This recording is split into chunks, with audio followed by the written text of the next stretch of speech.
Welts? Senator Beckerman? Senator Beckerman? Senator Colleran? Here. Senator Robertson?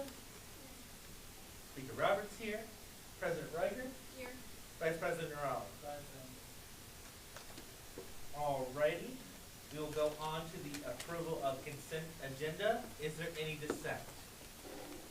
Any dissent? Any dissent? Any dissent?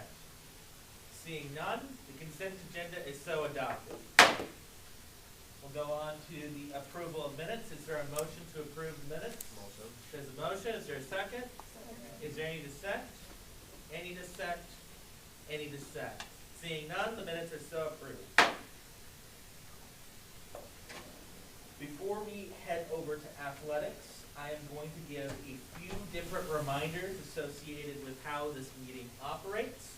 You may have noticed by your spots, there are two little handy dandy sheets, and they look like this because I printed them off for all of you to be able to look at in reference to the meeting, since this is usually our longest meeting of the year. To note, for discussion points and questions, you will notice that there are some limitations. I will be limiting the number of discussion points to allow for this meeting to end tonight, because I know that you all love to talk so much, but also it's been a long-standing norm that we have allowed 2 discussion points per an area discussed.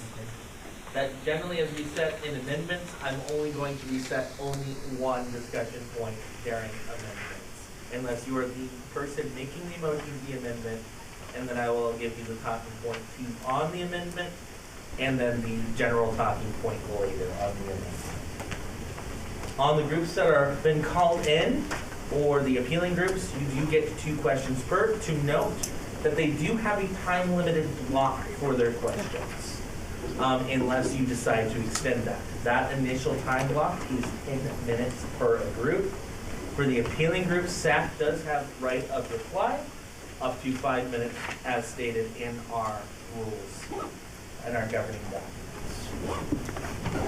On motions and amendment procedures, the main motion will function the same way that it's almost always has, except the difference is the main motion will be for the SAC items, the one that you're going to be most familiar with, the one that's going to be the majority of the meeting. The initial main motion will be assumed whatever SAC's recommended amount, unless there was appeal on it, and then the motion will be made from the floor. From there, amendments will be taken in the order that they are received. You may, of course, make an amendment on the amendment, but only one will be accepted per Robert's rules. To note, when you do pass an amendment, I will assume to go back to the main motion unless there's an objection from somebody making an amendment that is still outstanding, but I will assume us back to the main motion. So that goes. The motions that I will not be accepting is a motion to adjourn. I will not be accepting a motion to waive roll call. Just because this is the most important meeting of the whole year. Your constituents deserve to know how you vote. It's also in our governing documents for this specific meeting that roll calls must be taken for each vote that we take, with the exception of those minor motions like call to question and things like that. I will also not be taking a motion to table unless it goes later into the same meeting. So, for example, if we're talking about, say, forensics, for example, and you're having a discussion and you want time to think it over a little bit more, you can make a motion to table that to the end of the SAC block of things, but no further than that in terms of the table. The table can only be with internal of this meeting, as we will complete all 3 of the categories that we have set ourselves to complete today before we leave the building. Another thing that will be worth noting, for follow-ups, they will count as another question burned, unlike usual where you get the Nider follow-up. That follow-up will be used and expended. If during discussion you want to yield to somebody in the room who is not another senator. You may not yield to another senator except for questions. You may yield that question so they can have another question.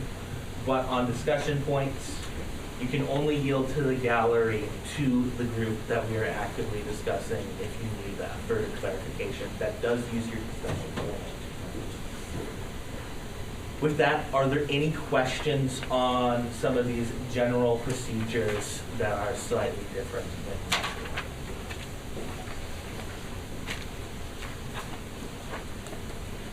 Is that a question, Senator Mohammed?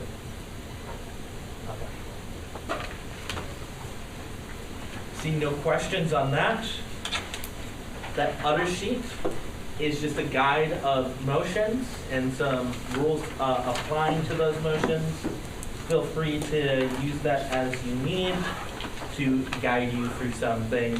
Most of them are not going to be relevant, but a few of them just give you a little bit of a reminder that you can indeed recess if you need a break. You can indeed amend. You can introduce a business item. You can amend all of those kinds of things. And do that. And you can feel free to ask point of information and do clarification on how the procedures of the meeting and going or find yourself confused on what we're voting on, because sometimes that can get confusing when you hear 50 some odd items that we vote for. Any questions on that sheet of motion?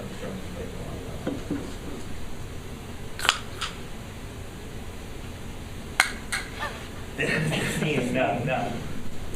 We will go down through the agenda until we get to intercollegiate athletics. There are no presentations, these are suspended, there is no open forum, suspended, officer reports are suspended, senator reports are tabled, and the vacancies are closed. I'm not going to read through them. We're at the new business, the fee recommendation of the intercollegiate athletics fee. I will let, if intercollegiate athletics would like to speak for a moment, you are granted the floor for up to 10 minutes for both speaking and questions total.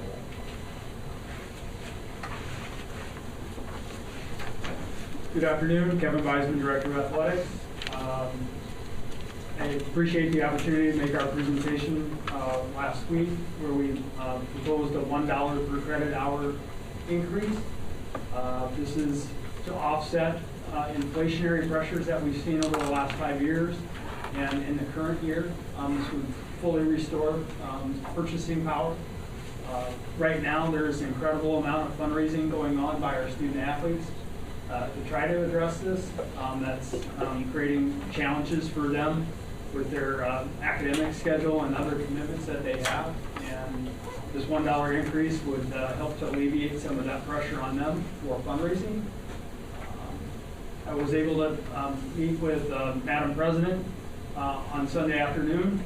Appreciate her accommodating our busy schedule during the regional basketball tournament, and we were able to meet. She brought several questions that we were able to cover, and hopefully she has shared that information with you.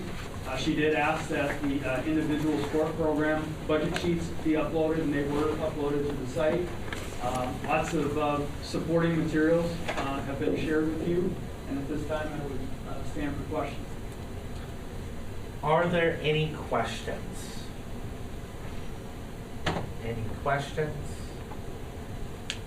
Any questions? Okay, seeing none, thank you so much. We are now in deliberation of the intercollegiate athletics fee at this time, which the main motion sits at $5.58 per credit hour, or a 21.83% increase.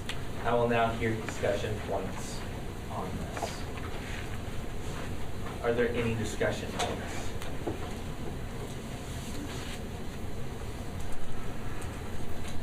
Is there a break? I understand where athletics is coming from, but I do not feel that 21.6%, if I'm not wrong, I don't think 21% will be sustainable enough to vote, and I yield. Are there any other discussion points? Vice President Narala? Thank you for the recognition. I definitely recognize the need for a 21.8% increase. I want to commend all of the athletes for all of the work that they do. I definitely attended the basketball game this yesterday, and it was a fun game. I was at the edge of my seat the entire time, and we had an amazing win. And I definitely think we should support our students. But what I also definitely do support is that we hold all of the fee to the same standards that we hold everywhere else. For every other fee area that we're looking at today, we have always held the standard that we will not recommend a increase more than 10%. And I think that's what we should be holding athletic fee to the same standard. Recognizing that the buying power of athletics has reduced, the entire team's overall programming, the inflation rate, all of it is increasing. Yes, that is one aspect of it, but I think we should also recognize that we should not do something that is not sustainable. The Board of Trustees increased the overall cap to $75 with the intent that they won't be reviewing it for a decade, perhaps. So we should be mindful of that situation, that we won't be able to increase it more than $75. And what we're looking at is reaching that 50% threshold of how high we can go with what we're looking at today. So I do not support the 21.8% increase that's on the table and being recommended today. Thank you. Are there any other discussion points?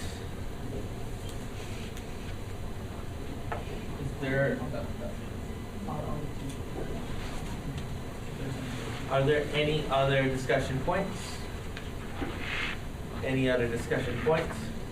Would you yield for a follow-up? Senator Dietrich, is that a yield?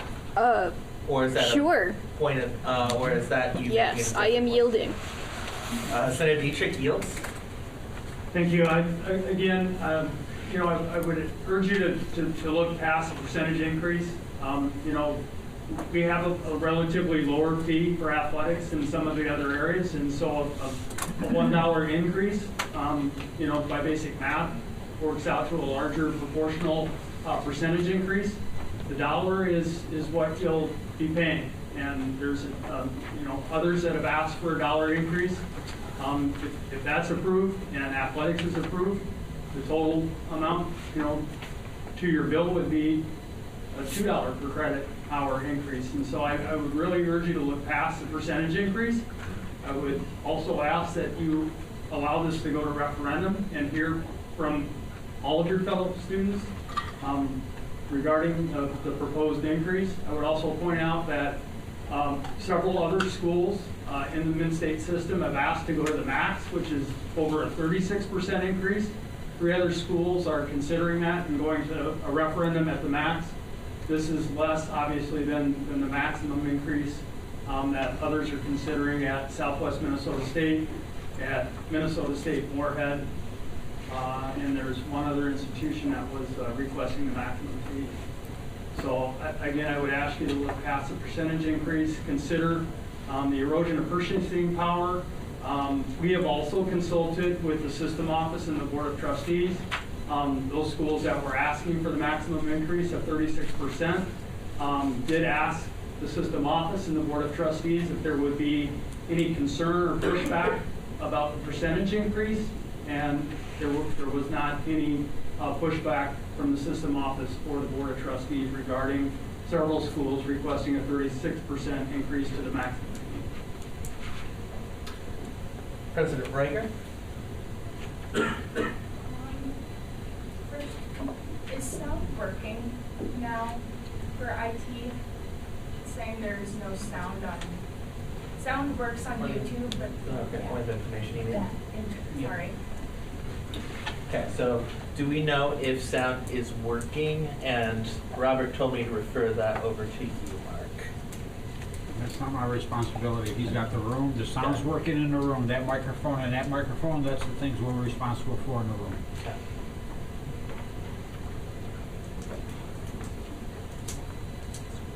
He said it's working on Zoom, yes. Okay. Yield, please. Sorry, hold on. Yield, please. 1 sec.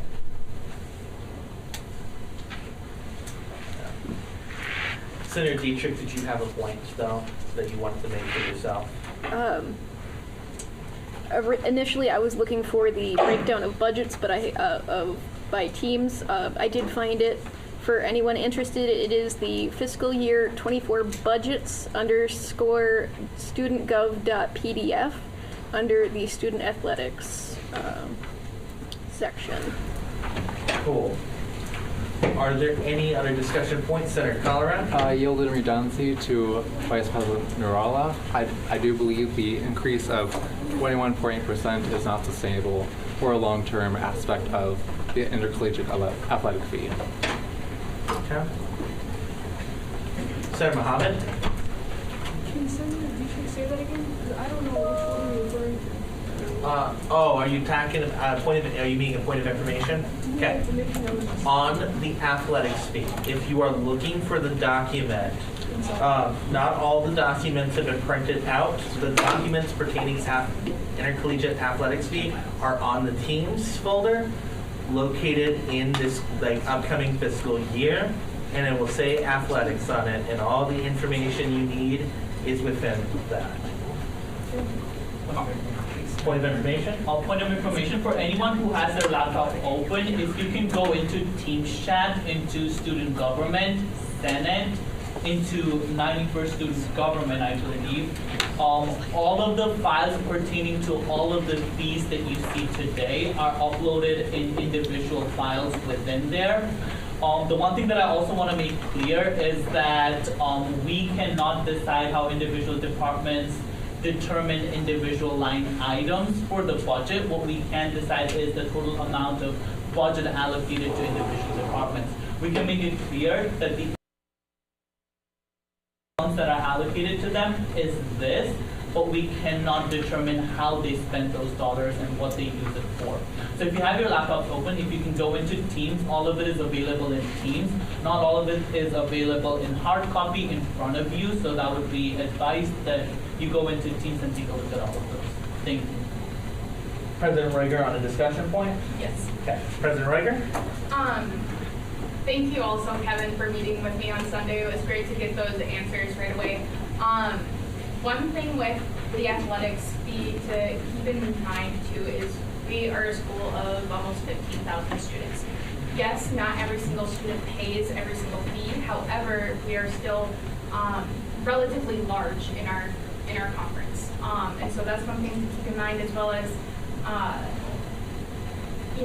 we should think about the overall increase that we would be putting on our students, right? That is the point of being here. I'm in support of an increase, but not a 21% increase. Just to be more mindful of how much we are putting on our students all at once for fees. If you would like to make a motion, you can make a motion. Are there any other discussion points? I think before we kind of. Senator Mohammed for a discussion point? Excuse me for speaking, but Can you speak up, please? yeah, sure. So if you can just refer back, we now are in the Teams for the documents for the files specifically. It just says that it's like 2023 budget season docs. Okay. Should say 23, 24. I yield strong. John? Sure, okay, if you are in Microsoft Teams, you're in the student government team, you're on the Senate channel,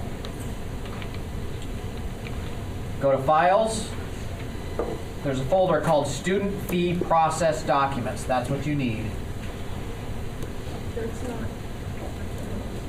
And then within that folder, there's one that starts out, it's the green one, it's 2024 Student Fee Process Documents, that's how you get to it.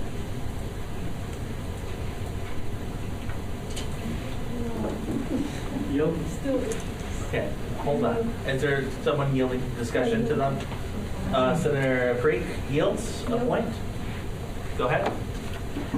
Madam President, you mentioned that you were in favor of a 21.5% increase. Are you in favor of a $1 per credit hour increase for other areas? That would count as a point. However, are there any discussion points on the floor?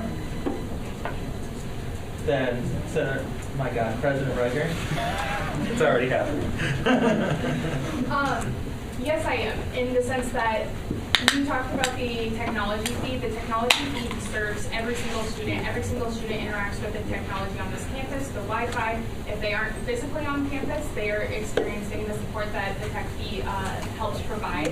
Whereas with the athletics fee, its main service is to the 603 student athletes that you mentioned in your presentation last week. Yes, there's benefits for the general student body. However, as a whole, not every single student is going to attend or be able to interact with athletics as a whole in the same way that they could with the technology fee. So. Would you agree that the $1? I'm sorry, you must be recognized. If there was somebody who would like to yield to you, Senator Goma, you yield. I guess I would just point out that the $1 increase in the technology fee and the $1 increase that we are proposing would have the same financial impact to students regardless of the percentage increase. I also want to clarify that there are 3 schools, Bemidji State, Southwest State, Minnesota State Moorhead, that are requesting and going to referendum for a 36% increase. So we're just a little over half of what's being requested at 3 other campuses, and has been referred to referendum. And the final point I would make is making a motion to send this to referendum is not necessarily an endorsement of a $1 per credit increase or a 21.5% increase. It is an endorsement of hearing the voices of all students on this campus on this referendum issue and the proposed fee increase. Sarah Bryant? I agree that we should support it just so we can get out to the student body as a whole so everybody can have a chance to vote on it. Senator Mohammed? Do you know any of some numbers that you can give us of how many students usually attend these kind of events? Senator Mohammed, do you mind speaking up? I'm sorry, we can't hear it over yeah, here. Sure. All right. Gotcha. I said, can you give us a number of maybe like the number of students that actually do attend these events? Yes, it varies per sport. We average roughly 1,000 student fans for hockey, probably closer to 500 to 600 student fans for football.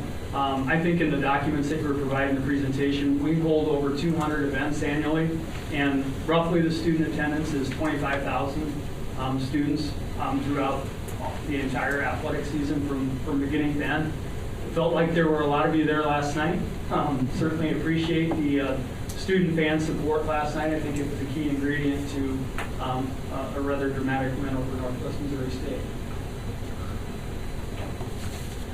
Vice President Narella? Thank you. I definitely understand the rhetoric that's being put that we're increasing technology fee by $1 and that should be the same. But I agree with President Roiger with the argument that technology fee affects all 15,000 students that go to the campus, whereas athletic fees affecting the 603 athletes. We definitely respect the athletes and all of the work that they put in. I also want to make sure that all of you recognize that with the athletic increase of 21%, we're looking at a 6.83% increase of the overall fees that every student is paying in terms of student fee in order to be enrolled on the campus. And that is something that the students that I represent don't think is sustainable enough for all of them. With that being said, I definitely recognize that this could go forward with student referendum, and it could be brought forward with student referendum. So here's what I make a motion for: to call to question the 21% increase recommended by athletics. There is a call to the question. Is there a second? There is a second. Is there any dissent? Any dissent to the call to the question? The question is so called. We are now in voting of this. To note, we do this by roll call per the procedures listed out in our governing documents. So you can tell me yes, no, or abstain. Senator Hart. No. Senator Bonga. No. Senator Ziti. Senator Ziti. Senator Wing. Yes.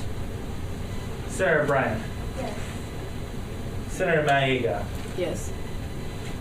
Senator Kanza. Yes. Senator Goma. Senator Mohammed. No. Senator Oladeji. Yes. Senator Van Gelderen. Yes. Senator Andre. No. Senator Dietrich. Yes. Senator Hawk. Senator Hawk. Senator Raja. Yes. Senator Maba. Yes. Senator Moore. Yes. Senator Parikh. Yes. Senator Smellis. Abstain. Senator Beckerman. Yes. Senator Colleran. No. Senator Robinson. President Ruiger. No. Vice President Narala. No.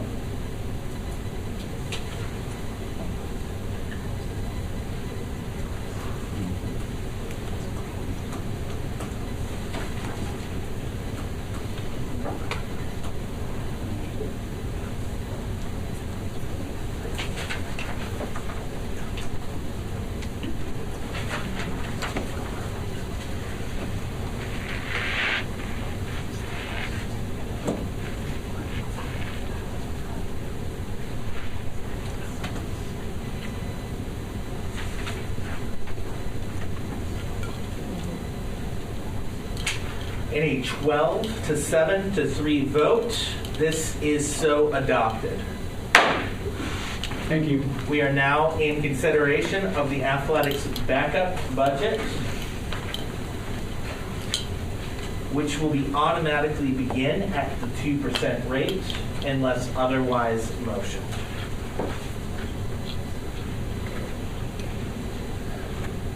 President Ruiger, is there a motion? Yes. Motion for, 1.9%. For the backup. Second. Yeah. Alrighty, we are now in discussion of the 1.9% increase to athletics as the backup option. Are there any discussion points on that amended proposal? Senator Beckerman. This is more of a question to President Ruiger. Why 1.9 versus 2? I yield. I yield to John. John? We can't go over 2.0. If you could raise it a penny more, it puts it over 2.0. So the actual, 1.965 is the exact percentage. It would go from 458 to 467 per credit hour. Okay, thank you. Senator Mohammed? Wait, can you make questions or statements? Yes.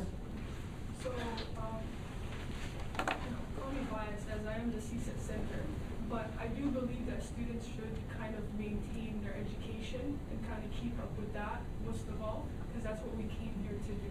I mean, though I'm not calling out athletics or anything, athletics is its own and I have to give it for its own as well, but I do think that as students, we should remember the end goal. Because even athletes end up with a different job and they retire, if I'm wrong, correct me. So that's all I have to say. Are there discussion points? Vice President Narala? As a backup, I think the 1.9% is the ideal that we should go to. This is a no-brainer at all. I call to question. Is there a second? Is there any dissent? Seeing none, we are going on the 1.9% amended. Senator Hart? Yes. Senator Bonga? Yield to John. Can I just clarify, just for the wording, to make sure that this is the 1.965% going from 458 to 467 per credit? 1.965, that's what you meant? Yep, okay, yes. Then, but this is also an amended, so we'll vote on it twice now.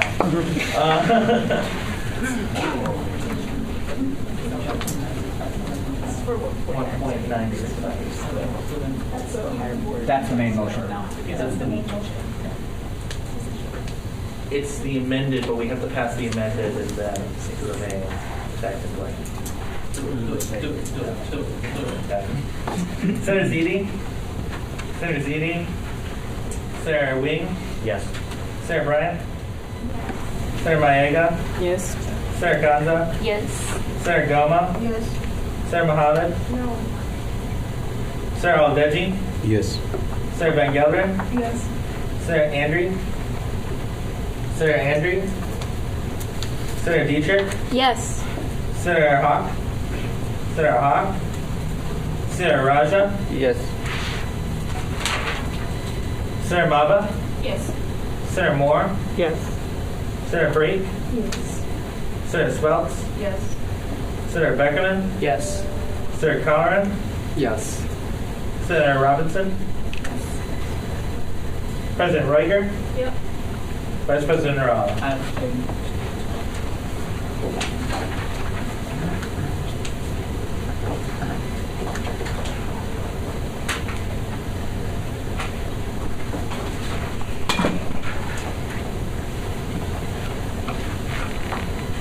A 20 to 1 vote.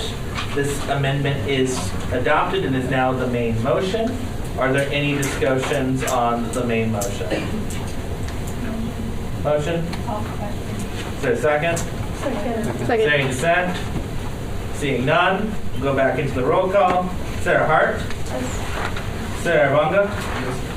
Senator Ziti? Senator Ziti? Senator Wing? Yes. Senator Bryant? Senator Maega? Yes. Senator Kanza? Yes. Senator Goma? Yes. Senator Mohammed? Abstain. Senator Aladeji? Yes. Senator Van Gelderen? Yes. Senator Dietrich? Yes. Senator Raja? Yes. Senator Maba? Yes. Senator Moore? Yes. Senator Brake? Yes. Senator Speltz? Yes. Senator Beckerman? Yes. Senator Colleran? Yes. Senator Robinson? Yes. President Reuger? Yep.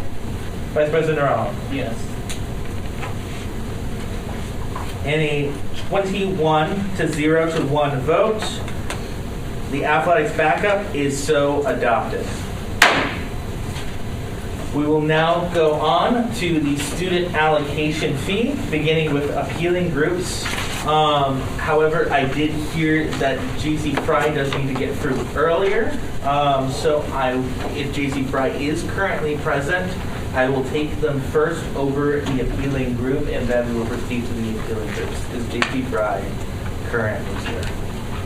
Then we will proceed to, in the order that was originally scheduled, beginning with campus recreation for their appeal. For no more than 10 minutes.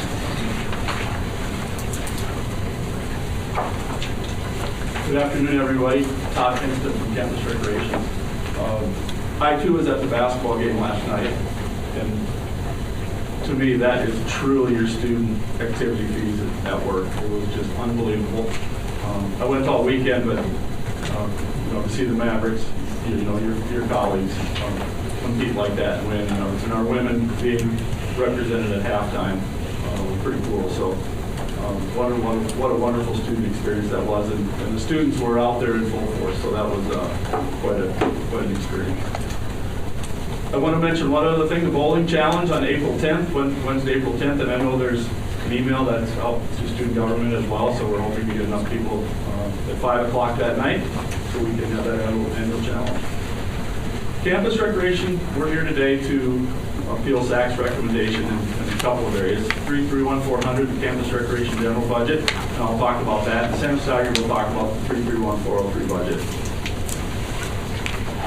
We're appealing for $866,829, which is an increase of $21,994 from Zach's recommendation of $844,835. The entire. Can you repeat those numbers, please?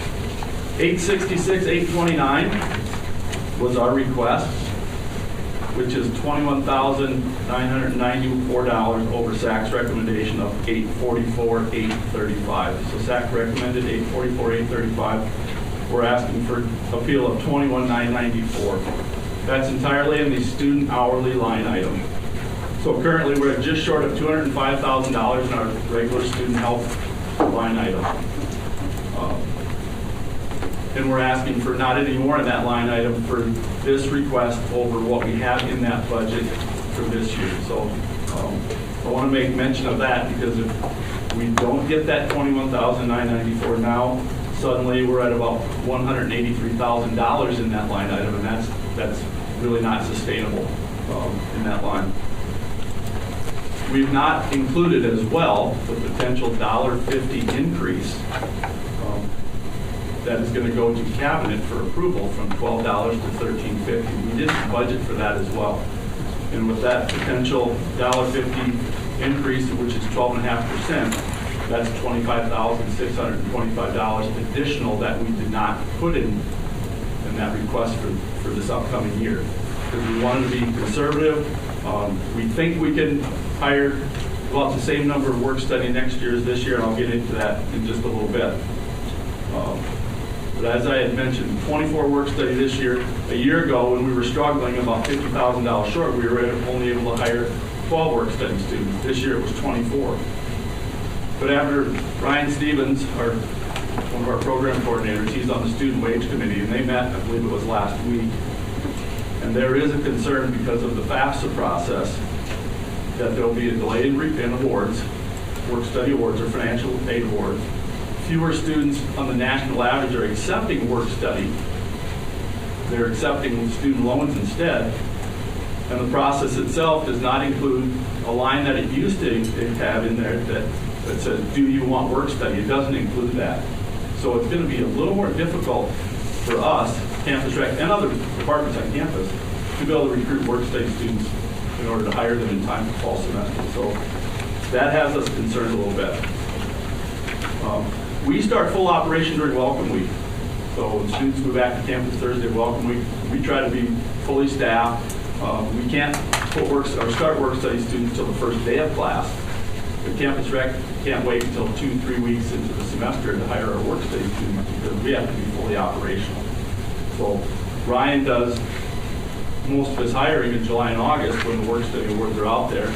He's accepting people who apply, hiring them, telling them when training is, but it's pretty important that that be done in a timely fashion. So there's concern there. The other thing we have to keep in mind, we may get 25 work study students a year, but we can't hire all of our student staff, and there's about 40 staff that work in campus recreation, 40 to 45, and I'm just specifically talking in the recreation center. We can't have all of those be new work study students because we have to have leaders who have been working in campus rec in the past, supervisors who have been working in our department for at least a year. So we can't hire all new work study students. And some of those repeat people are people who come back as supervisors and other just rec center staff. They're not all on they're not all on work study. Some of them don't get hired back on work study. So just a couple other quick points. Dipping into the reserve to cover a fee like this, because sometimes that's what we talk about at this body, seems to be a touch dangerous rather than putting these new fees to, I guess, to base, I think is a better option. That's my personal opinion. The one thing that could happen, and would have to happen, if we don't get funding in this line item, now we're talking about reduction in hours of the recreation center, potentially reduction in hours of staffing, reduction of programs. Unfortunately, that's the reality of it all, that if there isn't funding to support our students and our programs that we run and facilities that we run, there would have to be cuts. And we've already made cuts in the past to breaks, spring break, winter break, summer break as well. And we've had fewer students working in different capacities. But now it's probably going to cut deeper into the academic semester. We maybe have to open later, close earlier, reduce some hours on weekends. That would be the reality of it all, unfortunately. We want to give students what they want with access and programs, but it does need to be supported. I stand for questions. Are there any questions for campus recreation? Vice President Nurala? Sorry, Senator Aladeji? So do you have an idea of how many students attend, make use of the facility? Are you able to track that data to see the capacity of students that you serve currently? So are you saying all students or? The students that use the camp recreation centers. The rec center during the busy days, and the busy days are primarily Monday through Thursday. We see roughly 2,000 students a day through the rec center. Weekends and breaks, it's less. But the busy days of the week, that's what we normally see. That's just people walking into the rec center. That wouldn't be necessarily students that are playing intramural sports, outdoor activities. That doesn't include like dome numbers. It doesn't include aquatics numbers. That's just people who scan into the recreation center, group exercise classes. So the numbers would be even higher than that. Rock wall as well. We have a lot of activities going on. Rock wall and areas like that. Trip and travel program. That's not included in that $2 a day. Follow-up question. All right. So is this on a daily basis or just some days in a week? That would be on a daily basis, Monday through Thursday, that we would see roughly 2,000 students a day for the recreation center. Are there any other questions? Senator Dietrich? What are the hours in the recreation center Monday through Thursday as opposed to Friday through Sunday? Monday through Thursday, 7 a.m. to 11 p.m. Friday is 7 a.m. to 9 p.m. Saturday, 11 a.m. to 7 p.m. And Sundays, 1 p.m. to 11 p.m. So 99 to 100 hours a week we're open. Senator Van Gelderen? I don't know if you mentioned this, but is the rec center open during the summer? It is. We normally are open 11 to 7 Monday through Friday during the summer months. Closed on weekends because Minnesotans enjoy their outdoor activities in the summer. That's our spring break schedule as well, 11 to 7, but we go Saturday going into spring break through Sunday before we start the semester back up again after spring break. It's 11 to 7. Winter break, pretty close to about the same, other than we're not open between Christmas and New Year's. Winter break. Vice President Nurala? My one question is all of the appeal that you've recommended for the preparation for student wage increase? That is correct. The presentation, at least what I got out of the presentation that SAC Chair Wynn talked about was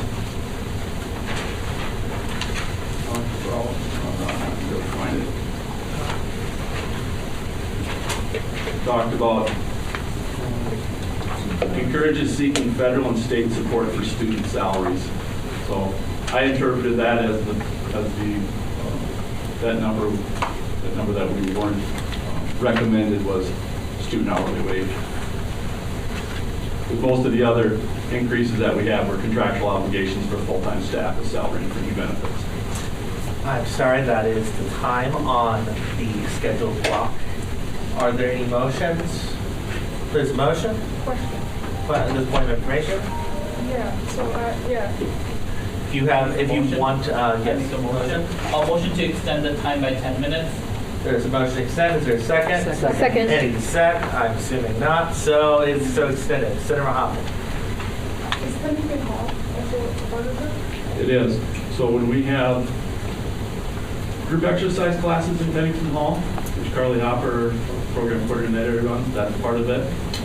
The handball, racquetball courts in Pennington Hall are part of that. Just not the classrooms, but we oversee the martial arts room, the fitness studio at 102, and then those handball, racquetball courts. There's academic classes that are in those facilities as well.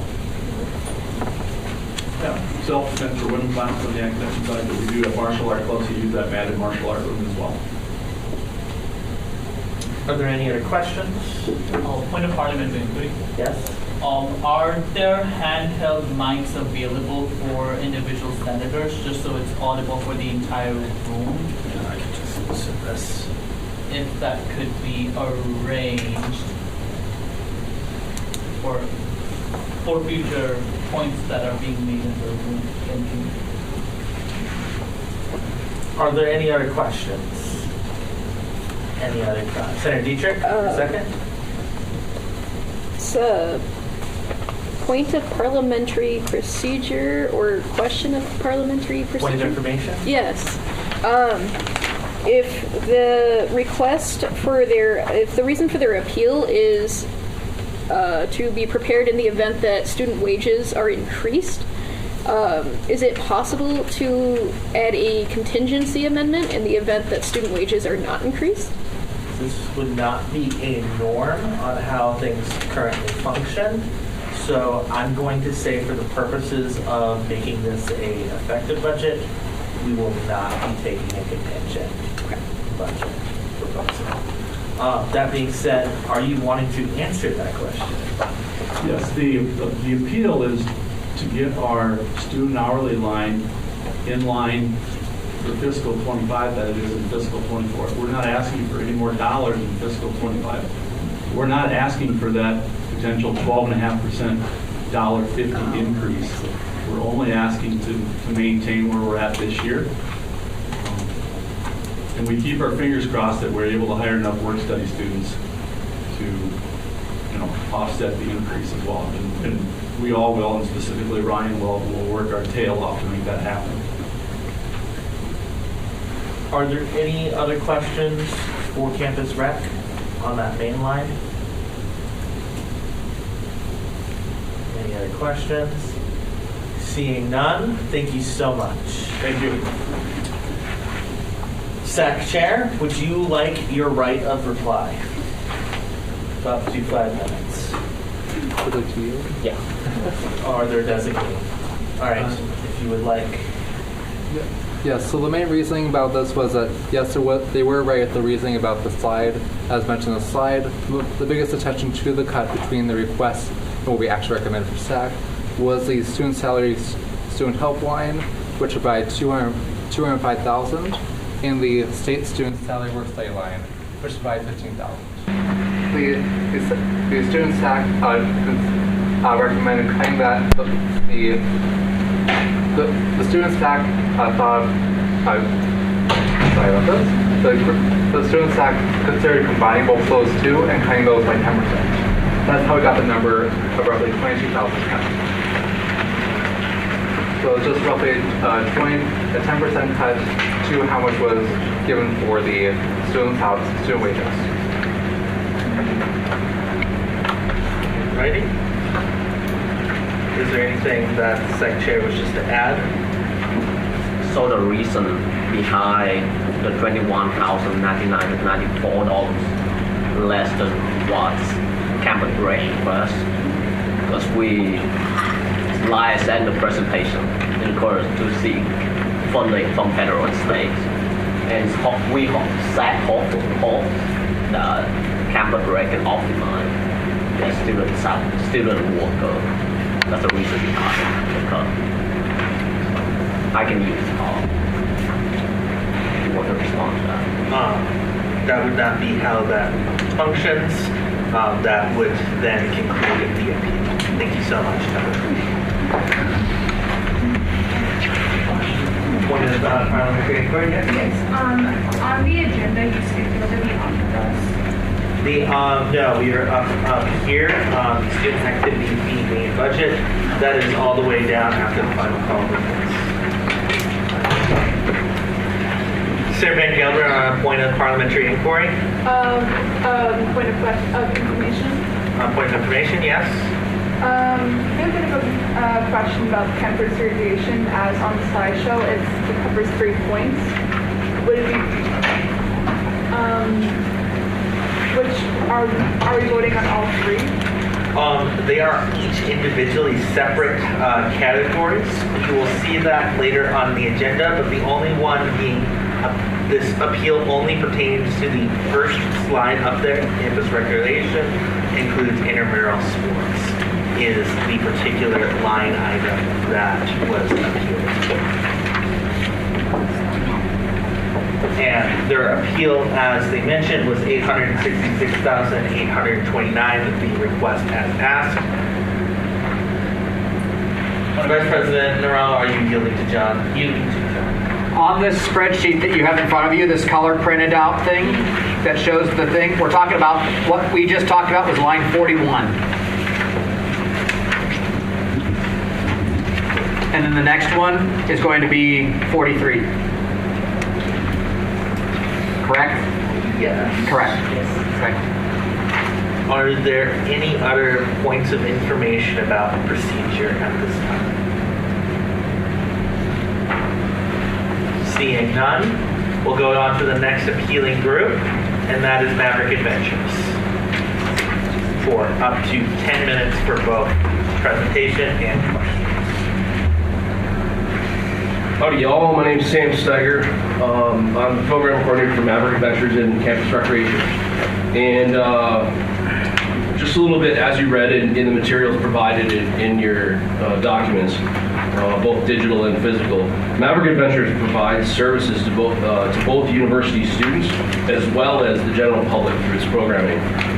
We provide team building, leadership development programming, rock climbing, outdoor trip and travel events for students, and equipment rentals. I specifically really appreciate the leadership and the work that you all do on this budget. It's something that I definitely don't take for granted. It's a significant undertaking, and I value that leadership, so thank you. I'm here to respectfully appeal the SAC recommendation for the cost center of 331403. As John mentioned, I believe it's item 43 on your spreadsheet. The line item is entitled Campus Recreation Maverick Adventures. I am requesting $27,000, which was the amount originally requested. It is an increase of $2,200 from the SAC recommendation that was proposed a few weeks ago. $2,200 is currently 8%, over 8% of the Maverick Adventures budget.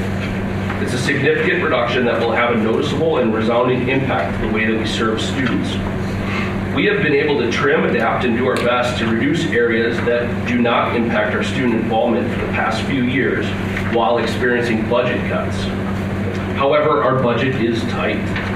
Currently, due to student activity fee funding, we offer students free open rock climbing, including their equipment, free rock wall events for student-based groups, and free team building and leadership development events. All that is prepaid through student fees.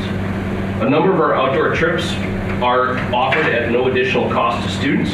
However, over time we found that a nominal fee is best to ensure attendance on those trips. And it also helps us to offset the cost of running these programs, especially if vehicles are involved. As you all know, that's quite the cost. Our trips for outdoor programs have ranged from $5 to $20 for registration. Here's kind of the meat of what I'm talking about. The budget issues that have surfaced over the result are compounding over the last 5 years.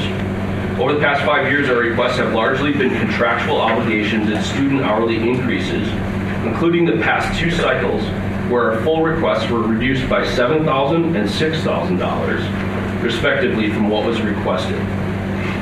Those amounts were largely within our student payroll line. That, however, is not up to your Senate's decisions. However, in context, I think it's really important to look at this request. We simply cannot continue our services at this level due to shortages in student hourly. It will soon be apparent to the student body. Less funding equals less programming weekly, or the need to change our students additional money on top of their student fees to participate. That's a model that some institutions have been forced to do. It does have a significant impact on access and participation to the activities. If everyone pays a little in this case, there are far more opportunities on campus, and we can make an impact with more people. Some stuff happened in the last academic year that I feel has put a bit of pressure on our program. There was the elimination of an academic master's program entitled Experiential Education, and that challenged our staffing and operational models. However, we've adapted, we've navigated, and we've taken on the challenge and started to implement some changes to adjust our model, and we're actively looking to the future. We're always looking for new sources of income, and we're providing events, activities, and access to the outdoors that the student body is seeking. Our numbers in participation show this. We aim to connect students with each other in the outdoors through the Adventuring Challenge. Our area is unique. We provide services to outside community members. We also provide students with experiences. We provide daily programming. You can come rock climbing 5 days of the week on the rock wall. But we also do on-demand event programming, where your RSO, your student group, can request to have a private event at the rock wall. Maybe it's team building, leadership development on a ropes course, or in other activities. The result is that we're working and offering programs 5 days a week, if not 6 days. Most weeks it's 6 days a week, or 7. Some even have 2 events, 3 events privately offered to groups. The resulting schedule is robust and it has lots of moving parts. I try to make the funding that we're provided to go a long way. I feel as though we're an important impression on the college experience in our community. We provide students an opportunity to explore our region, stay active mentally, physically, and form connections with other students. I stand for questions. I'm committed that if I don't know the answer, I will work to find the answer for you in short order. And if you provide Maverick Adventures with the requested SAF money, it will impact a large number of students on our campus. Our team works really hard to create these experiences that we feel are vital. Are there any questions? Senator Baca? So Mia was interesting because you say that you are like doing student adventure. So is there any activity that you plan to Can you speak a little louder, Senator Baca? Or can somebody pass the mic? No, it's fine.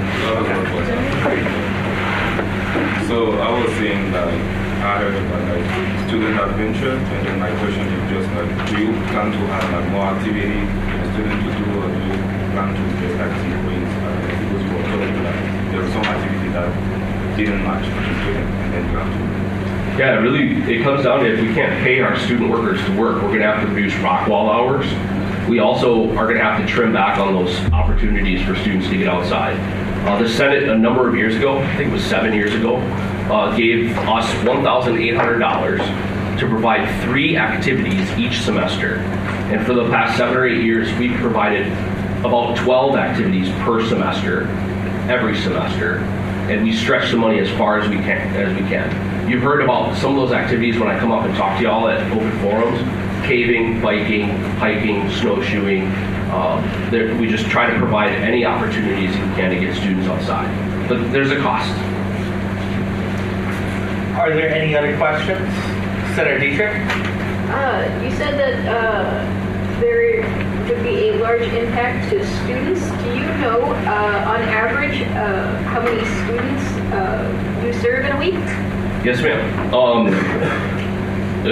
Just numbers that I've pulled last year, the last fiscal year, Maverick Adventures outdoor programs served 1,326 participants. That's the 22-23 year. And some of those participants, I take it down to about 1,000 that we did with outdoor activities. Some of those participants were more in a transient fair interaction where they were just doing something, interacting with us for a smaller time. So that's with outdoor programs. When it comes to the rock wall, if you go to the rock wall tonight, we're open. You're not going to make it though. 55 check-ins is what we typically see. Of that, on an annual basis, you're seeing 10 to 12,000 participants at the rock wall. And those aren't just participants that are checking in. We have to provide them with equipment. We also do a lot of work to prevent people from rapidly descending towards Earth in an uncontrolled fashion. Some of you got that. But the risk management of our activities is an important thing. It's not something that anyone just can do. So I have to hire staff and run a team that can manage risk and introduce people to a new activity like rock climbing. Lastly, our team building programs. Last year was about 400 participants in the team building area. That number has been down since the pandemic, but we are working to do some repairs and to get our program back going. The Experiential Education Master's Program elimination was the most impactful on our team building and leadership development programming. Senator Conrad? Okay. So fiscal year for this, so fiscal year 24, your current base is 24,800. That's the same amount that SAC recommended. How is that amount not sustainable for next fiscal year? That's a great question. If you look back in the chart, and I don't know what's in your in your materials, I do believe it was in the SAC materials that y'all were looking at. In fiscal year 23, we were denied the original ask that was not supported was $6,809 out of our staffing line item. And in fiscal year 24, we were denied $6,193. And so we've gone multiple years with significant cuts. That's a large percentage. And so I've already trimmed areas that students can't see. Things like break time, summertime. We've reduced our operations because I don't have the money to pay the staff. But the result, if we continue, is going to be trimming perhaps drastically. No rock climbing on Thursdays any longer. No rock climbing on Sundays. You know, 1 day a week maybe going down. There might be a fee for rock climbing. The university that I went to, you had to put $5 on the table if you wanted to go rock climbing. The numbers are going to significantly go down. Is there a motion to extend the time? There's a motion. Motion to extend time by 15 minutes. 15 minutes. Is there a second? Second. There's a second. You have 15 more minutes. You may proceed with your open for questions. I think I was at the end of a thought, so did I answer? Okay, wonderful. Senator Mohammed? I did see some of the events that you guys had previously. Senator Mohammed, can you use the mic, please? I know you can hear me. No, I can't. No, we really can't. In the back, can you hear me? No. Wow. I agree. Thank you.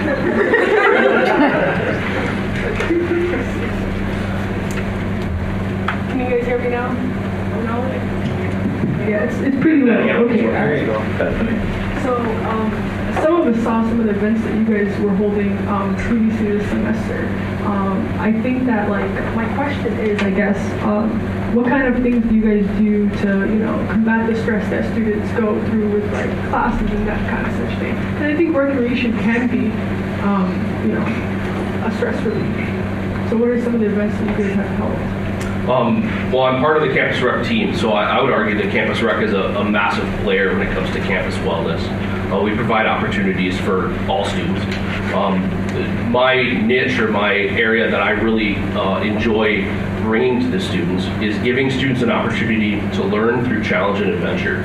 And pairing that, you know, by taking risks, going out of your comfort zone, and in the last 7 years especially, we've really highlighted outdoor adventure and trying to get students connected to the outdoors. The pandemic really illuminated the need for outdoor time, and especially in the mental health realm.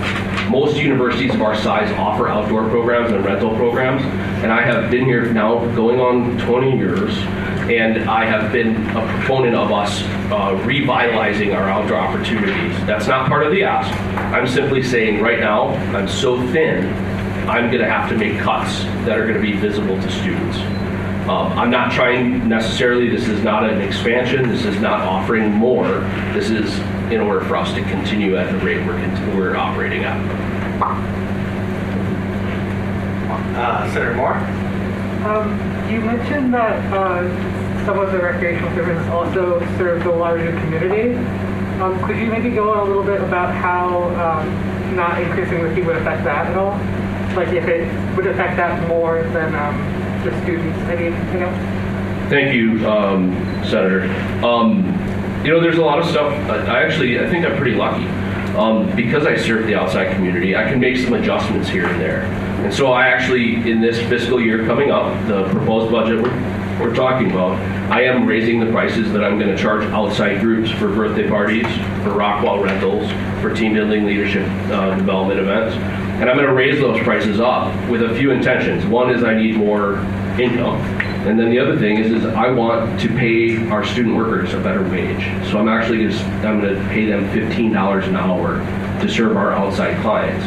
It's not only going to reward our students for their work, but it also is going to assist me in staffing a lot of these events that, as I said, run 7 days a week, mornings, afternoons, evenings, whenever we can get into the field house or into the spaces we use.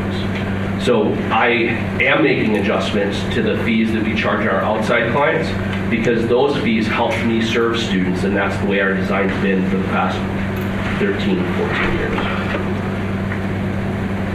Are there any other questions? Senator Baba? So when you were talking, if I'm not mistaken, you mentioned that some events that you organize can get canceled due to weather circumstances or like low registration numbers and stuff like that.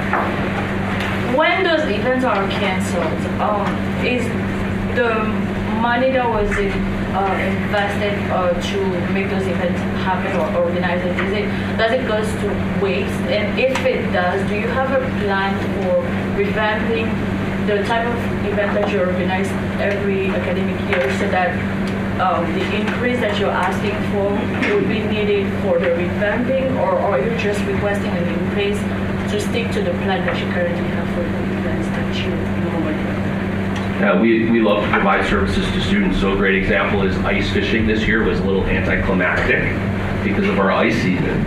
And the costs that go into ice fishing primarily are due to transportation. Getting a group of 30 students out to the lake and back, we were doing 2 shuttles worth of that twice in a day.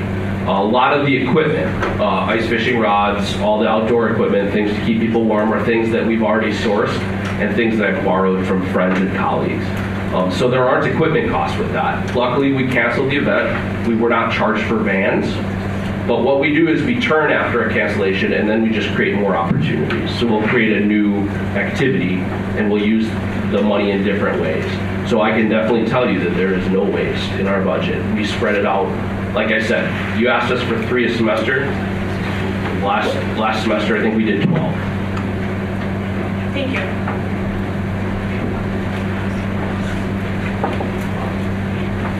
Apologies. Just want to make sure that they were able to get a seat if they wanted to. Are there any other questions? Senator Goma. I have a question. You mentioned that you asking for this increase for super senior student worker. Do you plan on having more student worker or do you keep the same number? The Maverick Adventures team is around 15 to 20. I try to keep it at 20.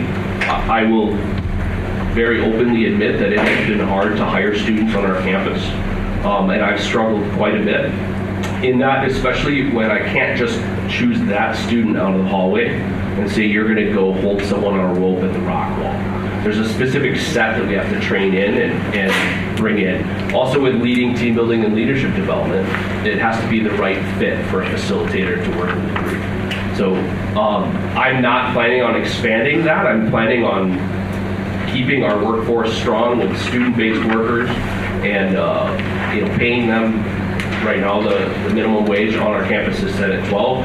If the system decides to refresh that, that's the way it is. This request is not, it's the same as Todd's. We were told not to anticipate the $1.50 increase in our budget. We're simply looking at operational costs going forward at the current rate. Are there any other questions? Any other questions? Seeing none, thank you so much. Zach, you have the right of reply. Do you wish to respond? No. Zach does not respond. We will proceed onwards to the next appealing group, which is the Maverick Involvement Team. You are granted up to 10 minutes for both your appeal and questions. Line 52.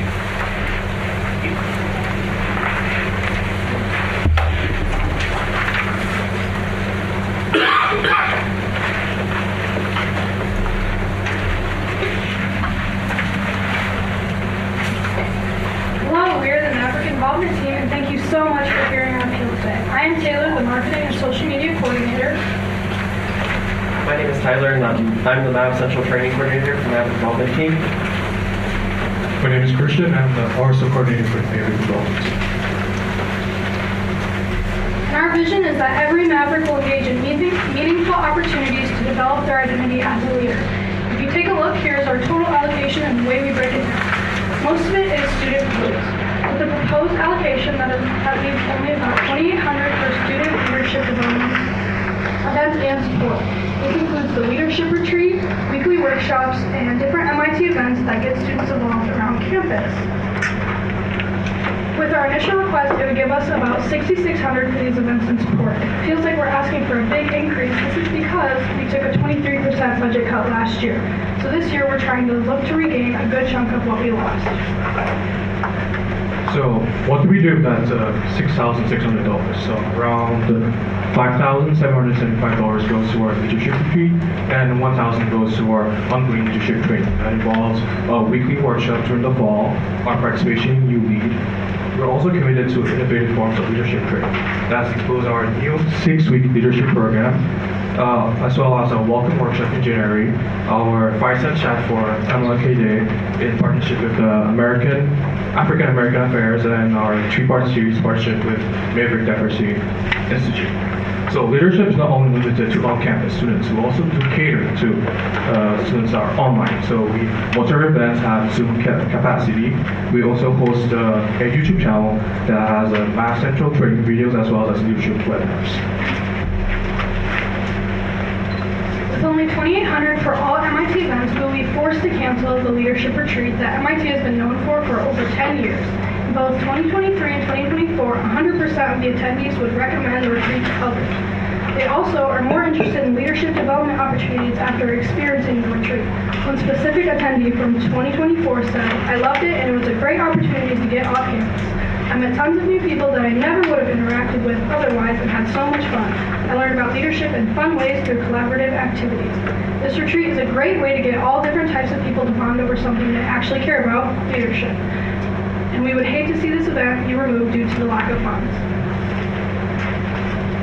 So what do our student wages support? The first thing to support is a sense of belonging on campus through the support of over 200 RSOs with over 1,500 officers. For MIT, these wages directly allow us the ability to process annual re-recognition, including reading every constitution for every RSO on campus. They also allow us to process 901 account inquiries and RSO email update requests, such as updating officer access, requests for new email accounts, balance updates, and more, in order to set these RSOs and their officers up for success. We also produce bi-weekly newsletters to RSO officers and advisors, which had a 40% open rate in the fall, which overperforms the national average open rate. We provide consultation for RSO officers on a variety of issues, which include having office hours throughout the week on top of busy class schedules. We also assist new RSOs through the process of gaining recognition on campus. These student wages also support the Math Central training and education across campus. First, of course, training for RSOs, but also an additional 19 departments and programs at the university, like the Career Development Center, Health Pros, Maverick Diversity Institute, and the Women's Center. As of December 14, 2023, we had over 12,000 members among 195 RSOs and 17 university department programs, which means MIT works behind the scenes for the success of almost everyone on campus. Since December, we've added an additional 7 RSOs and 2 departments or university programs, totaling 221 groups. These groups, both RSOs and the university departments alike, have access to post and track service hours, host events, create newsletters, and manage their members within Math Central, which we provide the training for. All of this supports the active, engaged community that is MNSU Mankato. So I'm going to ask you, why are RSOs in leadership education important? So first of all, RSOs do create a sense of belonging to all corners of the university. So the Maverick Development Team does support RSOs involved with the KIC, Multicultural Office. We also have emphasis on academic focused RSOs, sports clubs, hobby, and recreational. We also do support leadership education. So we help RSO officers, but also any student on campus to develop their own identity as a leader, become a better leader for their own community. So to sum it up, 5 minutes. We're done. 5 minutes for me. Oh, okay. So let me sum it real quick. Basically, that a cut of 3,800 represents 0.2% of your total allocation, before it has a significant impact. I stand for questions.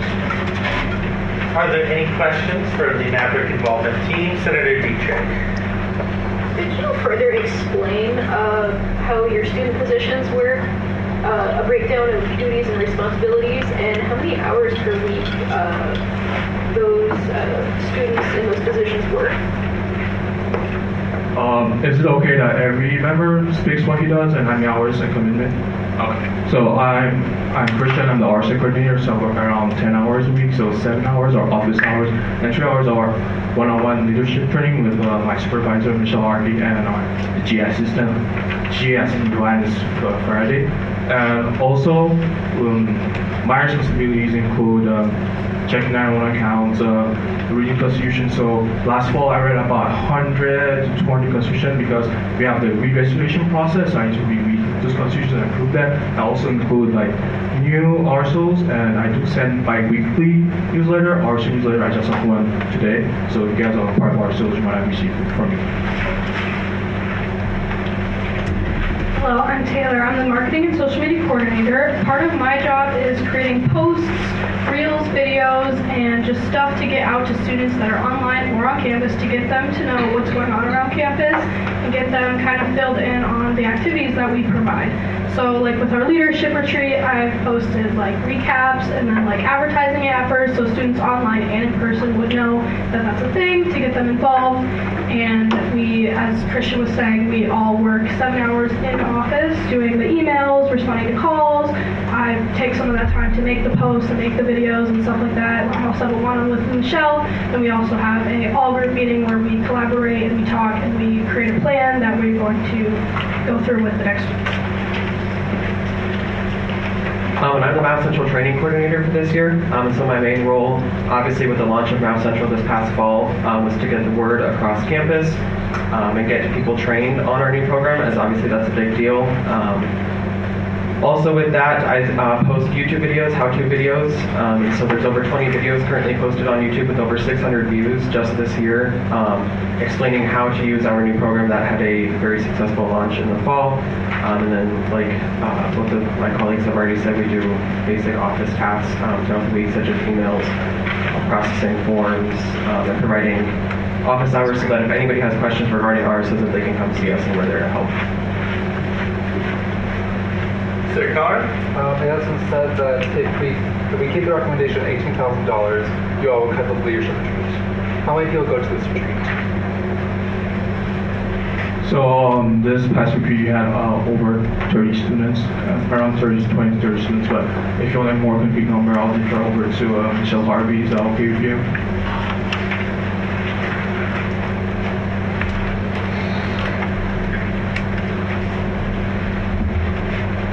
Thank you. This year we had 24 participants. Last year there were 34 participants. The main reason for that reduction was budget. Senator Aladeji? My next question is, when venture to get this budget increase that you're looking for, how does it affect your efficiency in terms of delivering to the students? And how will it affect your efficiency if you don't get the budget? So in a nutshell, how does your service to the students, to the organization, like you said, you serve the 200 plus organizations on campus. So how will this budget increase or decrease affect your efficiency in serving those students, those organizations? So, like the general thing here is that reducing our budget just cuts program. So, like Taylor said, when it comes to leadership retreat, that also may involve digging into. If we do not cut leadership retreat, involve digging into our salaries. So, less office hours for us, less services we're providing to students. So, Mary College is not well known because we work behind the scenes to get stuff done. So, cutting us will just like drastically not improve, but worsen RSOs, like their health, because some RSOs do not do events, like especially new RSOs, like how do I sell an event, how do I fundraising, we have the resources, we provide that to them. And that's my opinion if my colleagues want to talk. I think Christian did a great job summing that up. Overall, a cut to our budget would mean that first, the biggest annual student leadership retreat that we talked about would be canceled, but that would also dig into our salaries. And so this is paid office work. I apologize. Your time has elapsed. There's a motion. Motion to extend the time by 15 minutes. Is there a second? Second. Any dissent? No dissent. You have 15 more minutes. Proceed. This is paid office work that should be paid, and so without this budget, we decrease our efficiency for RSOs across campus. And like I said, we had over 12,000 members this past year involved in RSOs, and so we impact a lot of campus. And so decreasing or not giving this budget would impact the majority of campus. Point of information. I yield to John. John? Just to clarify for the Senate, can I just make sure the recommendation from SAC has been for 18,000 and you are appealing for the full request of 21,800, is that correct? Okay, just want to make sure that the Senate understands what you're asking them for. Thank you. Sir Maega?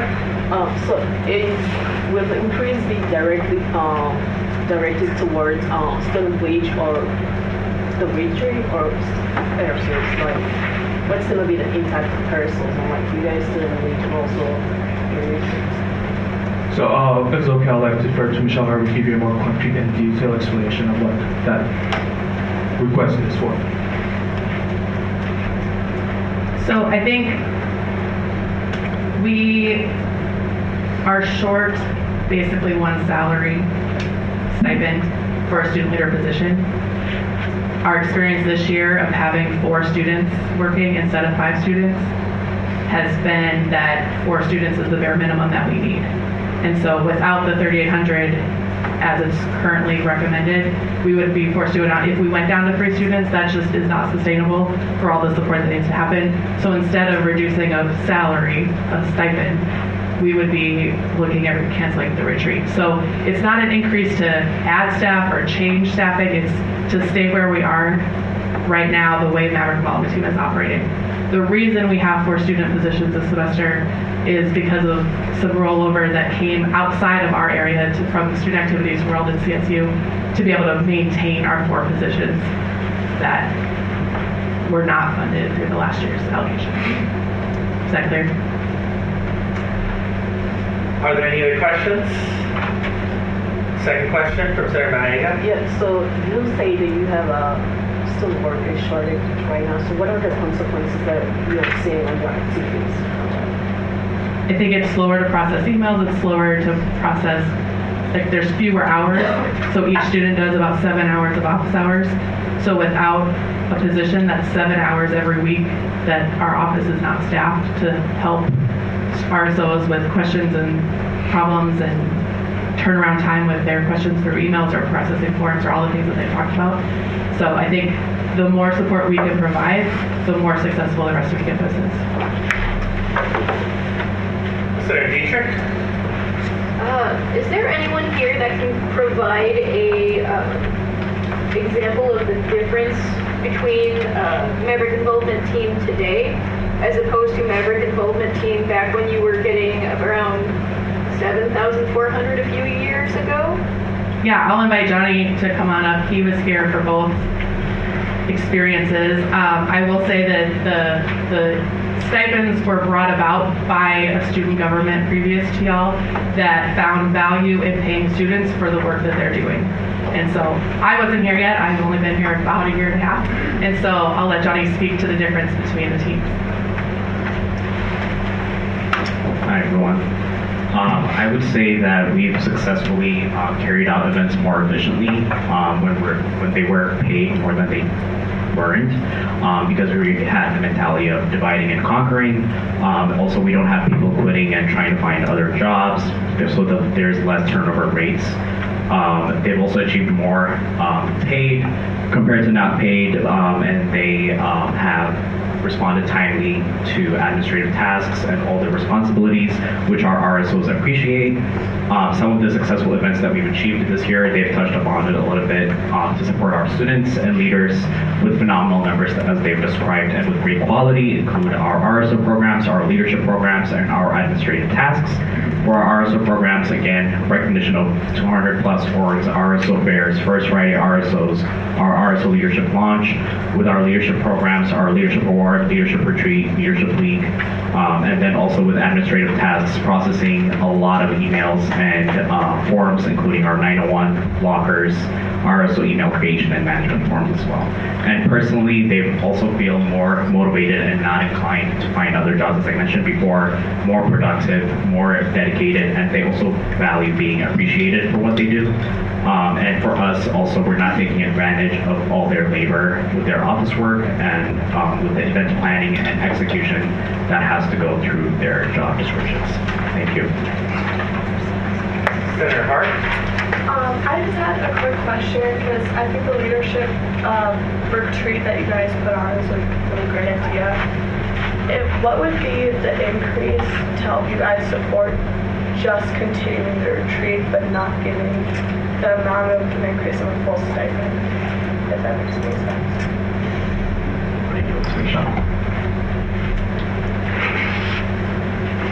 I mean, the retreat budget is $57.75, so somebody help me with the math.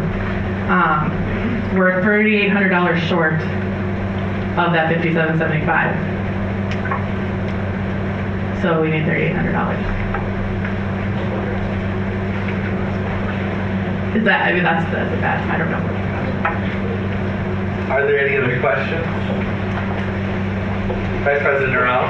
This question is for the 3 students. Thank you so much for coming up. I know you highlighted that all of you have 7 office hours that you serve each RSO board. I'm curious to know the attendance of RSOs within your specific office hours, and if you could give us a general idea of what that looks like and the support that you give to all of those RSOs. So I don't have specific numbers, stats to give you, but let me just give you my personal experience. As I work there Mondays, Tuesdays, Thursdays, and Fridays. Fridays are pretty slow, but from Monday to Thursday, I do see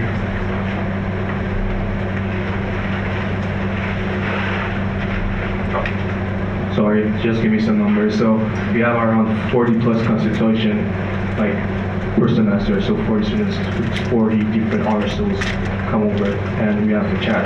I really do value our in-person experience because sometimes it's hard to communicate through email, hard to express, like if I had a fun joke, it's really hard to get that through an email, and I really do enjoy those personal consultations. So that 40 number was just in-person office visits, but on top of that, we've also had over 550 emails that we get, and that was just in the fall. So just in the fall, we had over 40 people come in during our office hours and ask for help on different things regarding RSOs, which is a large part of campus involvement.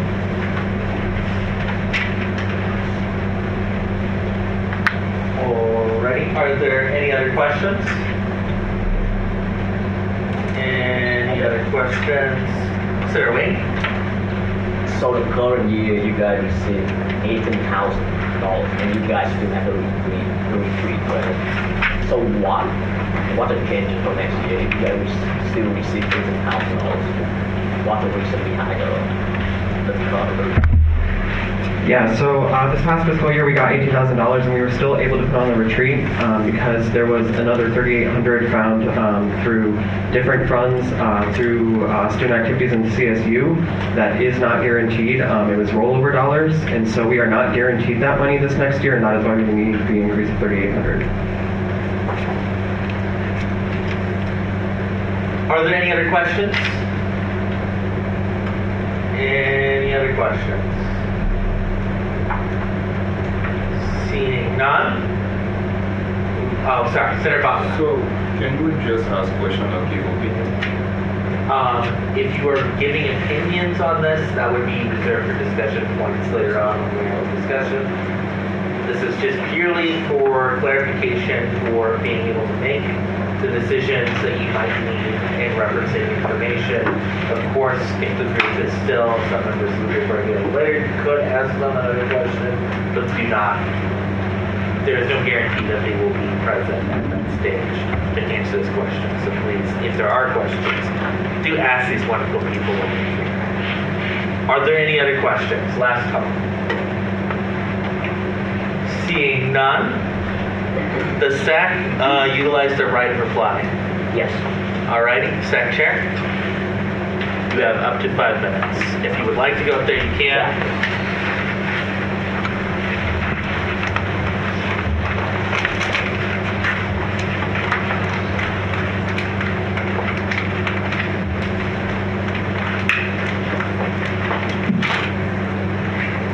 So SAC recommend $18,000, which is still less than $3,800 as they requested.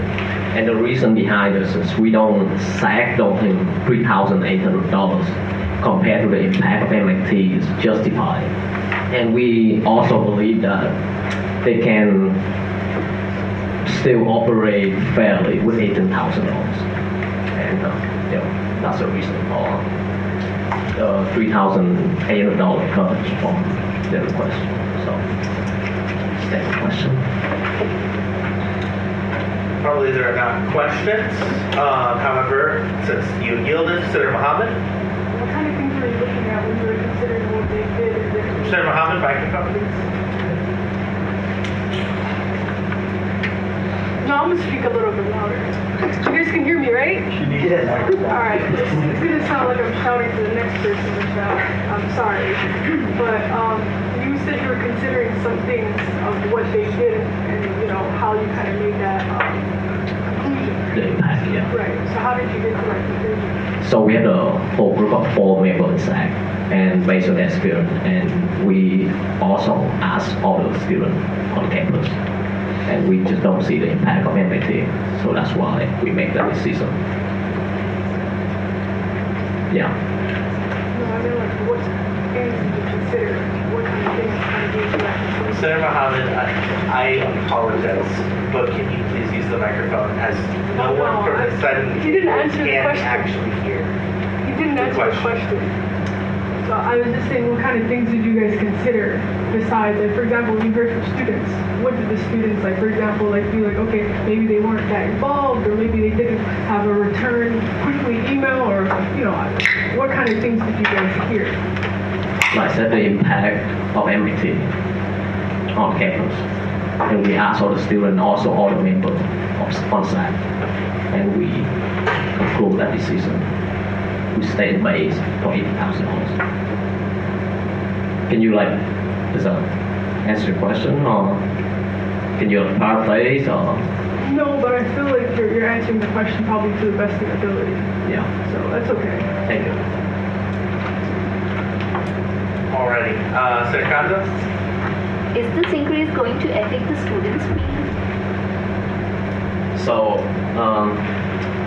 every increase on the budget, on all the exceptions, is going to impact the student fee. Yes. Senator Ziti? Yeah, maybe the impact is due to the budget cut. Does that consider that? Maybe if we increase the budget, Can you the repeat? impact of MIT will be, have you considered that? Can you repeat the question? So maybe the impact of MIT is not that big because of the budget cut. Has SAC considered that? Or I think when we compare the current year to last year, I don't think the increase is justified. Senator Aladeji? So was there proper due diligence carried out? Because she asked regarding what metrics to use to consider if the impact is justified or not. And based on the information you gave it doesn't seem like there was enough due diligence carried out to make that decision. So I guess my question gets back to how do you ensure, how are you able to guarantee the fact that back of the claim that increase is not justified? Because the answer you gave is not necessarily justified. Andrew, you want to jump in? Not really. Could you repeat the question though? Senator Aladeji, you can repeat the question. So my question was, there was no proper due diligence carried out to justify the claim that the $3,800 they were asking for is not being justified in terms of the impact the organization made on campus. So what due diligence do you carry out to verify that claim that you had? Point personal privilege for the microphone. I got you. Gladly, hand this over.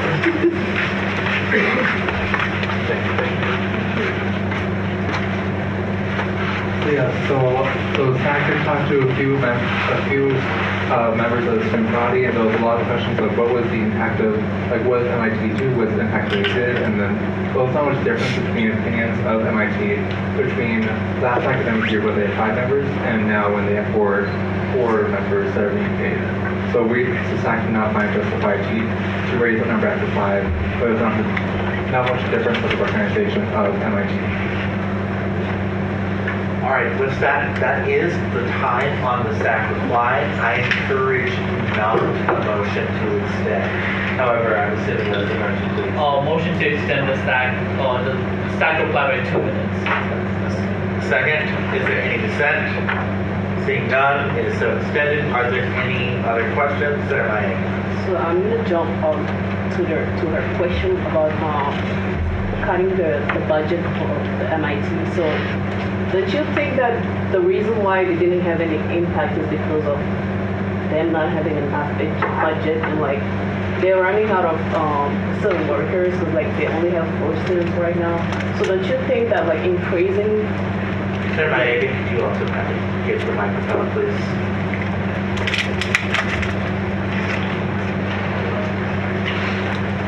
So I was asking.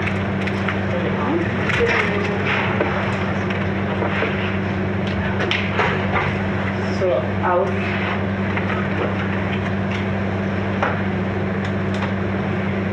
I was saying that, don't you think that the reason why the MIT is not making an impact on campus right now is because that they don't have the necessary budget to do so? Like they say they only have like 4 students right now, so don't you think that increasing giving them the requested amounts is gonna like help them make more impact in the future? Yes, but don't you think we have a limited budget in the perfect world? We have like unlimited, we have like $5-10 million. Obviously everyone, we would love to give everyone the money that we requested, but it's not the perfect world. And we SAC feel like the $3,800 can use somewhere else that has more impact on the students around campus, on campus. So. Senator Conzo? I just want to. Can you also send the mic to Senator Conzo? And then is there a motion to extend? There's a motion to extend the time by 15 minutes. Okay. Second? Second. Okay. The dissent? The dissent. Proceed. No, there's a dissent? Dissent? All right, there is a dissent on this. So we will take this to a vote. But this is not a roll call vote required. So please raise your placard. Yes, I'm saying there is a dissent. Yes. Please raise your. You want to withdraw? No. All in favor, please raise your placards or hands of proceeding with this extension of time up to 15 minutes.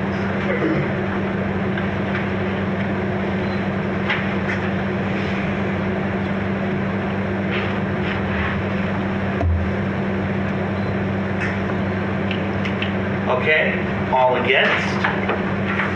Please raise your hands or placards.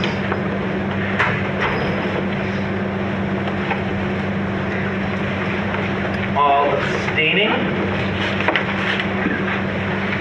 All right, any 16 to 5 to 0. This is so extended by 15 minutes. Senator Kanza, you may now ask your question. So, like 3,800 is not a huge amount that they are asking for. So that is not going to impact a big impact for student fee and all that. So in my view, I think that is not going to affect a lot for student fee. Just one question.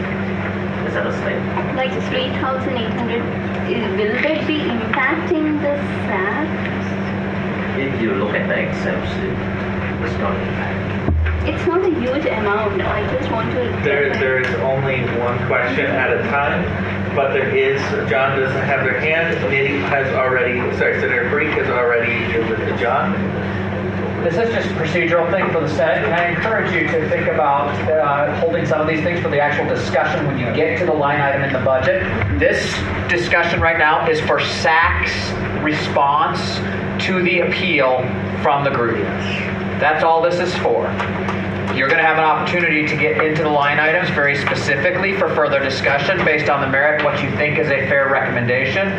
I've never seen these extensions like this happen for this part of the meeting before, so this is a new thing that you're starting. So I would encourage you to keep in mind and really only ask questions of the SAC chair for the SAC response to the appeal. That's all you're doing right now. You're going to have a fair chance to discuss the actual recommendation when we get to that part. So I want to encourage you to move along a little bit. Thank you. Senator Colorado. Motion to limit speakers list. All right, there is a motion to limit the speakers list. Is there a second? There's a second. Is there any dissent? Seeing no dissent, can I have, with a raise of placard or hands, who would like to question the chair still? None. Perfect. Then we don't even need this motion. Do you withdraw your motion, Senator Cobb? Yes. Okay, cool. Thank you so much. We will proceed onwards to the appeal of Maverick Forensics. You'll be granted up to 10 minutes for your appeal and questions to that appeal.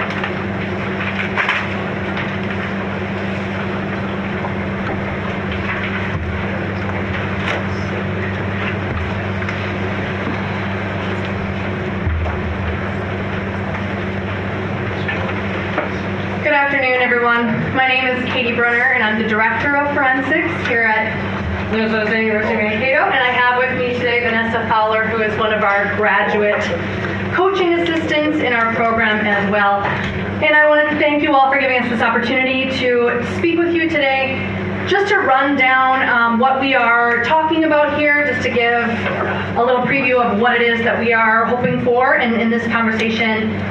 The SAC recommendation for restoring our budget to $16,500, and we are appealing and asking for that to be increased to $20,000.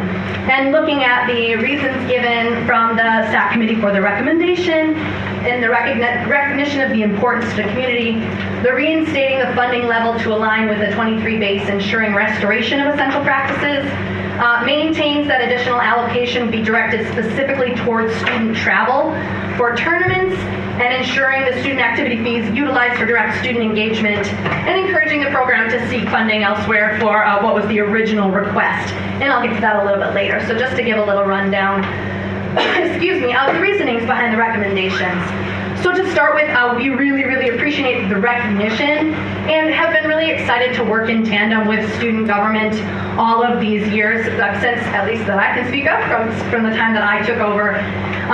For example, being able to encourage our students to be able to join and work with student government themselves, and also having direct lines of communication to the students' needs and wants over the years. Moving down to the restoration of essential practices.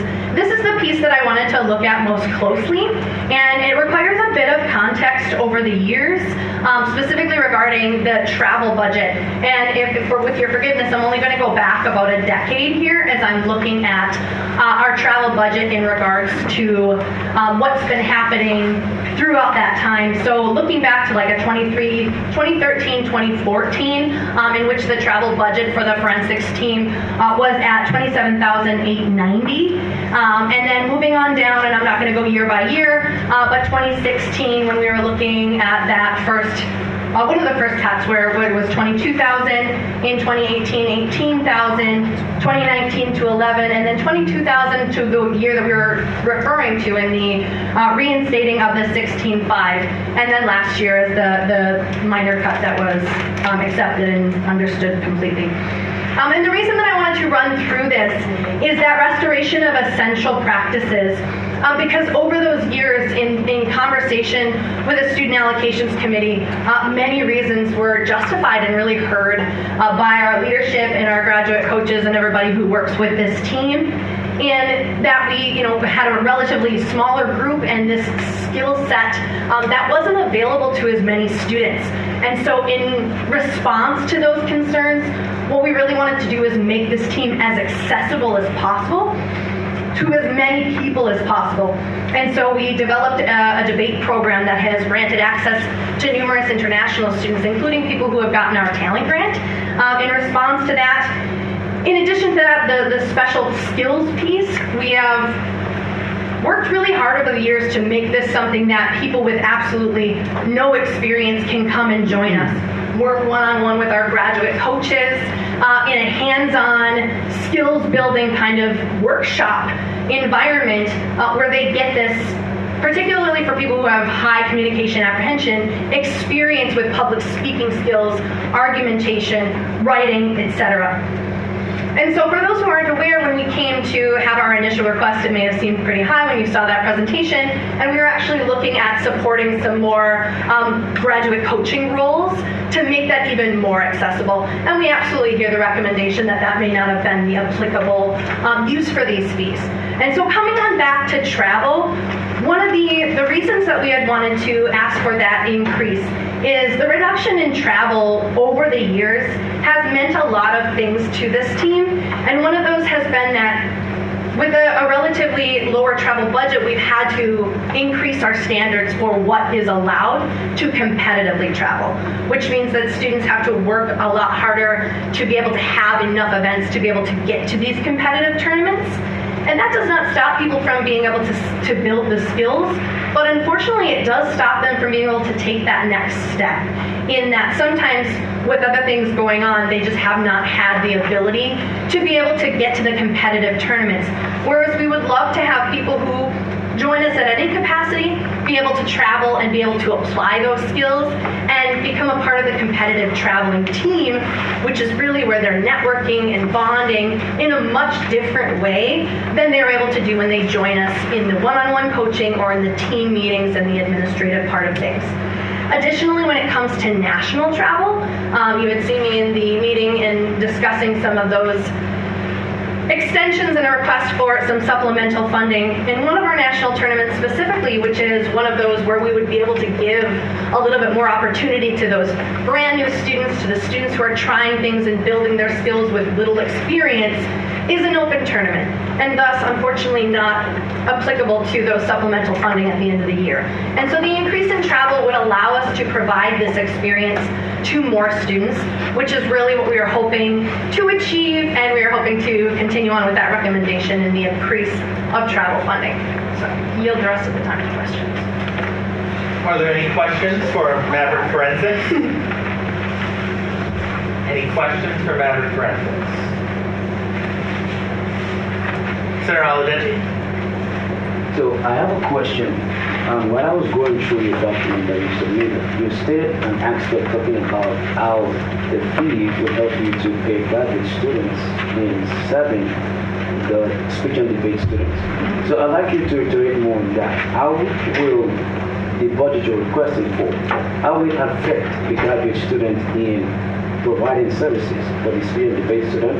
And you talked about it affecting classes and restrictions and stuff like that. So I want to understand that better. Yes, just to, I want to take a step back for a second, and when it comes to the increase that we're requesting today specifically, I was just giving the original SAC recommendation that we had requested.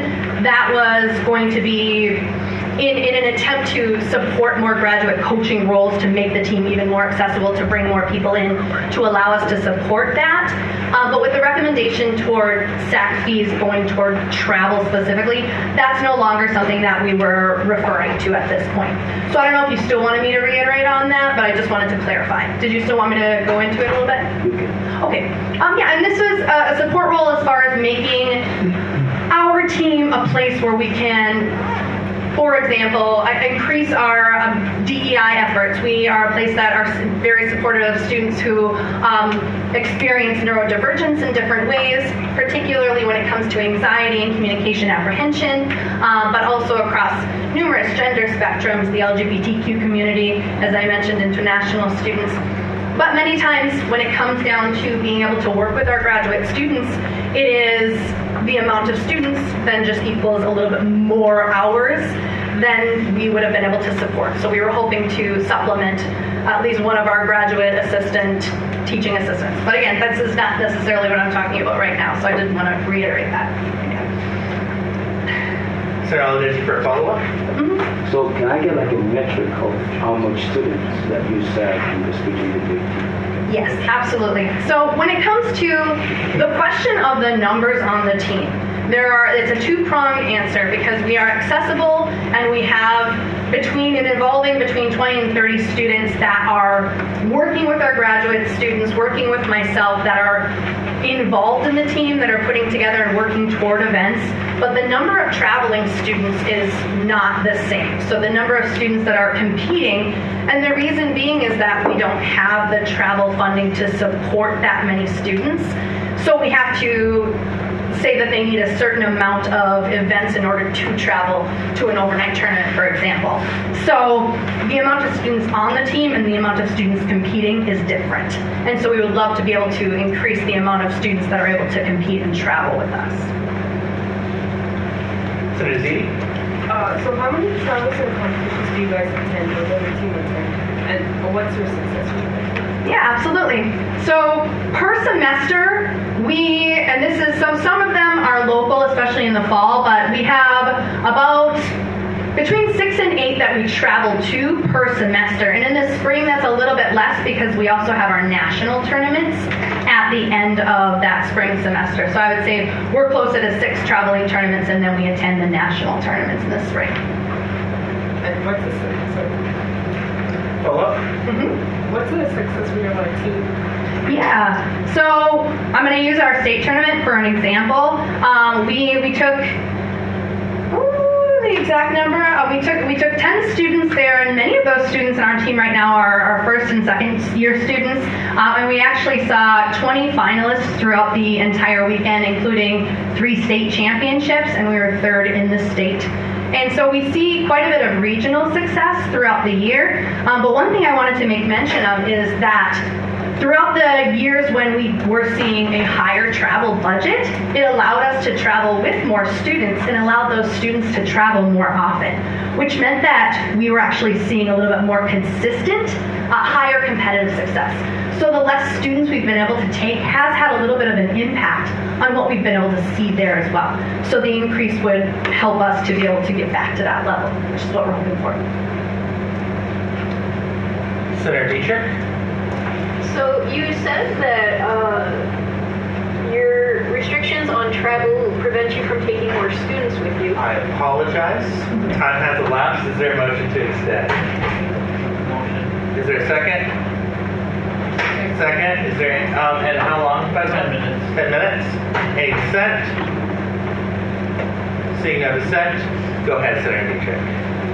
So it impacts the number of students you can take with you, which you would say impact the number of successes that you have at state. Do you prioritize students that you believe will be more successful versus students that will be less successful? I think that's a really, really good question, because when it comes down to needing our team to be a space that is still as accessible as possible to as many students as possible, we prioritize the students across the board, right? What they need for us, we want to give to them as much as possible. However, the amount of events that a student can take to a team, so students can take different speech events and debate events, and the number of events that students are competing with increases based on whether they're competing or not. So the amount of coaching that they actually do or request from us increases. So their amount of time that they are receiving might be a little bit higher for that reason. Senator Beckerman? When talking about the cost of travel, do students that go on the events that require travel, do they have to pay like a fee to subsidize the cost at all? Yeah, so the students are expected to travel, and they expected to cover all of their food costs. They're expected to cover the cost of the materials that they might need to compete with their speech events. So the travel cost is covering where we stay, and then the registration fees for the tournaments. Are there any other questions? Any other questions? Seeing none, thank you so much. Thank you. Does SAC wish to reply? Yes. You will be granted up to 5 minutes for your reply.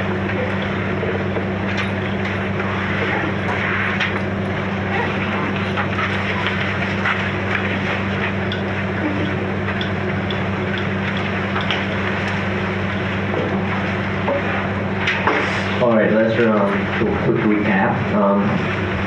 So speech and debate requested $64,000, and then SAC recommended $16,500, which is an increase of $1,320 compared to the current year. And the goal of SAC is we trying to go back to 2023 base, which is what they got last year.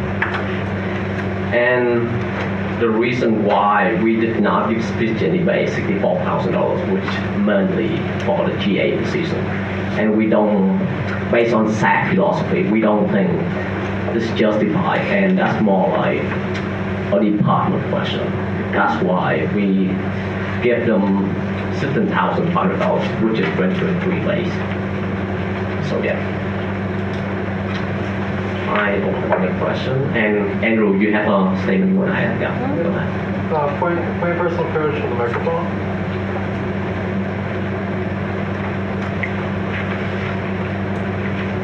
Yes.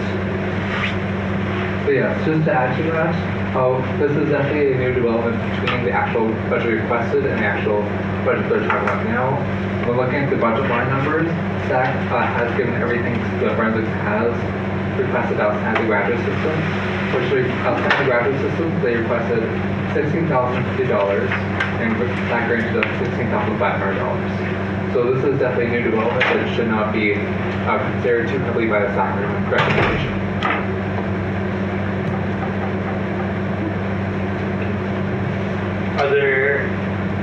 Do you still yield to questions or no? No, I'm open for the question. Okay. Any questions? Senator Colleran? Motion of the speakers list. Motion second? Second. Any dissent? No dissent. Who is wishing to question the SAC chair? Mark and Senator Robinson? Okay, sorry. Senator Moore, whenever you're ready. Yeah, I just wanted a little bit of clarification, I guess, where speech and debate was the only one I saw was that one of the reasonings was encouraging the program to seek alternative funding so we can start staffing institution support programs. Can you maybe just go a little bit into why that is the only one that has that as the reasoning? Is it the only one that is asking for staffing? So the majority of $64,000, which is stipend pay for the GA, and we at SAC we don't think staff money should pay for that position, and the external grants we mean, which is the department grants, to pay for that position. We don't think student fee should pay for speech and debate GA position. Since that was the only one on the speakers list and there was a limit, your time is considered over. Thank you so much. With that, we will go over to the call-in groups, beginning with the Kearney International Center for up to 10 minutes. It's J.C. Fry here or their designee.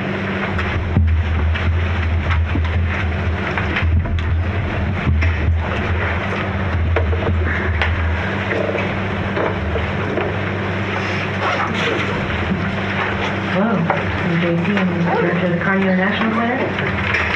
And I don't really have a presentation made. I was invited here because it appears you have questions for me or for our request.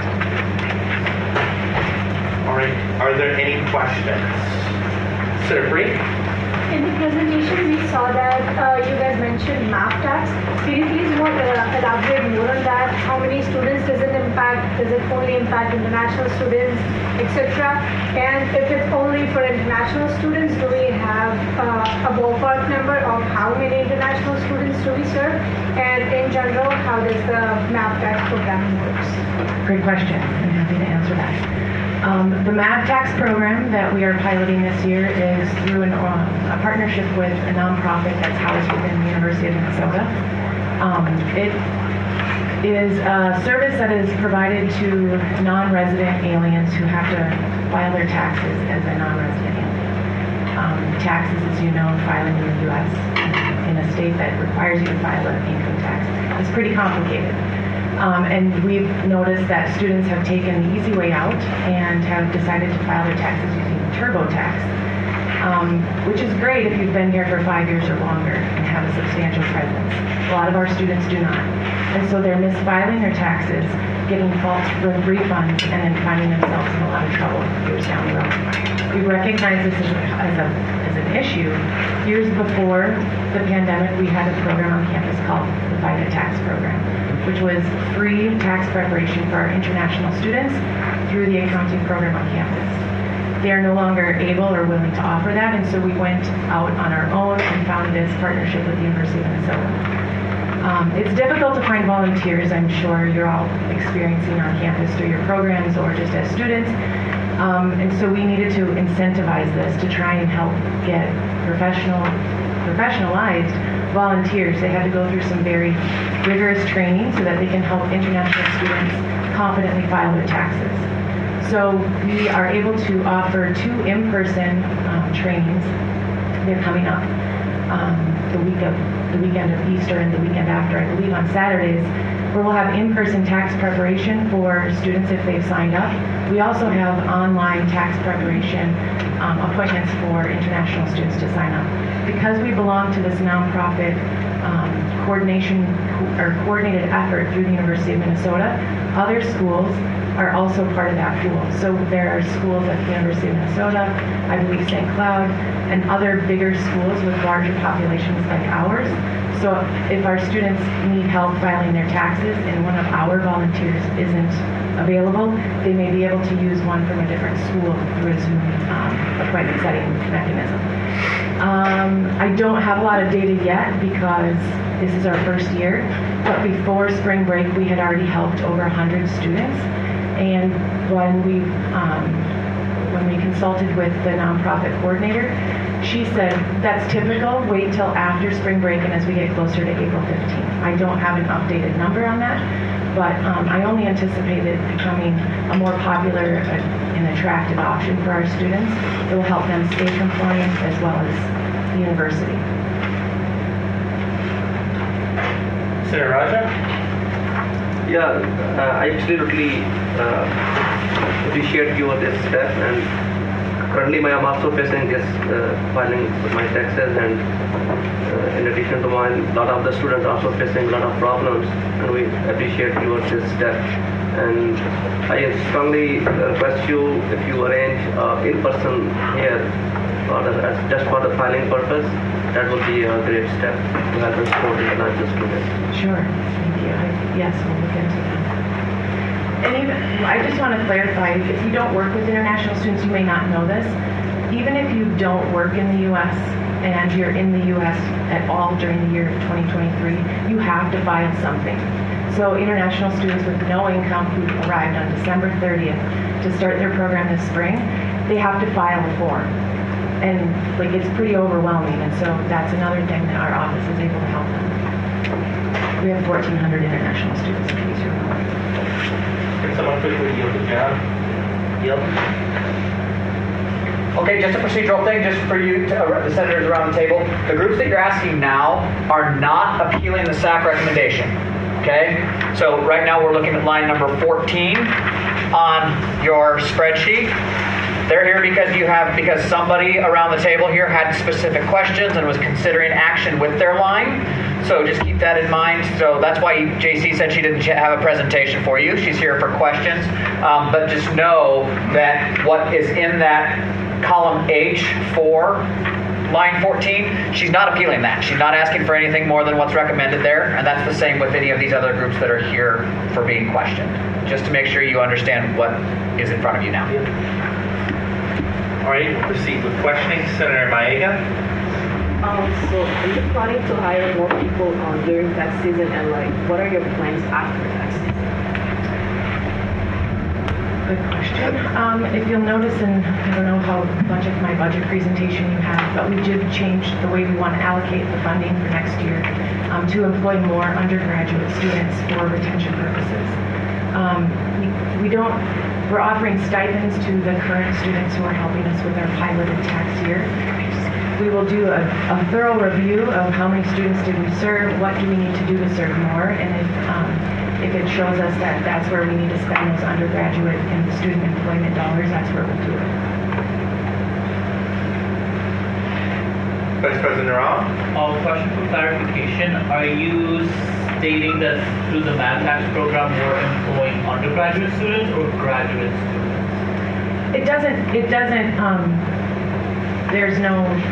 We don't have a preference really. It's any student who has an interest and can pass like the pretty rigorous training. So far, I think it's majority is undergrad.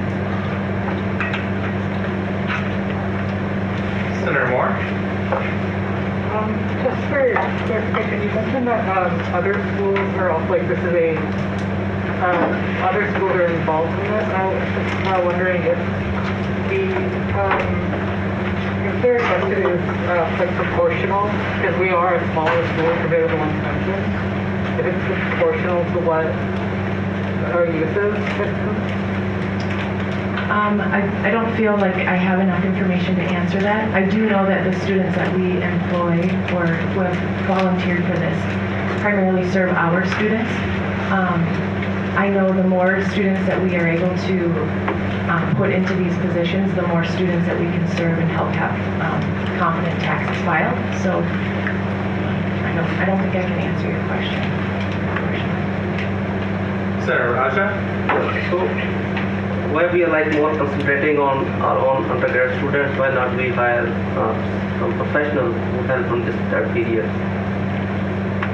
Because this is very complex and like we can file more confidently, and a lot of students facing this issue right now. Yeah, I like that recommendation.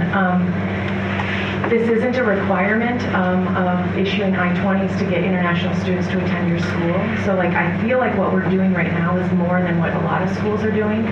And I think every step that we're taking to better serve them is great. We can always do better, but I would love to have a full-time tax professional in my office. Not full-time, I'm sorry, you only get the two. I would like to remind the body that while we love recommending things and things like that to groups and what they should do, as a reminder, this is a discussion about the budget, so please ask questions pertaining that you need to be able to effectively vote on the budget. Are there any other questions? Seeing none, thank you so much. Thank you for your time. We will proceed down to the next called-in group, which is theater. There's a point of information.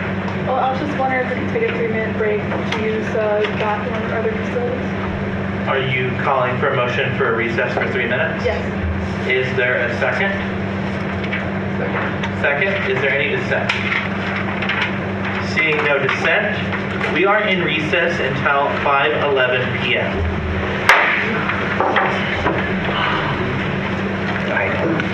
Robert.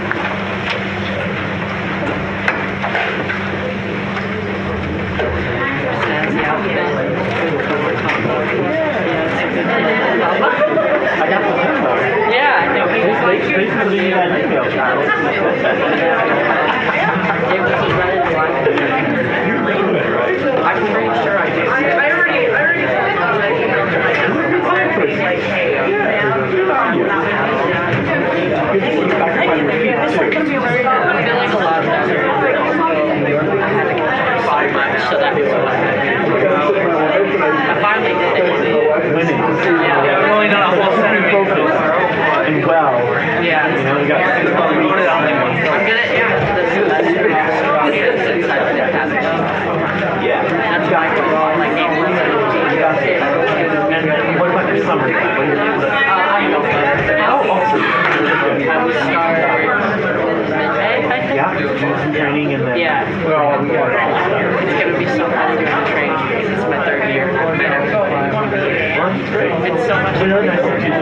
have how we have well, right? And you get some food and you get money. You got money. It is pretty good. Yeah, they have.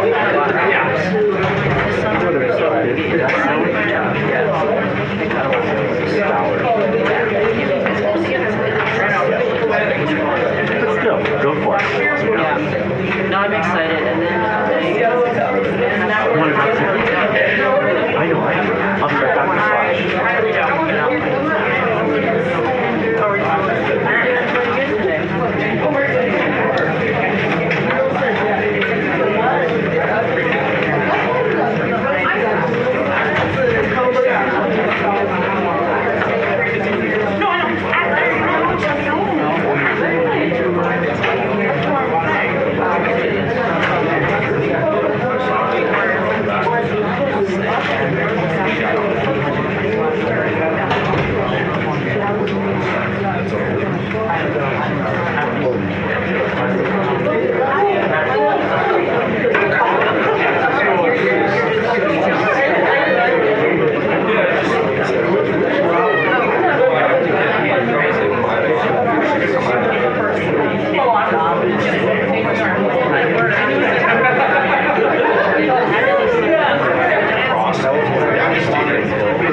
We will proceed onwards unless there is a motion to extend that recess for a moment.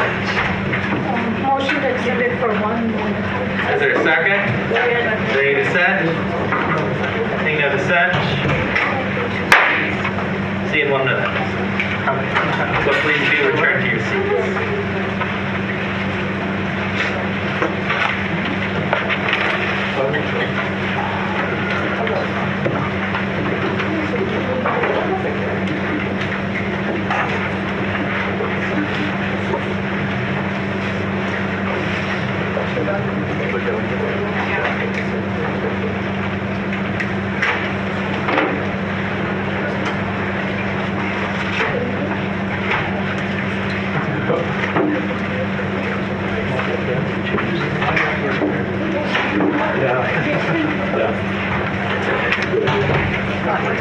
Yeah, thank you.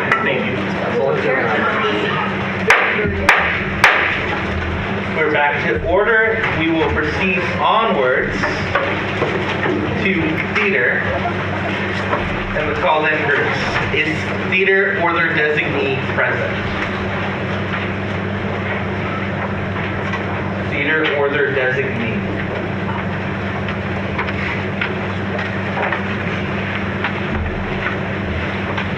They are not present. We will proceed onwards to homecoming. Is homecoming or their designee? Thank you. Point of personal privilege. Yes. We are trying to get the president added to the Zoom just so if we have any folks on Zoom that they could be added. Is there anyone who could accept the waiting room request? Yes. From IT or tech? I'll go take care of that. Yes, you can go ahead and proceed. Hi, I'm Bill Torvald. I'm the Assistant Director of Student Activities for the Student Events team. And the budget here, we're here to answer questions on is the homecoming budget. What line is that there, Mark or John? Line 51. Thank you.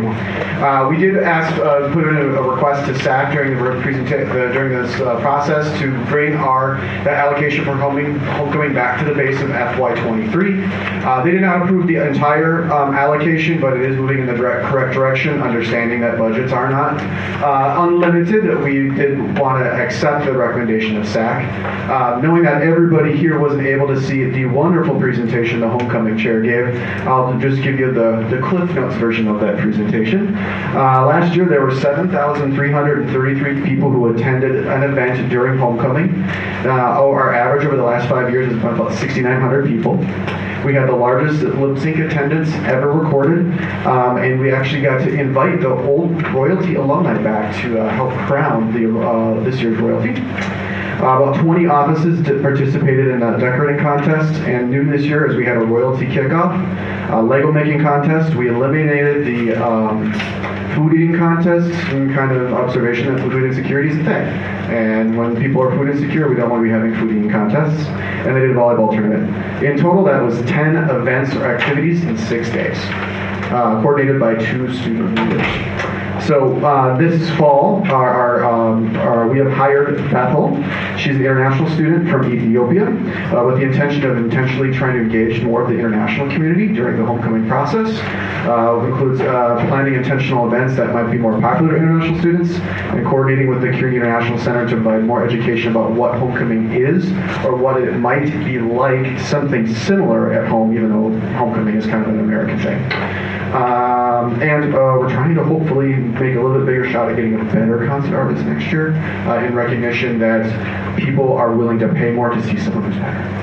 But with that, I am here to answer any questions that senators may have with the budget request. Are there any questions? President Reuter? Could you just explain a bit more what you do for the past few years? For example, the homecoming bonfire has been canceled, sadly. Minnesota weather, what can we do? What do you do with the money, the supplies, and everything when that is canceled, and how do you kind of turn it around? The funds that are used for that? The bonfire is a tricky one for me. It's about 50% completion rate right now. The nice thing is, if we make the decision far enough in advance, we don't owe really any money except for a box of screws. So the pallets are all donated. We don't pay for the firefighters who don't come. The fireworks are canceled. And that was pretty much what was planned. We did hire the Construction Management Student Association to put that together. Without them, we can't do it. That's to the tune of $250, and we did honor that since they did actually complete the bonfire this year. And that's to use to fund their travel to go to a conference that they have. If they're going into one, we paid for their fleet vehicles. So that is there, and then also another student group was scheduled to help clean up the debris afterwards. There's a significant amount of debris, and actually we've said that while we're looking to give them other opportunities to fulfill some other type of work for the student events team, we're actually seeing if they can help with concert teardown to make them right that they committed to be there. But really, that is the one nice thing about the bonfire: all the services can be canceled. Yeah, it took me 14 days to get 250 pallets. It was a lot of fun. Are there any other questions? Any other questions? Seeing none, thank you very much. Thank you. We will proceed onwards to the Maverick Food Pantry for up to 10 minutes.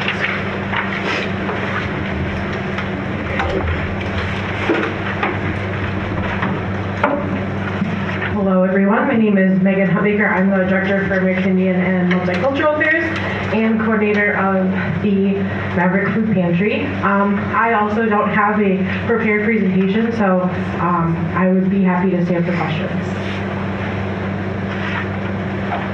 President Reuter? Could you explain more with the recent grants that have been announced and brought to the food pantry, how those grants are used, and do they affect what the student fee money is used for, or do those Yeah.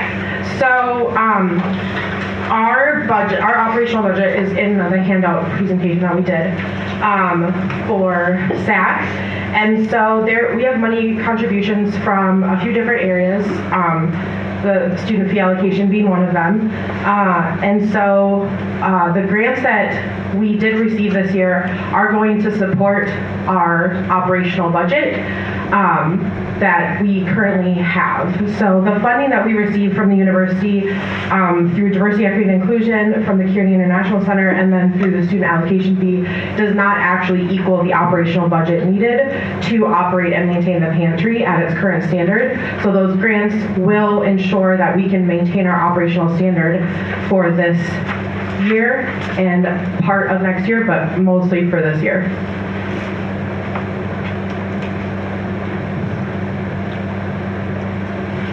Are there any other questions? Any other questions? Mr. Maba, do you have a question? I see the, Senator Maba. I guess I'm just trying to understand what you're saying. Does it mean that if the budget for this year was around 35,000, we're running with like sort of deficit or something? Correct. How? Yeah, I can explain that. So what happens is any additional overage costs that we have with the pantry is usually covered by the Diversity, Equity, and Inclusion office. So Diversity, Equity, and Inclusion contributes a base rate, but then it is covering the additional costs that come with operating the pantry annually. Are there any other questions? Sir Aladeji. So on a rough estimate, how many students tracking so far have you served in the past semester and in the year? Yep. So our numbers have continued to increase over the last 3 years now that we've been operational. So this year we are about 8,000 students served. That is close to what we served last year in its entirety. So we definitely will eclipse our student service for this year. We've seen the increased use in our pantry week by week, and the need has definitely grown year by year as we've had our space open. Sorry, Colorado? Do you think the need for the pantry will continually grow year by year? I would guess so, based on the food costs we're seeing, and based on the need that students are presenting to us. I definitely think we will continue to see an increased use, or at least a maintenance for sure, but I definitely would see an increased use. That's what our data has shown us now for the last 3 years. We've almost doubled every year that we've been open, so yes. Senator Beck Yeldrin. I have a question to ask. Does the Matter Pantry cover only students, or does it also cover people outside of the community? You must be an enrolled MSU student, so you just have to give us your STAR ID. So, but it is just for enrolled MSU students. Okay. Yep. Are there any other questions? Any other questions? Seeing none, thank you so much, Becky. Thank you. We will proceed onwards to the next call-in group, which is the Veterans Resource Center. And their designee, if they are present, Veterans Resource Center.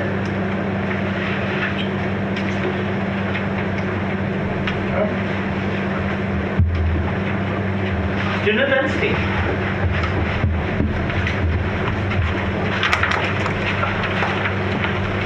This is line 55.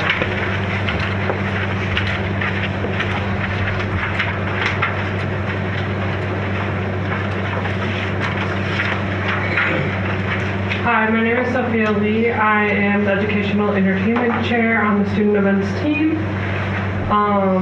So I'll go over a little bit of overview of what we presented at SAC. So over the past 5 years, Student Events team has averaged about 26,500 participants each year. Some of our 2024 highlights were the Minnesota's largest bingo game ×2, the silent disco, which was the very first event this year. Tubing at Mount Cato was excellent, was fun. Haunted House, Haunted Takeover, CSU Haunted Takeover, unfortunately had to be canceled halfway through due to a fire alarm incident, but it was fun otherwise, a lot of attendance. Steve Burns held a couple weeks ago, just before spring break. He was a great guy, and big full attendance there as well. Not a full house, but very, very full. And then we have Math Fest, which is hosted on every year. Great attendance, great support from other organizations. And then we had ice skating at the rink over. We tried with this year for an outdoor rink, but that unfortunately didn't happen too well. We got like 2 nights out of it. But unfortunately our winter season was not that great, like previously said before about the ice fishing.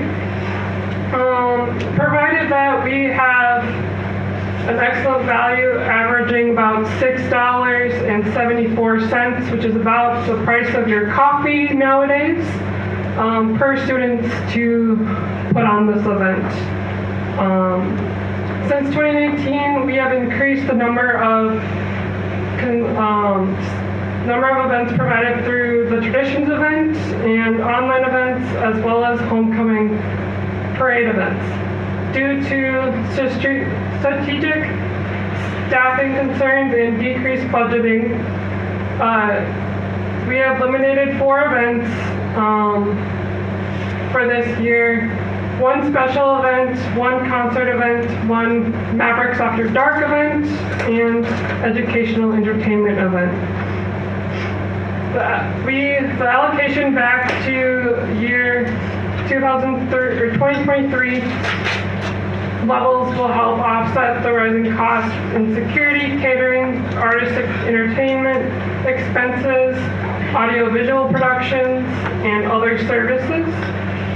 This spring, event chairs have had to cut corners on some events to meet our budgeting requirements. Hello everyone, my name is Agnes James. I'm the Vice President of Student Events Team. Just want to talk a little bit about what kind of goals we have looking to next year. We really want to help rejuvenate student leadership efforts on campus. We want to help with that through our improved committee structure that we've been working on this year. We also want to continue to use Math Central and actually use it for data collection, our attendees at our events, some analysis, so we send out a survey after events to get a little bit of feedback about our events, what we can do better moving forward. We also want to provide more opportunities for international scholarship points to be gained through our events. We want to allow more volunteers to come in. Additional off-campus outreach. So we do that through our social media. We also do that through online events, which they can attend. We also want to pursue extra corporate partnerships, but also maintain the ones that we do have. And also we want to potentially look into getting a more popularized comedian next year.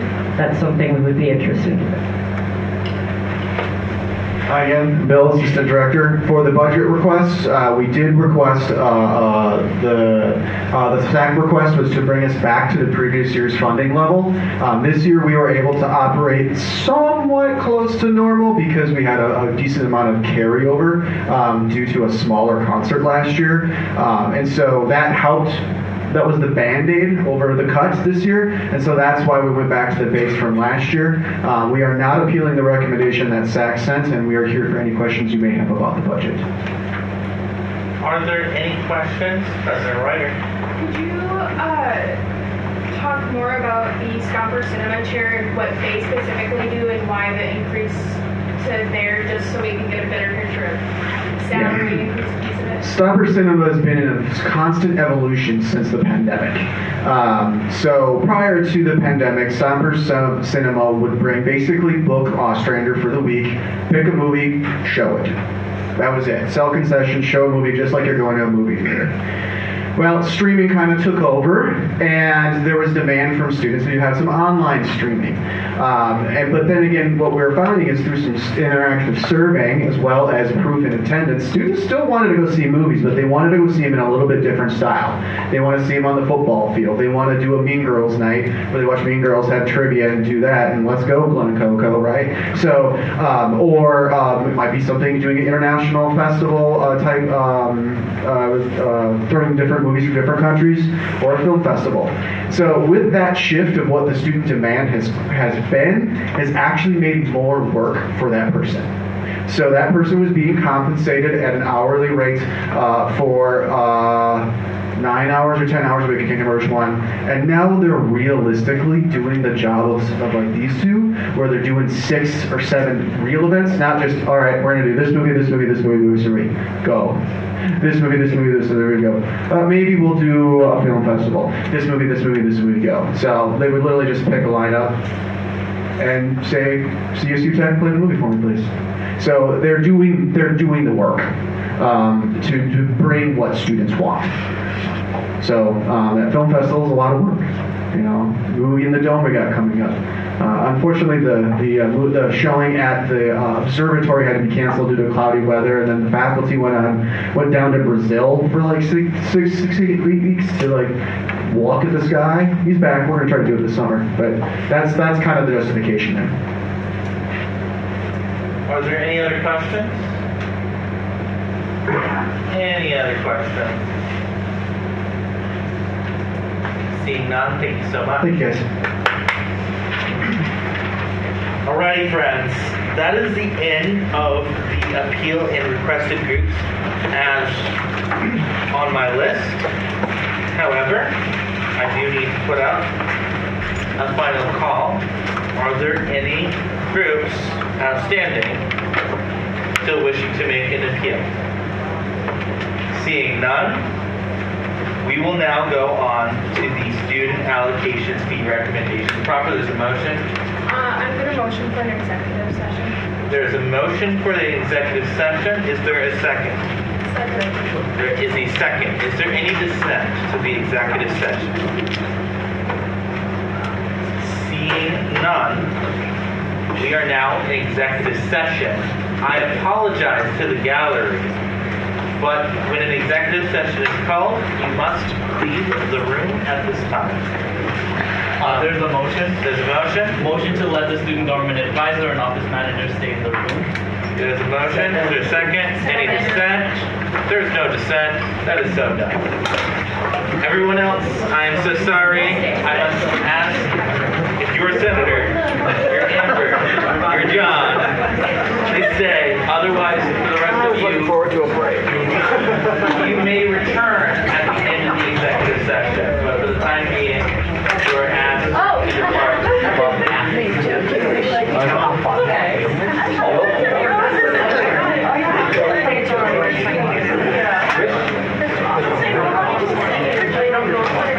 See your last one.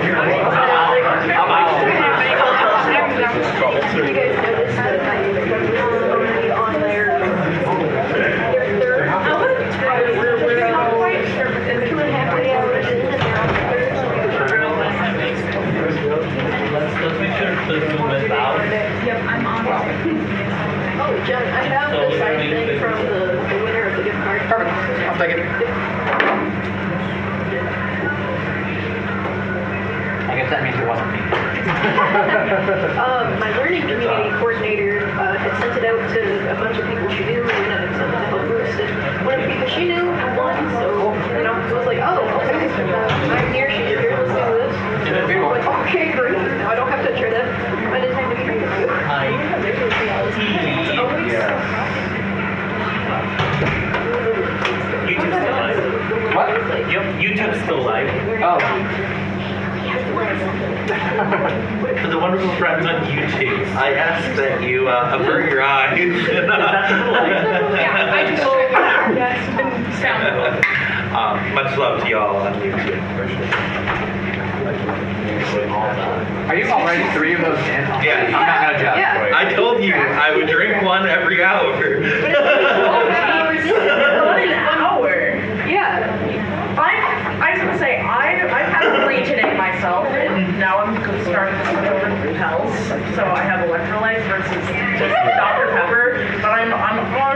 February and June, so This meeting is sponsored by Dr. Pepper.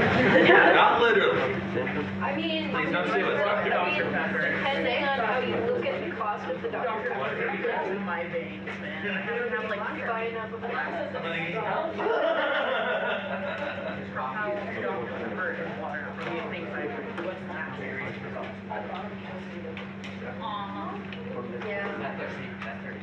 Are we muted up?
We're looking at the aggregate of the overall fee increase for students.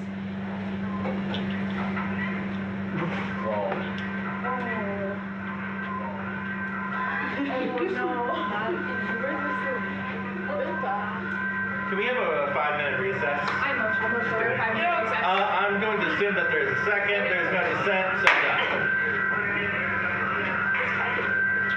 That's bad.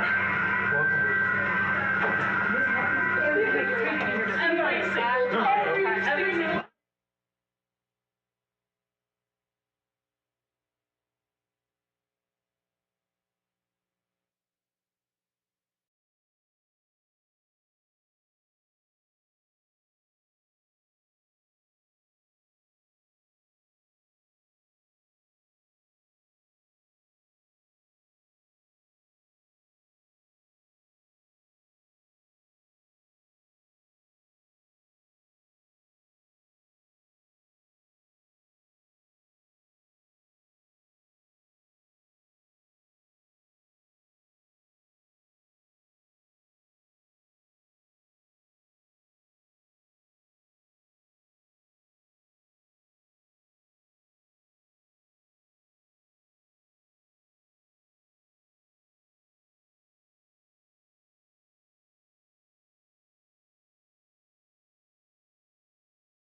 Test, 1, 2, 3, 4. Okay. 5, 6, 7. Okay. Whatever you want to do. But yeah, I just wanted to make sure that you had your Yeah, that.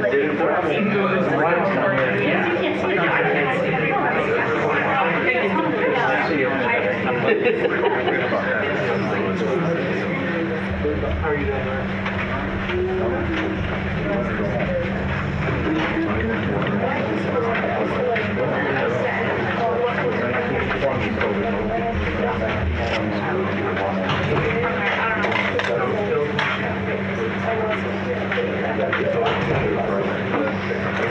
Johnny, I'm stuck here.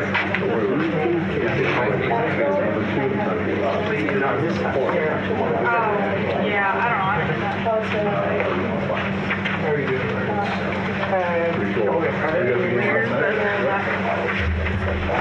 Unfortunately not. I have been really swamped so much. Yeah, I have 20 pages of research. Yeah. I got a 2-page middle routine. I wanted to go first because I don't want to. Wow, the 20 pages are due at the end. Yeah. I figured I'd start leaving with a good one. That's my spring one, actually. I want you to do that. My committee thinks it's kidding. But, you know,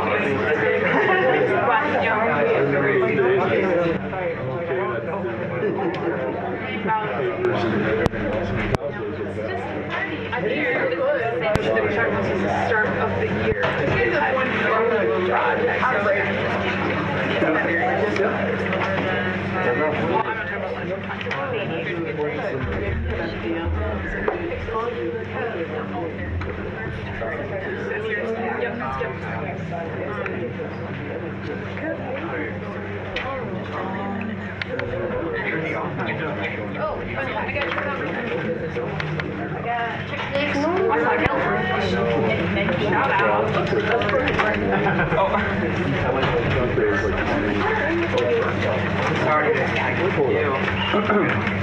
Anybody else need something to eat?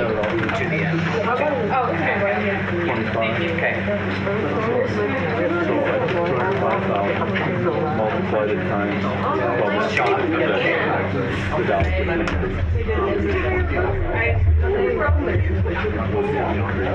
Over what?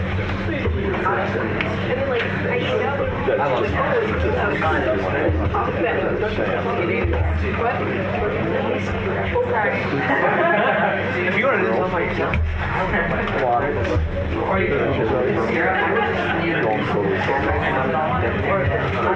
Sam's is the only one that's really separate. Just the student hours of this one. Perfect. Thanks,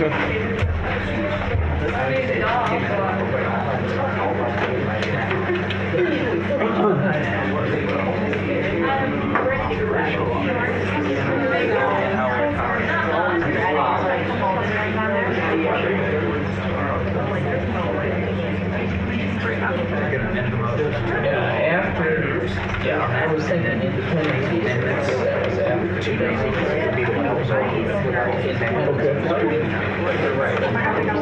You know, and I've driven through Russell, Kansas, and that was Bob Dole.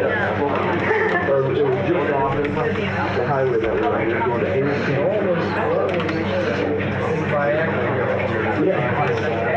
We probably didn't want to look at it. But yeah. Which one? Oh, yeah.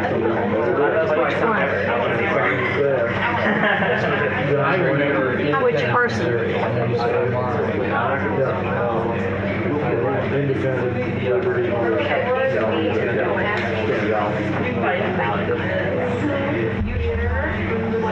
down there all the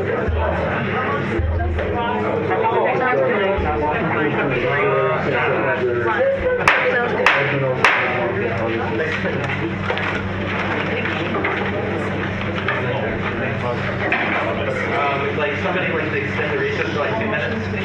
Motion, second, consent. We'll see you in 2 minutes. I am so sorry.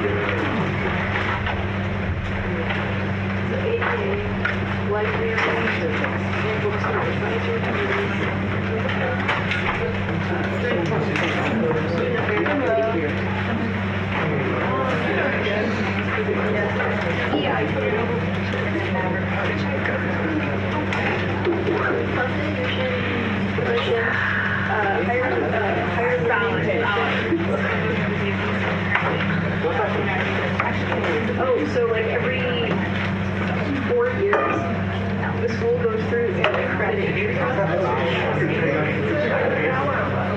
Yeah, so I mean, I did for the library, we needed people for every textbook that are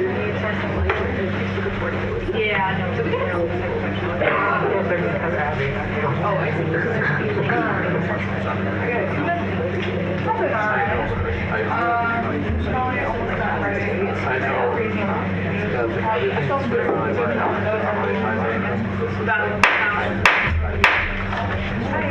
We're back to order at 6:26 p.m.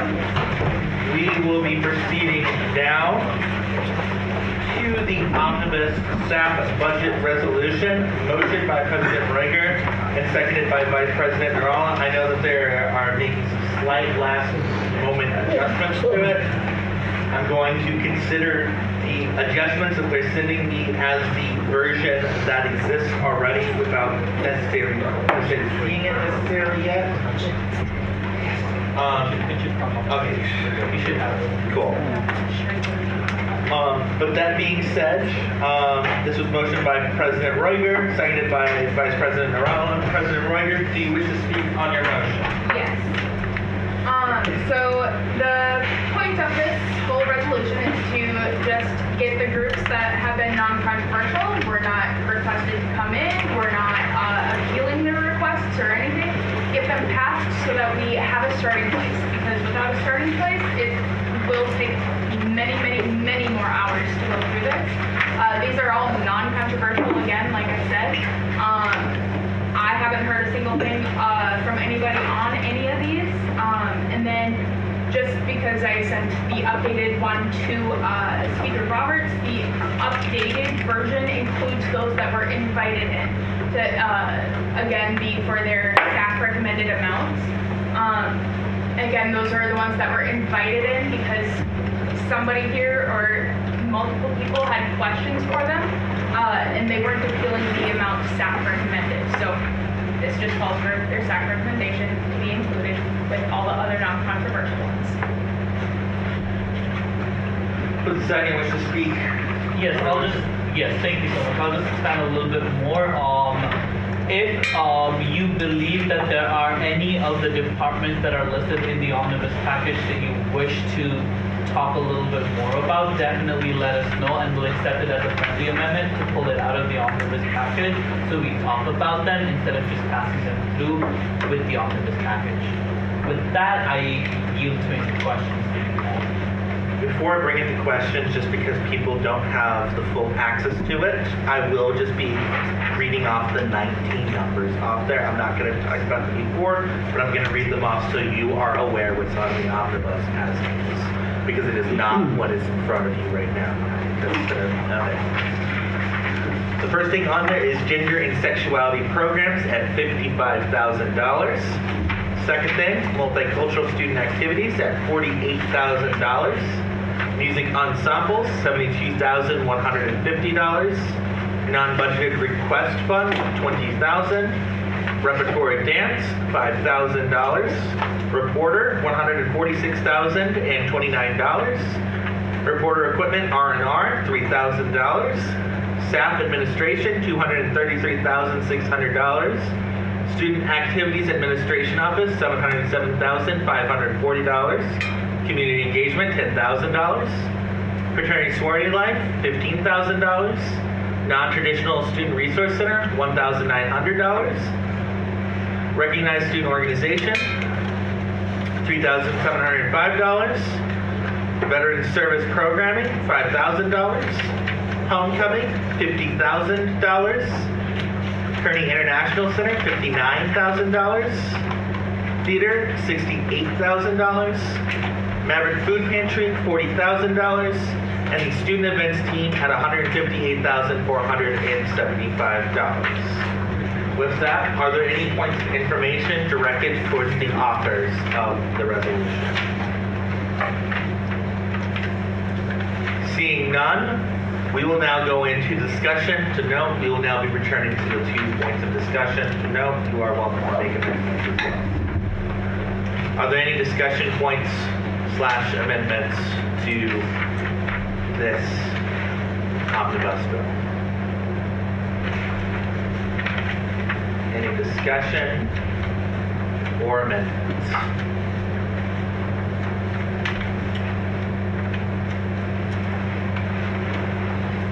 Seeing none, then we will go into voting on the omnibus bill. Point of information. May I just ask a question? Is it intentional that the student government line is not included in this? Yes. Okay, because I was just questioning because there was no appeal or anything. Okay, got it. Thank you. With that being said, we'll go into a roll call vote on the resolution as written. Senator Hart? Yes. Senator Bonga? Senator Ziti? Senator Wing? Yes. Senator Bryant? Yes. Senator Maega? Yes. Senator Kanza? Yes. Senator Goma? Yes. Senator Mohammed? Senator Mohammed? Senator Aladeji? Yes. Senator Van Gelderen? Yes. Senator Andrew? Yes. Senator Dietrich? Yes. The proxy for Senator Hawk? Yes. Senator Raja? Yes. Senator Maba? Yes. Senator Moore? Yes. Senator Preek? Senator Speltz? Yes. Senator Beckerman? Yes. Senator Colleran? Yes. Senator Robinson? Yes. President Breuger? Yes. And Vice President Narama? Yes.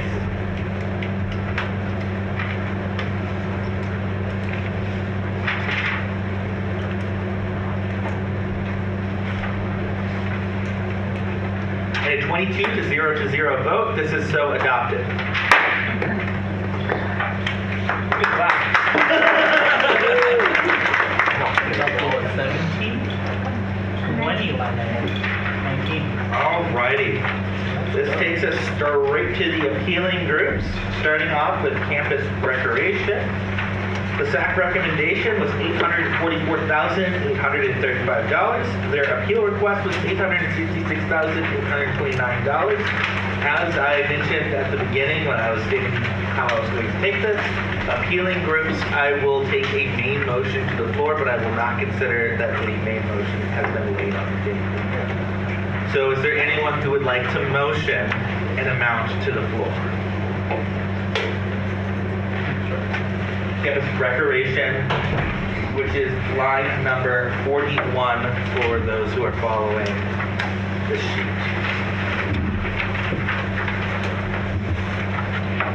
Would anyone like to put a motion to the floor?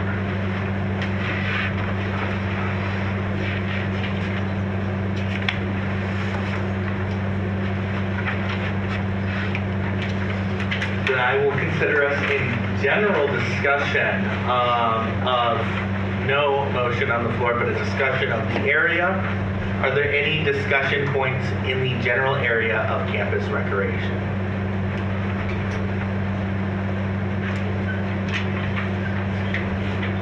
Seeing none, is there anyone who would like to make the motion? President Reuger? A motion to put onto the main table, whatever, the $844,835 number provided by staff recommendation. $144,835. Is there a second? Second. I'm going to take Vice President Narala. Already, we are now in discussion of the main motion. President Reuger. Vice President Narala? I believe we should vote in line with what staff has recommended, just because they've done intensive homework, and I fully support what the staff has recommended for the allocation for campus recreation unless there's any amendment or arguments that anyone at the table believes we should discuss. Senator Colorado? Yield to redundancy to Vice President Navarro. Okay. Are there any other discussion points? Senator Freak? Again, yielding to redundancy, but agreeing to whatever Vice President Nanola said, I feel like I understand where campus rec is coming from, but we should stick with what SAC recommended. Thank you. Are there any other discussion points? Seeing none, we will go ahead and vote on the $844,835 allocation as recommended by SAC. Motion by President Ruiger, seconded by Vice President Narala. We will take this in a roll call vote. Yes, no, abstain. Senator Hart. Yes. Senator Bonga. Senator Zibi. Senator Wynn. Senator Bryan. Yes. Senator Maega. Yes. Senator Kanza. Yes. Senator Goma. Senator Mohammed. Senator Mohammed. Here. Senator Mohammed, how do you vote on campus recreation? Abstain. Abstain. I vote yes. Vote yes? Okay. Senator Oladeji? Yes. Senator Van Gelderen? Yes. Senator Andrew? Yes. Senator Dietrich? Yes. Proxy for Senator Hawk? Yes. Senator Raja? Yes. Senator Maba? Yes. Senator Moore? Yes. Senator Freak? Yes. Senator Speltz? Yes. Senator Beckerman? Yes. Senator Colleran? Yes. Senator Robinson? President Ruiger? Yes. Vice President Narala? Yes. In a 22-0-1 vote, this is so adopted for campus recreation.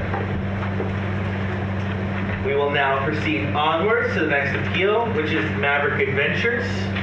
I will take a motion on the floor for a recommendation.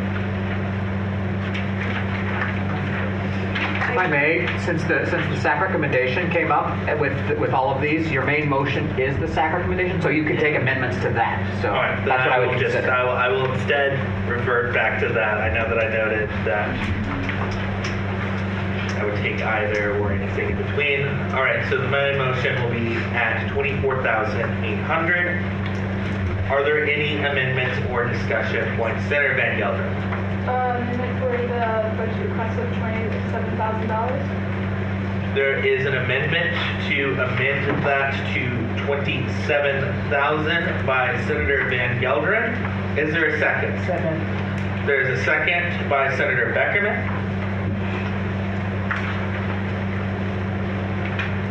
We are now in discussion of the amendment to $27,000. Are there any discussion points on the $27,000 amendment? Senator Aladeji? So concerning the requested amount of $27,000, I have visited the organization myself, and I have both individuals went there to meet the organization and then people involved. And I've also been there as undercover as well to observe the activities that goes on. And I do think that they need the money because they have a huge impact that they do on the student.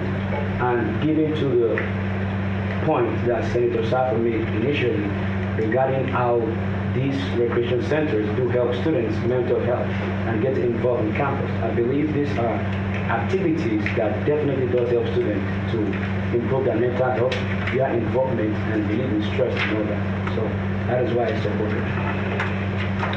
Senator Beckerman? Yeah, I agree with a lot of what we just said. And it's not that big of an increase too. It's $2,000. It's not like you're asking for hundreds of thousands of dollars. And especially with when they're talking about if they don't get funded things like hours to the rock climbing wall might have to get cut, and that is a a big activity on campus that I know a lot of students do use and does have a large impact on students. So I think they give them the money that they request would be best in this situation. I yield. Senator Dietrich? I appreciate the speaker we had from Maverick Adventures who came today. They sound like they have a really fantastic program. However, as a senator, I feel like my responsibility is to our students, to maintain a fiscal responsibility to our students. I know that SAC has done their research. They have spent a lot of time on this. I personally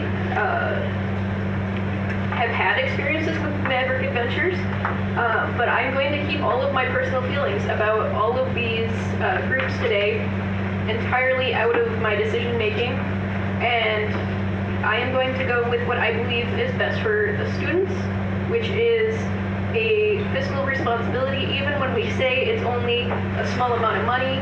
Like I said before, a small amount of money for each group year after year after year, that's going to add up. And it might only seem like 50 cents here, 20 cents per credit hour there. They do add up, guys. Just think about that. Senator Mohammed? Quickly, Senator, I think we always kind of fall eye to eye, but today I must say I disagree. I think that most times actually after school is ended is typically when students try to find something recreation.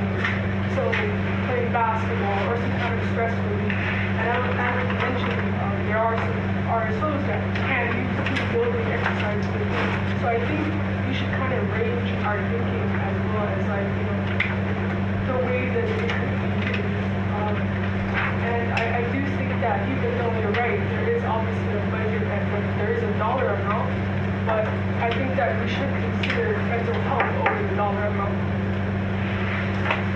Senator Speltz? Okay, so I'm going to have to agree with Senator Dietrich on this one because I've been here a year and a half now, and realistically, where are we getting the funding for that? Are we taking it out of reserves? And we do have to think about whether or not, what's that going to leave for next year? And then the year after that. It's a snowball effect. And the fact that that would be snowballing into something where we continuously add to group after group is not sustainable. I mean, that's redundancy on your end and repeating what you said, but it is really something that is serious. And we have to start thinking about what's going to happen a few years down the road. Not now, not this exact second. I mean, yes, it matters that they're going to have to cut things, they're going to have to work around things, but realistically, what do we do when we don't have that anymore? Because we, this year, decided that, it mattered at this exact second and not for the future student government. Vice President Roth? Question to Senator Speltz. Are you advocating for the 27 or are you advocating for along the lines of what SAC has recommended? Could you clarify on that?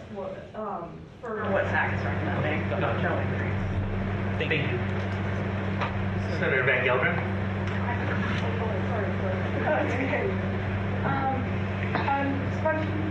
I was supposed to understand what you're worried about. I don't think this increase is going to expect the resource as much as people think it would. They've been proven to have great events. They encourage people to move their bodies, go outside.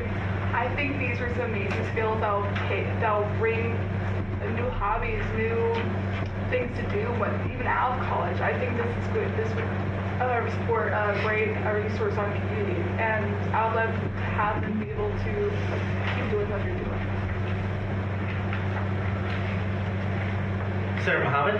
Last point, but if you are both in support of athletics, and then in this case of, for example, games that is held on campus, I don't think that it makes sense to be in support of that and raise their money if you're not going to raise money for the person actually doing the, exercise themselves. It's probably better to be in the field than watch. So that's all I have to say. Senator Kanta? I'm looking for my increase in nutrition because it is going to help students' academic success. And not only that, but it's also going to help for social and emotional learning for the student and the personal growth and the behavior changes that might happen. So I would recommend for going with 27,000. Senator Aladeji? In responding to Senator Dietrich, sorry, I don't mean name, but in responding to you as well, while you're considering the effect of what this increasing fund might have on the schools, payment fee and the making. However, these organizations are the ones that create involvement activities that get these students to be involved in campus. Now, so the reason why they want to remain in the university.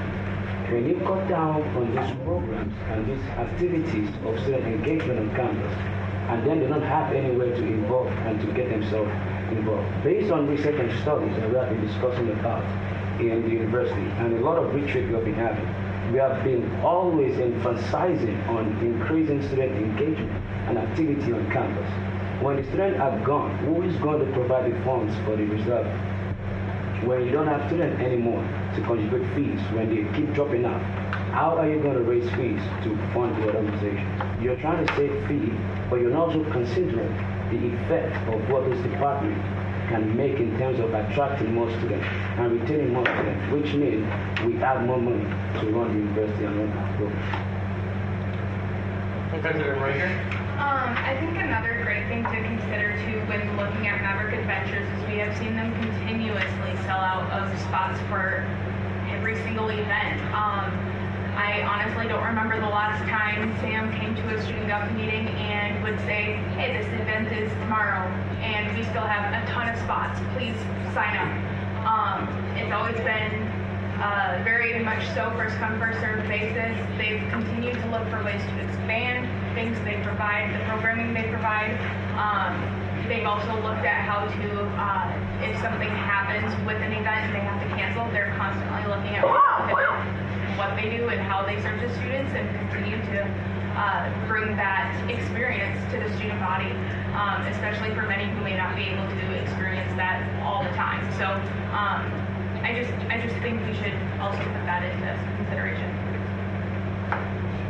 Senator Dietrich? I just want to respond to Senator Aladeji.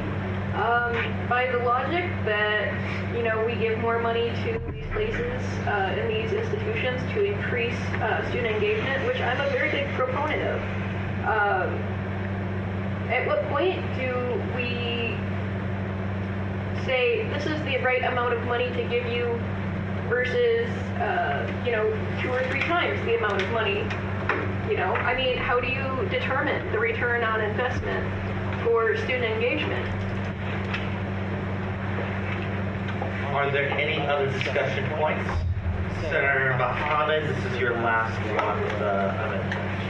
Senator, you said that last point that you made, said that can you repeat that last point? Senator, am I allowed? If you would like to raise your placard to make a response, then absolutely. Senator Dietrich, your last with the amendment. Okay, so when it comes to increasing the amount of money that we give to groups for student engagement, when do we say that this is the right amount? How do we know that this is the right amount of money? If our goal is to increase student engagement, and the way to do that is with more money, then why aren't we throwing even more money at it? I guess that's my point. How are we calculating our return on investment for each dollar that is going to these groups? Senator Zini? I think the return on investment here is lower for the students. I think that's what we're seeing here. Students are involved if they like it. It's worth it that we spend the money on it. In 2020 is not that big of a money for us because students like it and so we should do for them. And we believe it's a great thing. Senator Gonza? it is like a mental and physical stress buster for students. So I think we should go with it, because it's not that from where we are going to get, that doesn't matter. It matters that how students are good, how it is helpful for students. Are there any other discussion points? Senator Moore?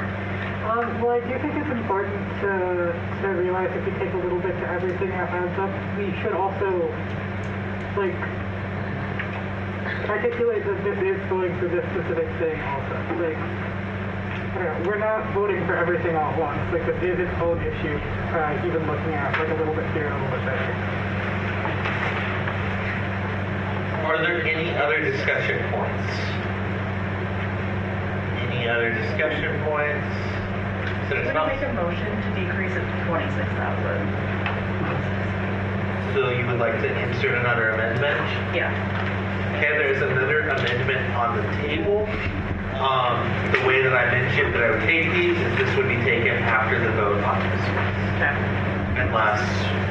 Okay. Unless you are making an amendment directly on the amendment. Okay, you're making an amendment on the amendment. Okay. Okay. I thought you were making a separate amendment. Apologies. Is there a second? Senator Hart, seconded.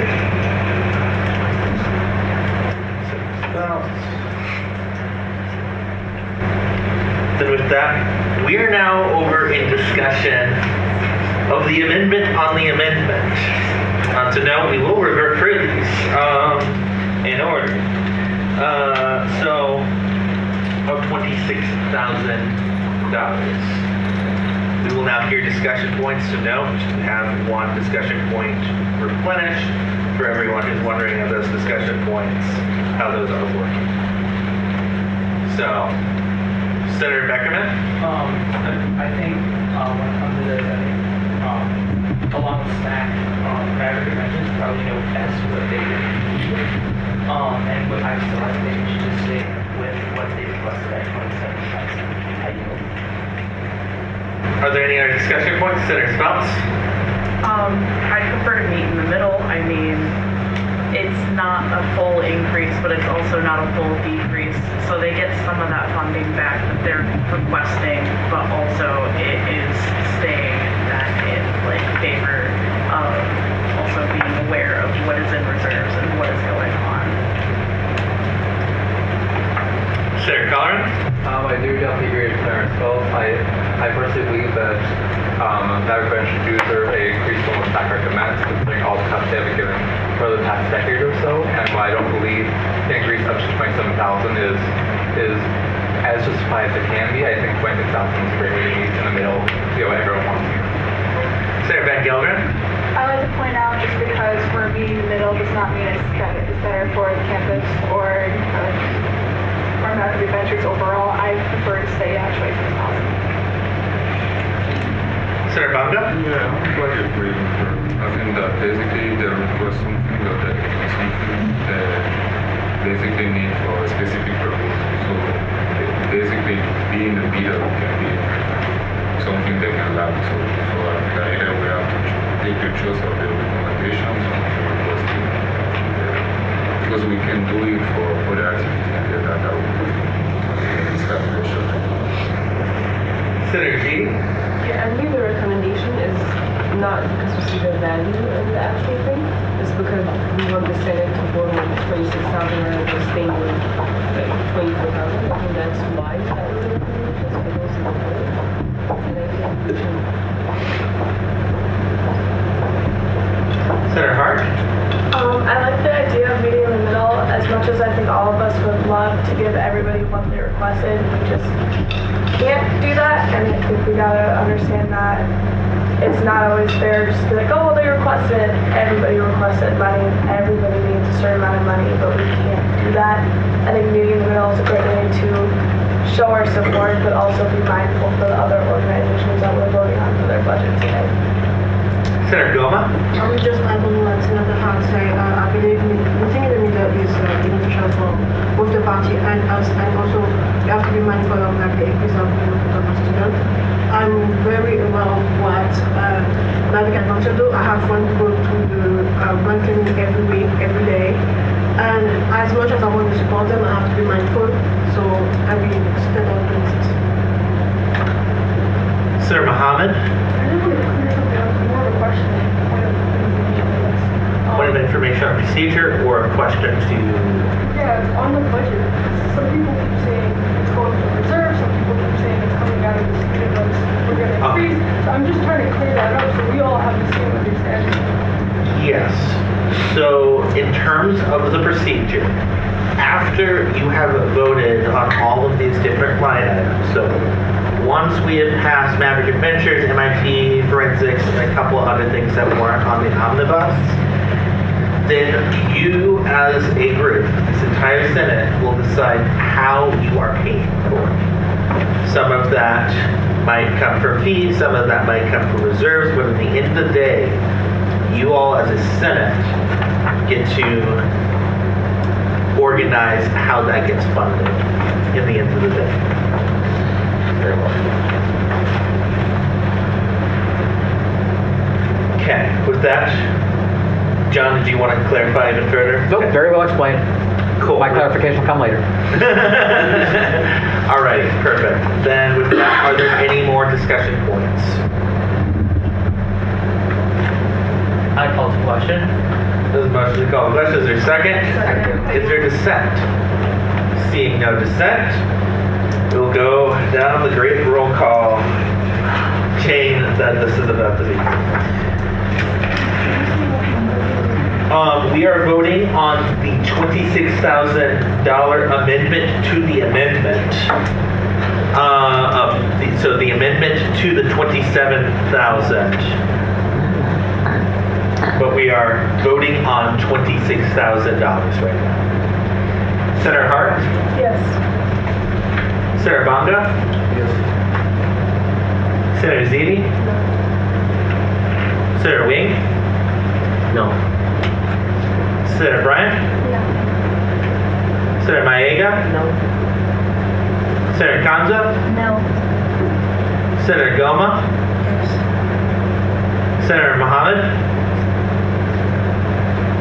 Yes. Senator Aladeji? No. Senator Van Gelder? No.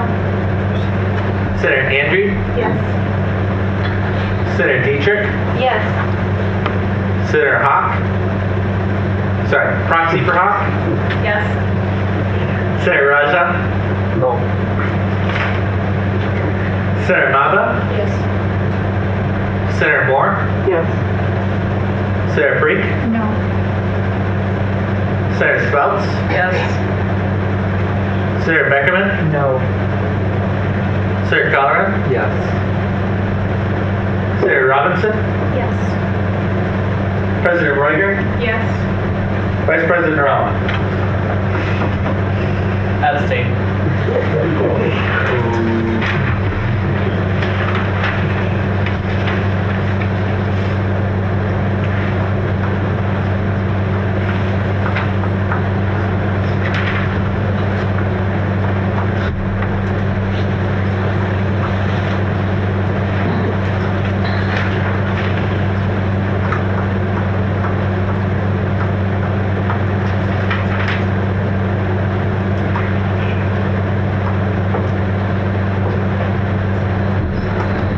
In a vote to 12 to 10 to 1, this amendment does pass to the amendment, but now this is now the amendment itself. So we're now back into discussion of the amendment itself. So yes, this is a chain of events. So Clarify what the number. Yes. the number officially that you are still on is $26,000. Are there any discussion points? Senator Beckerman, yes. So we got her compromise. I think with this number, I think it would be best to pass it as is. We never compromise. Maverick Venture gets a little more money to be able to continue their things, and we can remain fiscally responsible as well. I do. So Senator Van Gelder? I also agree with your point. outlined, since we came to a compromise and something we all agree with, I think we should pass it. Any other discussion points? Senator Bryant? Call the question. Call the question. Is there a second? Any dissent? Seeing none, go down. Senator Hart? Yes. Senator Bonga? Senator Ziti? Abstain. Senator Wing? Yes. Senator Bryant? Yes. Senator Mayorga? Senator Kanza? Yes. Senator Goma? Yes. Senator Mohammed? Senator Aladeji? Yes. Senator Van Gelder? Yes. Senator Andrew? Yes. Senator Dietrich? Yes. Senator Proxy for Senator Hawk? Yes. Senator Raja? Yes. Senator Maba? Senator Moore? Yes. On top. Senator Brink? Yes. Senator Beckerman? Yes. Senator Colleran? Yes. Senator Robinson? Yes. President Reiger? Yes. Vice President Norrell? Yes.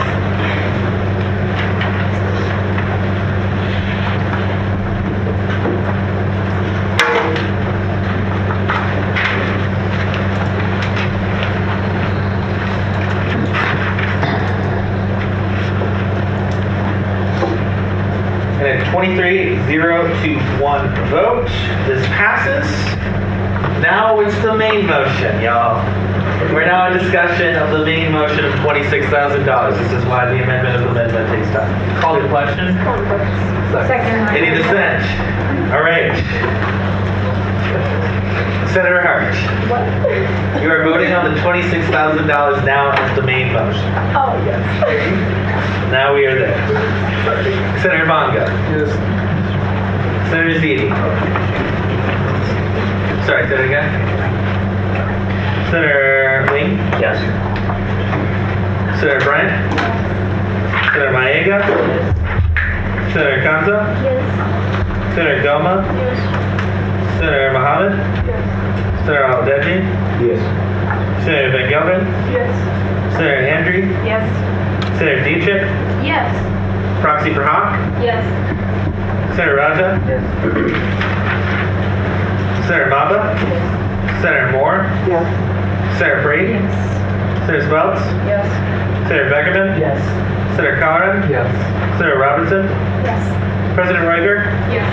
Vice President Norrell. Yes. This is so adopted officially 24-0 to 0.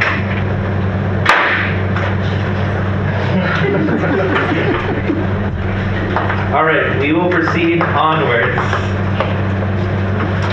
to MIT, which the request was SAC recommendation was 18,000. The appeal request was 21,800. We will start at the number motioned at 18,000. Are there any discussion points?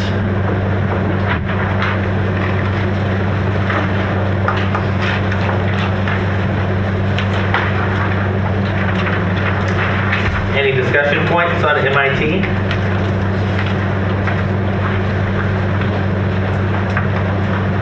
Seeing none, we will proceed on to voting.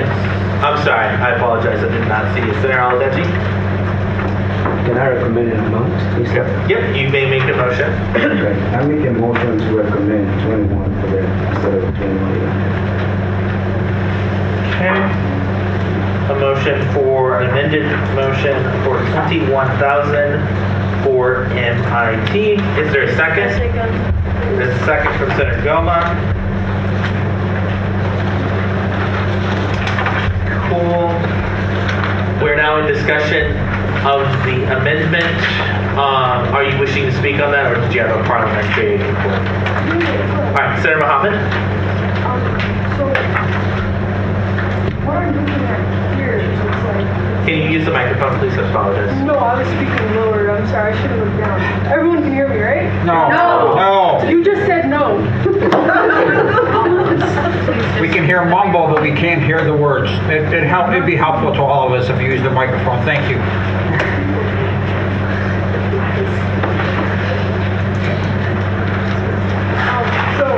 What I'm looking at here, it looks like I'm seeing 3,800. It's not on. Can you please turn it on? Oh, can you hear me now? Hello? There you go. There we go, okay. So, I'm looking at 3,800, is that correct? No, we are on Maverick Involvement Team. And the amended amount was $21,000 by Senator Aladeji, seconded by Senator Gall. $21,000 for our Maverick Involvement Team. This is line 52 on your spreadsheet. I am looking at the requested.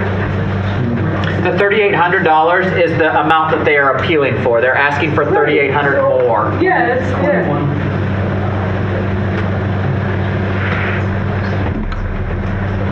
Oh, okay. Yeah. So you're saying basically instead of 3,800, you'll give them how much? 3,000. 3,000. Okay, okay. I just want to be clear on that. Okay. I'm figuring it out, y'all. Thank you. Okay, did you not want to speak on that then? Okay. Senator Colleran. Can you pass out the microphone?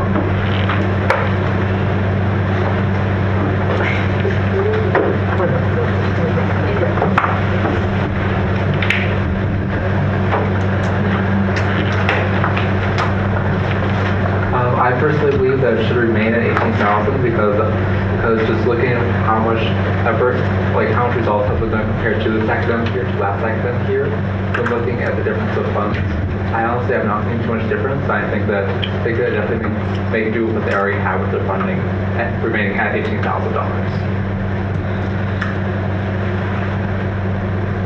Senator Freak. Yes, I do not support the amendment to increase it to 21,000 just because when the 90th student government voted on it, it was with the intent that MIT can function with 3 people. Again, we get where they're coming from. We're all trying to do our best here, but SAC also did their best to come up with these numbers, and I yield. Senator Nava. Senator Oh no, Senator Oladeji was the one who has been visiting other organizations. Do you have a reason why you decided on 21,000 rather than you were motioning for 21,000 rather than either 18,000 or 21,800? Senator Oladeji. Yes, so the reason why I motioned for 21,000 instead of the 18 is because, like you said, I've visited some of those organizations and I've seen their impact that they make on the student body. So, like we were discussing initially, the MIT is the organization that serves the 221 organization that they mentioned in their presentation on campus. And what they basically do is, they are the ones that make this organization function. At least from my experience and my due diligence on what I did in visiting them, and plus my past experience with them, they respond to student presidents, like organizations, they respond to their questions. So eventually, if you're trying to host an event on campus, if you're trying to get a space, to do your event, if you're trying to get recognized for like the annual recognition process that they mentioned about, they are the one that does these things. And while all that might sound as an easy and simple task, well, you cannot really speak for it until you're there to process the document. You can't really speak until you've been the one in the shoes. And now, cutting down the budget of the students, like they said, you can see that the motioner said during their presentation that the reason why they were able to function this current fiscal year was because they got a backup funding from, I believe, the other organization that they mentioned. That was why they're able to function. So that means we're expecting that peradventure, if they didn't have that backup funding, there will be a decrease in their efficiency and their outputs. And that will ultimately affect other organizations on campus because these are the people that provide training for those organizations to carry out their tasks that they do. So for example, the Map Central, like they mentioned, is a software that every organization on campus use to carry out their events, use to track things and get recognized and all that. They are the ones behind these things. Why you might not really see them outside in operation, but they are the backbone. They are like the heart that makes the aerosols function. Senator Mohammed? Yeah, no, you made some really good points. Speaking from experience, y'all, I'm an actual example of that. I've been here. I'm obviously now a senior, and I will say this is my first year actually being a part of RSO myself, getting to the place where I am myself a vice president in cybersecurity. I found it out, but they have been the people who actually automatically were quick with the response and the emails and those sort of things. So to be honest with you guys, even us today here, they gave us a leadership camp. They were able to bring us together with other places. So I think those things should be still noticed and given the space and, hopefully the money that we can agree on. That's all. Senator Baca? So my point was just what you said, but I'm on the point of effectiveness rather than being efficient. If people have to be fast by bringing, having a more in the quality of the job, that would be fine, rather than feel that because they are trained, they can still do the work. But as the student, they also need to be having the housing to do better work, basically. So me, I think that increase and then what you said was something that it would be good. Senator Nava? Sorry. Senator Moore? While I agree the work they do is important, I would also point out that, at least from my understanding, a lot of the increase in budget would go to the leadership retreats, which is a proportionally pretty small amount of students that actually go on them. Again, obviously, I think they do very important work, but I do think personally the increase isn't really affecting enough students for me to be for it with that. Senator Hart? I definitely see how helpful MIT is, especially when it comes to supporting presidents and RSOs, and they do, I see their helpfulness. I think kind of to what President Williams said at the beginning, we have to think who are utilizing these sources out of the 50,000 people on this campus, and one of my concerns is just $3,000 is a lot of money to put somewhere, and that's my only place. $3,000 is a lot, and we have to still remember where we're going to be pulling that money from and where it's going to be going. Senator Brink?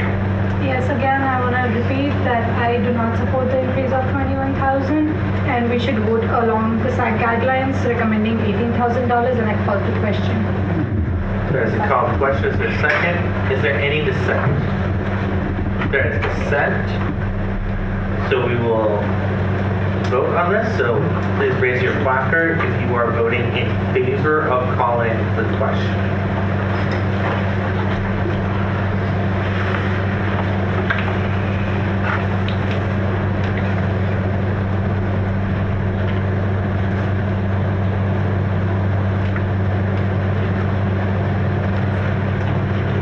All those opposed?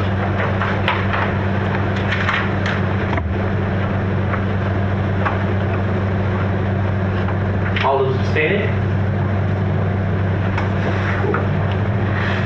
The 19 to 3 to 1 vote. This does pass.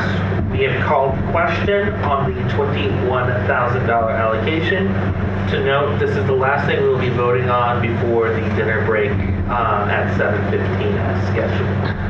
So with that, Senator Hart, you are voting, I'll repeat what you're voting on. The $21,000 amendment. No. Senator Banga? Yes. Senator Ziti? Senator Wing? No. Senator Bryant? Senator Maega? Yes. Senator Kanza? Yes. Senator Goma? Yes. Senator Mohammed? Yes. Senator Aladeji? Yes. Senator Van Gelder? No. Senator Andrew? No. Senator Dietrich? No. Senator Proxy for Senator Hawk? Yes. Senator Raja? Yes. Senator Mava? Yes. Senator Moore? No. Senator Brink? No. Senator Speltz? No. Senator Beckerman? Yes. Senator Collard? No. Senator Robinson? No. President Reiger? No. Vice President Nral? Abstain.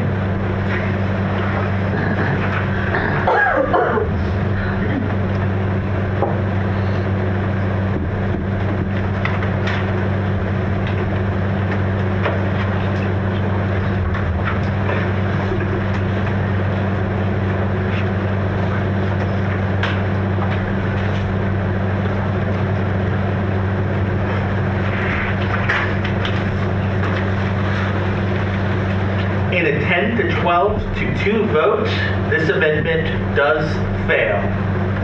We are now back to the main motion. However, we have reached our 7:15 p.m. point in which dinner has been called. Although I will want the motion for the recess. I'll make a point of information. The food is coming, so we'll just wait until the food is here. If there is any deliberations that we want to make, let's discuss.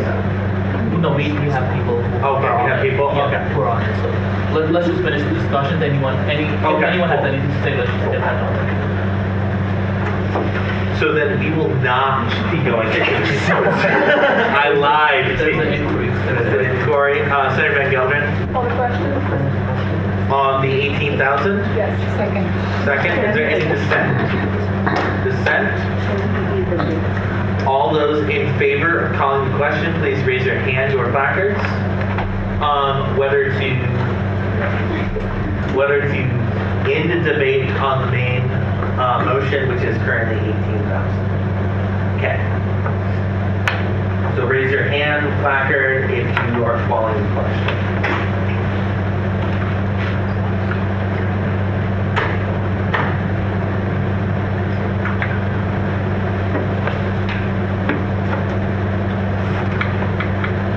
All those against?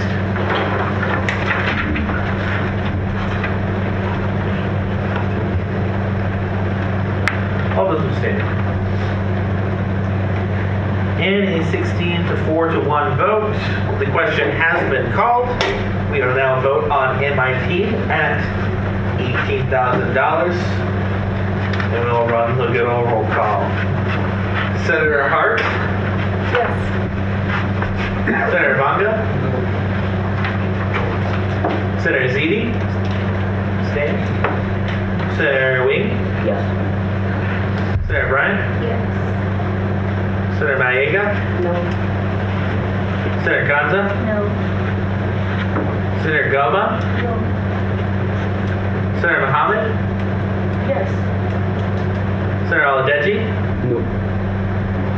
Senator Van Gelderen? Yes. Senator Andrew? Yes. Senator Dietrich? Yes. Proxy for Senator Hawk? Yes. Senator Raja? Yes. Senator Mava? Senator Moore? Yes. Senator Brink? Yes. Senator Speltz? Yes. Senator Beckerman? Yes. Senator Collard? Yes. Senator Robinson? Yes. President Reiger? Yes. Vice President Nral? Yes.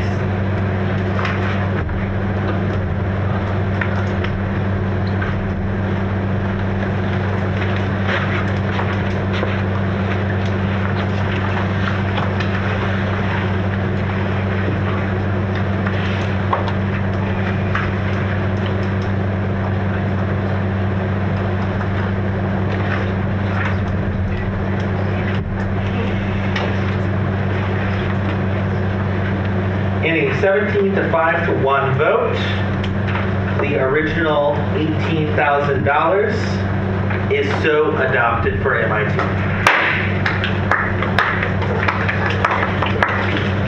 There's a motion. There is a motion.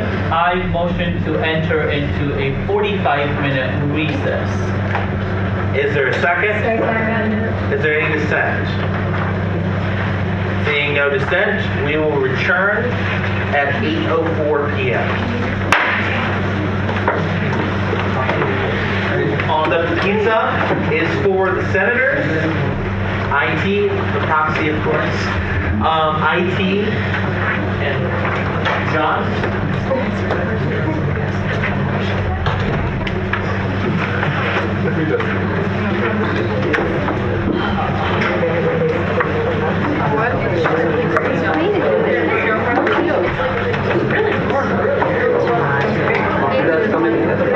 That's what I have a question.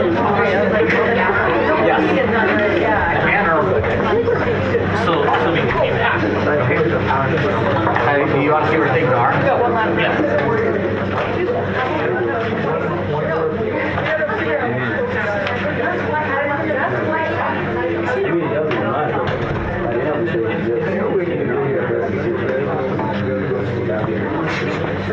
You have tough job.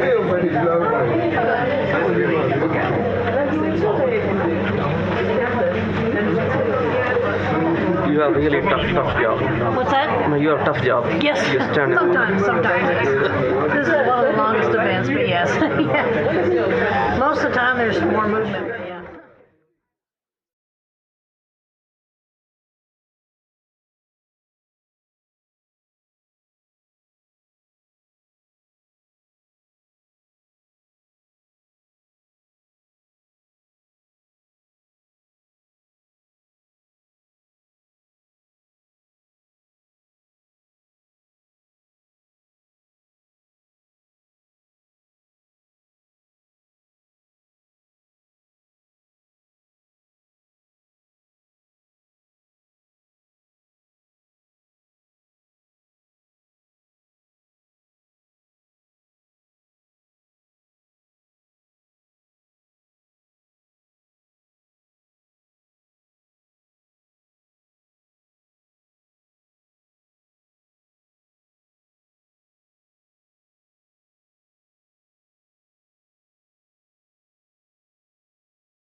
I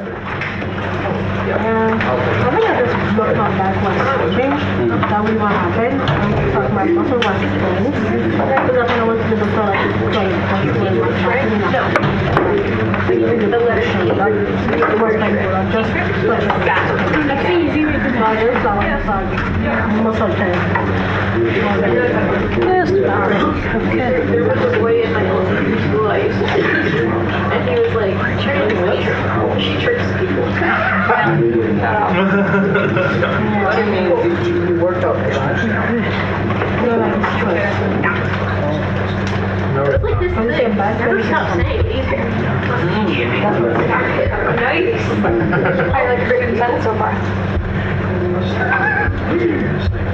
Been very weird. Yeah. Was something like you kind of do next year? Of course.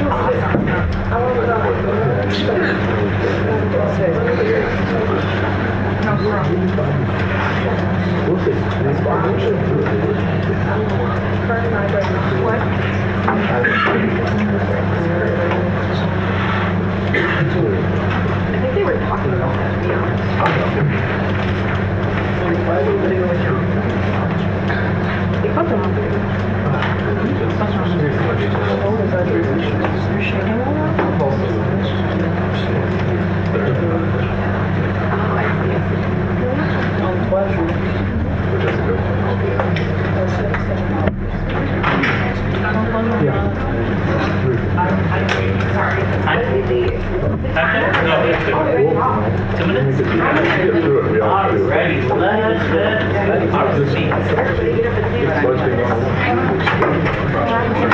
Folks, before we get back, I will tell you that at the end of this meeting, it is tradition to have a whole Senate photograph. So please, as you're packing up stuff, take the chance to come pose for a picture, and then get your bags all put together and stuff, so that we can have that fun photo op. If y'all want any final pizzas, please be our guests.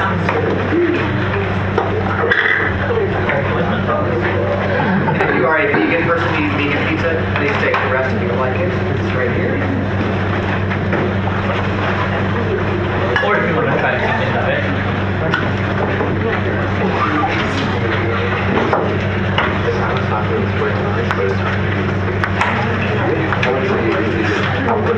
One minute warning. Your seat buddy's not with you. Get them back. If you want to get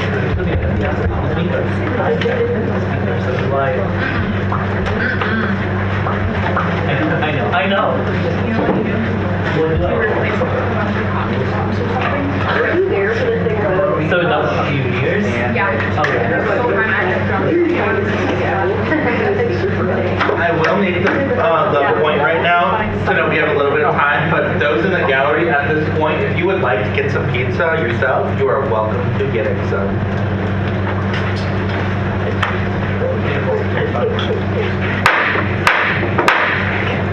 Calls back to order at 8:04 p.m. We will proceed onwards where we left off on the agenda, which is now forensics, which the SAC recommendation was $16,500. The appeal request was for $20,000. We will start with the main motion, starting at the SAC recommendation of $16,500. Are there any discussion points or amendments at this time? Senator Freak? I feel like, again, with this, we should be sticking with what the SAC guidelines say. Are there any other discussion points or amendments? Senator Beckerman? I motion to amend to 20,000. There's a motion to amend to 20,000. Is there a second?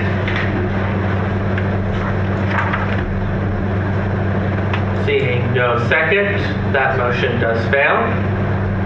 Are there any other discussion points at this time? Senator Gama? Sorry, motion? Call the question. Is there a second? Parliamentary inquiry. What are we voting on? No, what's the dollar amount that we're voting on? 16.5. All right. Do we still wish to move with the call to question? Is there a second? Is there any dissent? There's a dissent. Please raise your hand or placard if you are in favor of calling the question on $16,500.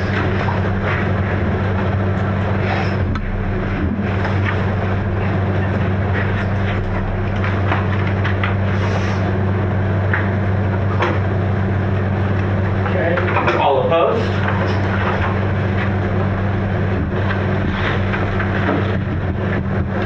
All abstaining?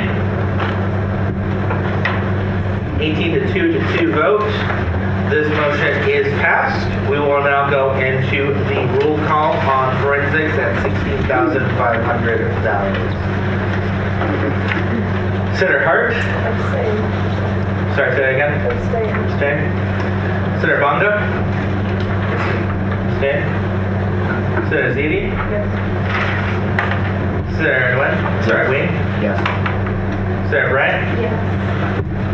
Senator Maega? Yes. Senator Kanza? Yes. Senator Goma? Yes. Senator Mohammed? Senator Mohammed? Senator Al-Deji? Yes. Senator Van Gelderen? Yes. Senator Andrew? Yes. Senator Dietrich? Yes. Senator Proxy for Senator Hawk? Abstain. Senator Raja? Yes. Senator Maba? Yes. Senator Moore? Yes. Senator Bree? Senator Speltz? Yes. Senator Beckerman? No. Senator Colleran? Yes. Senator Robinson? Yes. President Reuter? Yes. Vice President Rao? Yes.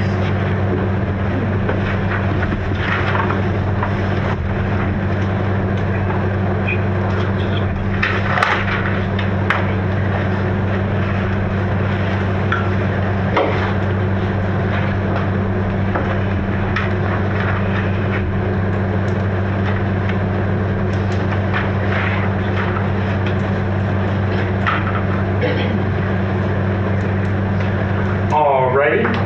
This is adopted with a 19 to 1 to 3 vote.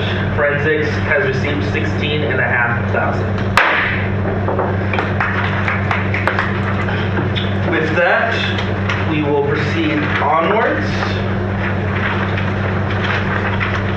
Down over to the general order, starting with campus recreation sports clubs at $20,000.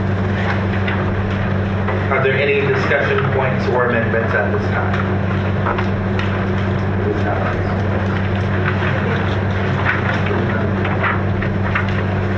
President Reiger?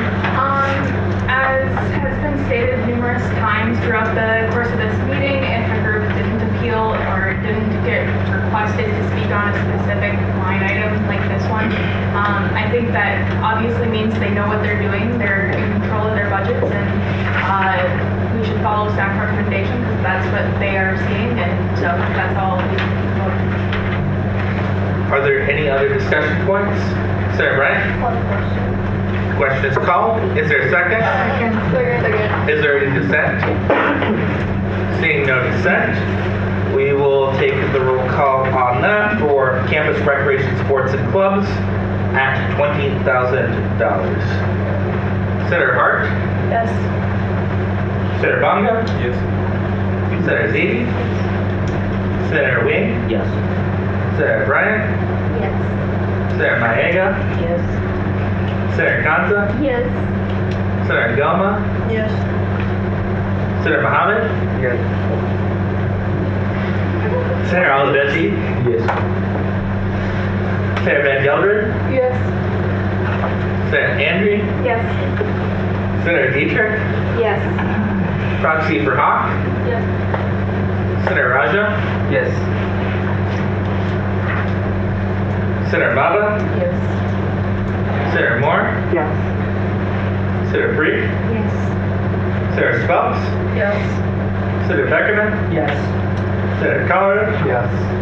Senator Robinson, Yes. President Reiger, Yes. Vice President Arnold. Yes. In a 23-0 vote, this is adopted.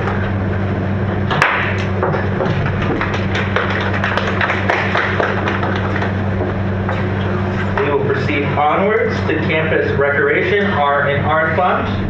SAC's recommendation was for $15,000. We will now proceed into discussion or amendments. Vice President Arnold. As has been advised, if there aren't any appeals that have been made or requests made from any senator at this table, we shall follow the staff guidelines and respecting the homework that they've done. If there aren't any points or motions on the, I recognize that, so I'll let. Call the question. Motion to call the question. Is there a second? Second. Is there any dissent? Seeing none.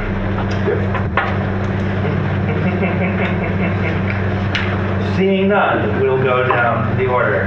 Senator Hart. Yes. Senator Bonga. Senator Zibi. Senator Wayne. Yes. Senator Brent. Yes. Senator Maega. Yes. Senator Khan.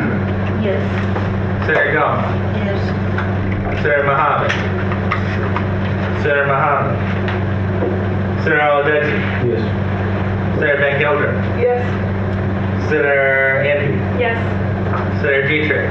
Yes. Senator Proxy for Senator Hawk. Yes. Senator Raja. Yes.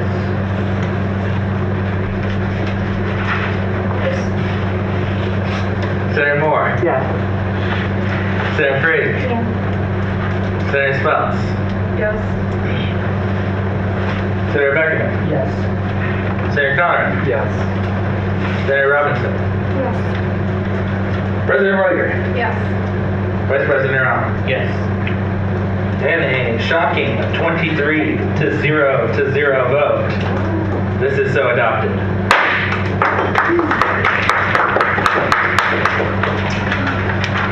We're now at the last one on the ones that we need to discuss. That is student government with the SAC recommendation of $137,428. Senator Andrew. Motion? There's a motion. Motion to increase by $1,050 for coordinator pay?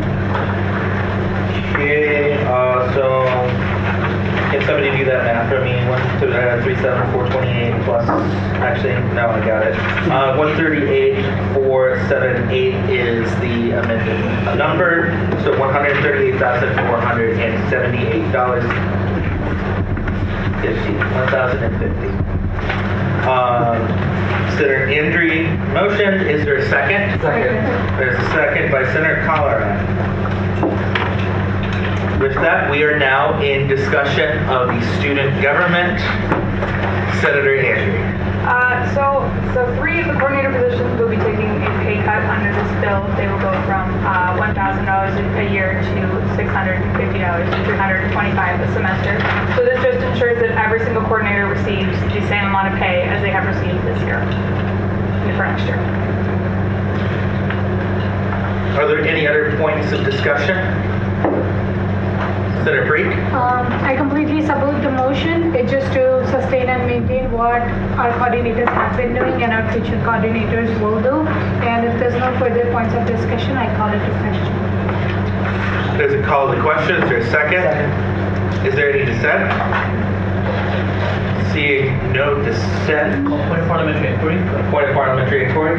So we're voting on making it 138,470 at first, and then we'll do a second round of voting to finalize it, correct? That is correct. However, we are on the call to question of the Senate. I'll once again check. Is there any dissent? Call the question.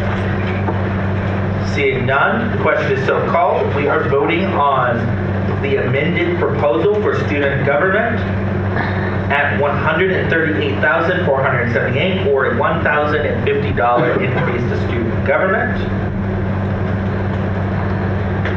With that, I will call the roll. Senator Hart. Abstain. Abstain. Senator Bonga? No. Senator Ziti? Senator Wing? Yes. Senator Wright? I'm abstaining.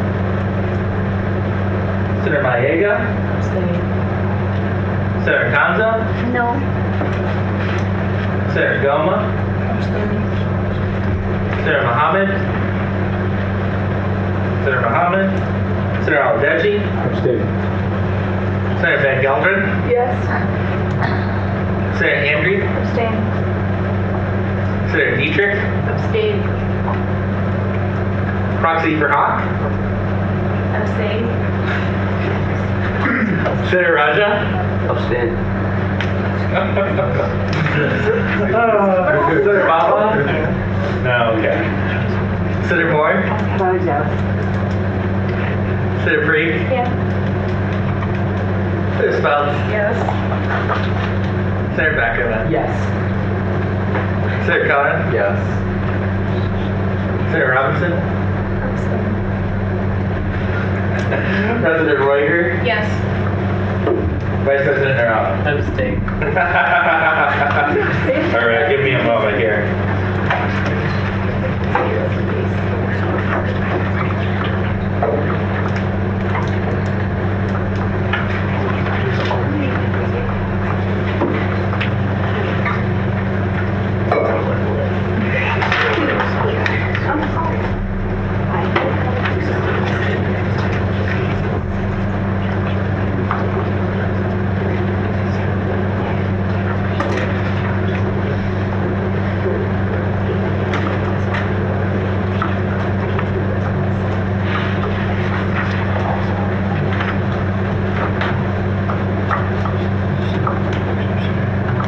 So, in one of the more entertaining votes we've taken this session, and an 8 to 3 to 12 vote, this does pass. There's a Yes, point of parliamentary inquiry. Important information, that's just out of curiosity, what happens if it's what happens if everyone abstains? I just want to know what would happen. If everyone were to abstain, it would be considered a tied vote and it would fail. So if everyone abstained, but if one person voted out of that abstain, they would basically make the decision right then. Now there's some exceptions to where abstaining counts against things. In this case, it does not. It just means that you are neither here nor there on this particular topic. So with that, this is the amended amount. So now we go back to the main motion, friends. Are there any discussion points on the main motion level for the proposed rate of $138,478? Senator Andy. Motion. There's a motion. Motion for $5,000 as a one-time payment towards student government office. Student government, 5,000, you said? Yes.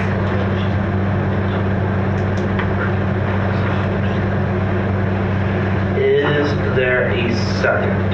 second. Senator Beckerman seconds.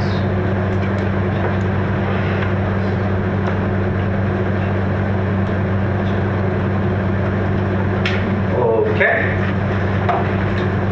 We'll go into discussion of that. Senator Andrew. So if anyone has stepped into the office, they'll notice that we are about a decade behind in decorations.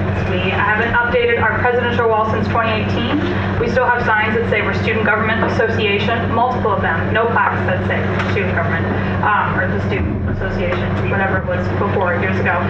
We have plaques that are decades old and haven't had any updates on them whatsoever.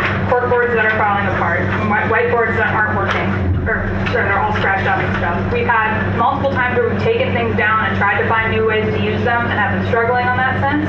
So just been getting a one-time payment that can help out the office after years and years and years of putting this behind and pretending like the office doesn't need any improvements would be a big help. Are there any other discussion points? Senator Dietrich? Where does the 5,000 come from? Like, I mean, not like where does the money come from, but like where did you get, like, walk me through the thought process on 5,000. So honestly, it would cost more. I have done some research into how much it would cost. This is just a start to make sure that we have a few updates space and we can pick and choose from which ones we want. But it's more about making sure that we have some sense of updated decor to make a welcoming space for students. Because honestly, when you walk in there, I mean, you don't know what decade it is. You know, I think it would be helpful if we could establish a bit more of where we're at. Senator Dietrich, you had a point or no? Take that one. I'm sorry. I apologize. I'm sorry, I didn't wait for you to finish your response. Yeah. I'm just thinking. I'm just like, wait a minute here. What? Okay, that's another discussion point.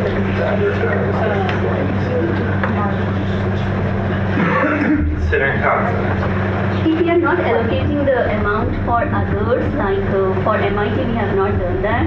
So how come we can just have for student government, like we should see everyone as an equal?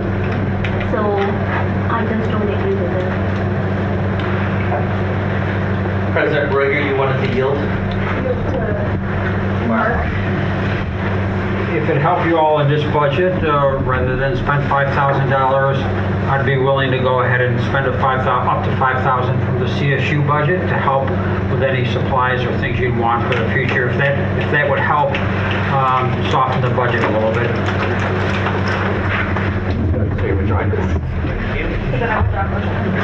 Are you withdrawn? Yes. Withdrawn?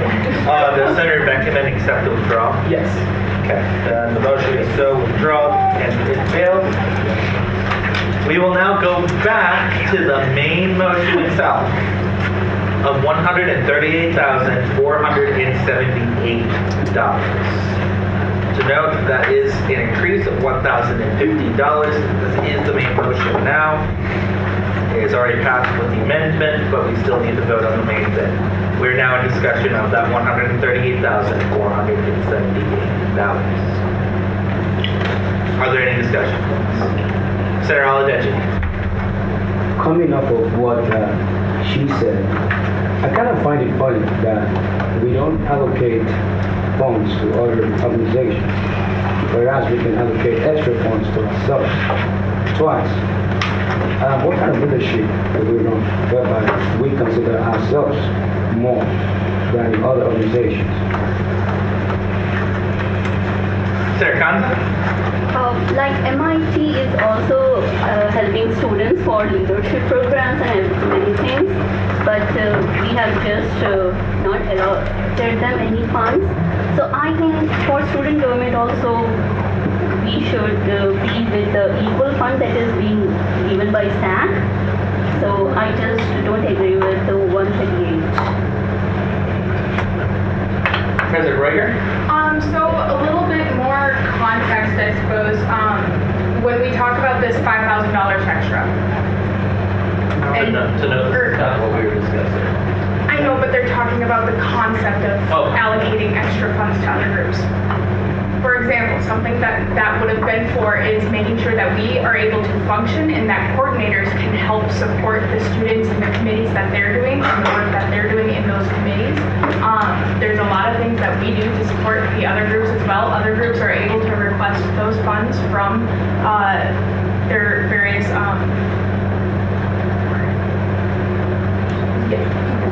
from various areas. Sorry, been a long day. And they have the opportunity to do that as well. We are not talking about just for frills and for extras to do that. That was not the point of it. I also think that since we have graciously received that offer from Mark regarding the CSU putting support into that, I think right now what would be responsible of us is to keep moving with this budget, making sure that we are focused on what we are doing right now. We've gone through the discussion and everything on the other items. We've given lots of time to those items. That's Vice President Narala? I also want to expand on, and I recognize the intent of the increase. All of our coordinators are required to put 5 office hours and are required to held committee meetings where they lead committees and different departments or different divisions within student government. Our intent with the budget was to reduce their pay so we can offset the overall student government request from student allocations fund. And so we definitely, as we're recognizing the different efforts that students are putting in, the stipend that it would give to individual coordinators is just $1,000. You're increasing it from a 650 request initially over to 1,000 for every coordinator that's working for, which is what we're currently at, which is what we're paying the coordinators, just $1,000 for all of the work that they put in.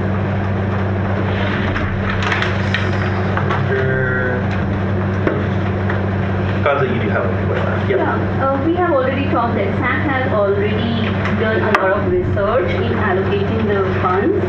So I think the amount that SAC has already given to the student government, maybe they have gone with a lot of research on doing, so I would just go with what the SAC has recommended. Senator Oladeji.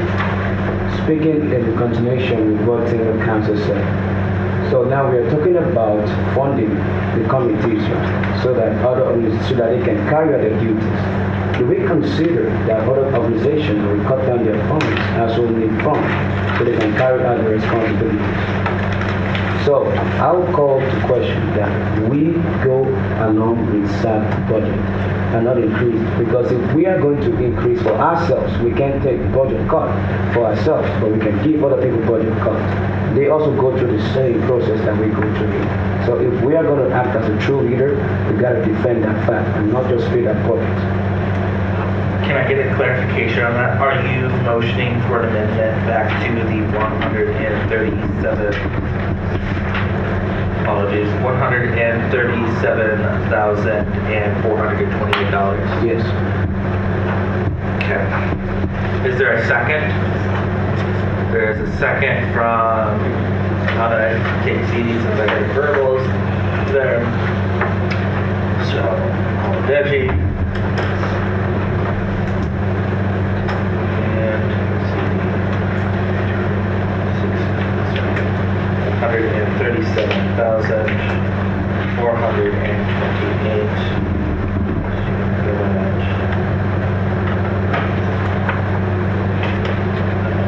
While he's writing that down, just procedurally, what you've done is you've taken the main motion, which was 137,428, you amended it to 138,478, and now you're moving to amend it again. So your main motion right now is 138,478. He's moving to amend it back to the original. So we're now in discussion of the amendment, which is now $137,428. President Reuger, I saw your placard, sir. Yes, I just want to make a point when we're discussing all these things. I think it's important we don't look at just what MIT does. I think currently a lot of discussions have gone straight back to MIT. There are lots of student groups that are doing a lot of really good work. It's not just MIT. I realize MIT does do a lot of work. I've met with Michelle to talk about the constitutions and everything. So I do see what they're doing, but I think with this budget, we can't continue referencing just to one group. And when we haven't looked at every other group, Maverick Adventures has sold out every single time with their events, and yet we still decreased what the SAC recommended. If we could just look back at what we've already passed, we've already done the same kind of thing. And the point about MIT wasn't referenced then. I don't think we should be using it as a base point for just because it's student government specifically.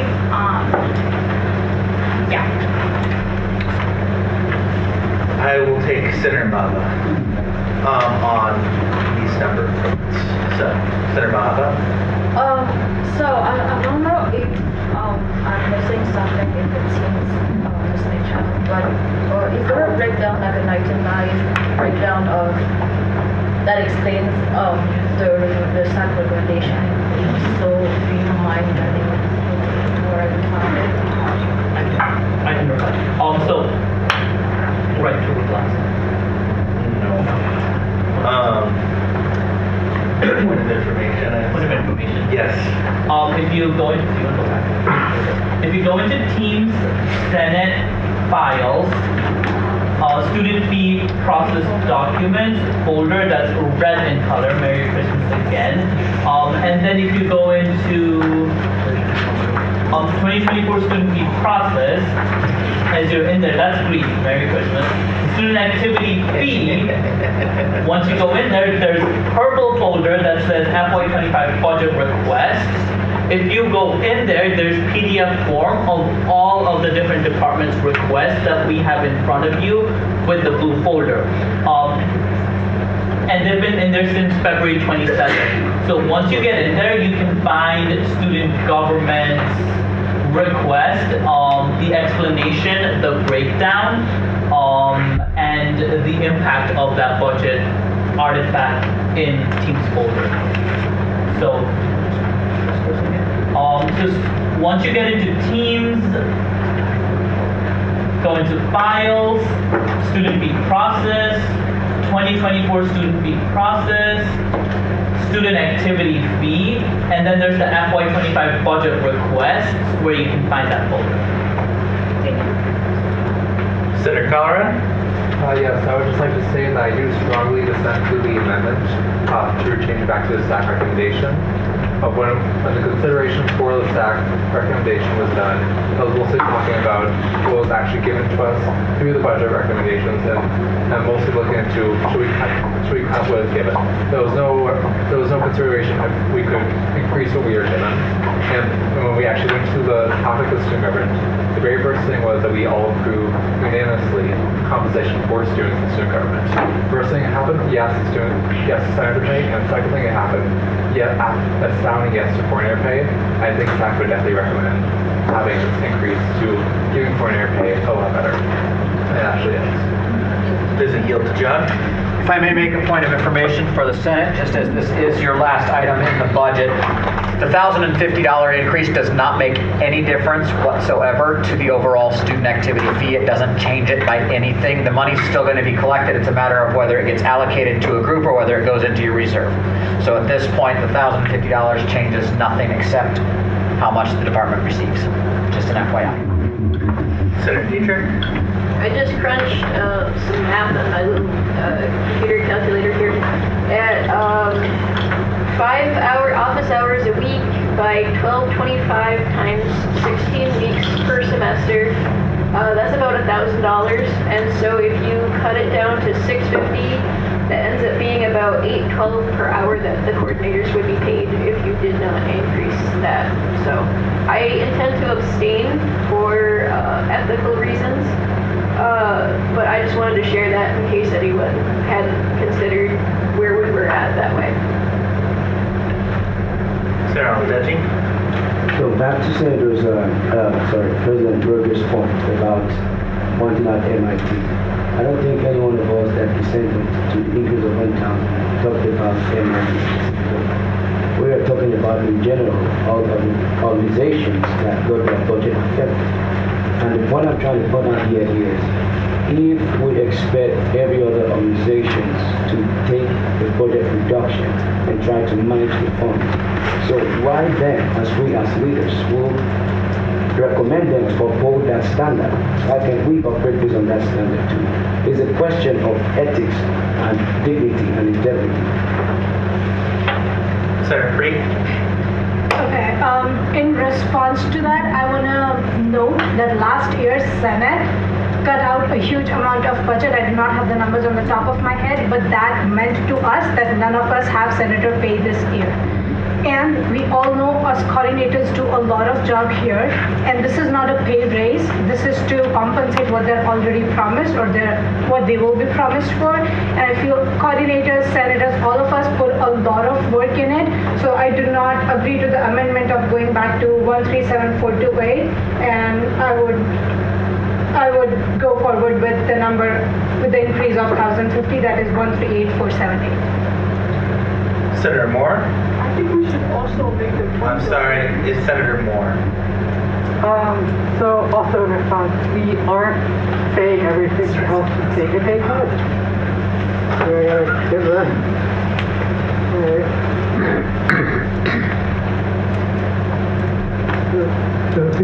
Okay. So in response, we aren't saying everyone else should take a pay cut. For example, the Maverick Adventures, we voted on more than we originally were going to. The staff budget as well, some of these were with student fees, which as discussed, this would not impact.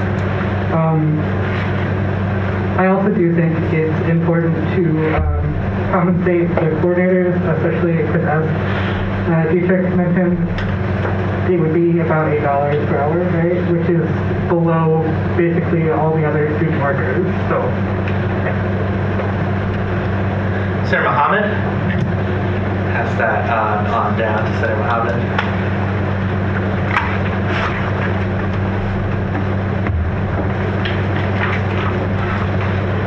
I think we should also make, I sound a little louder though.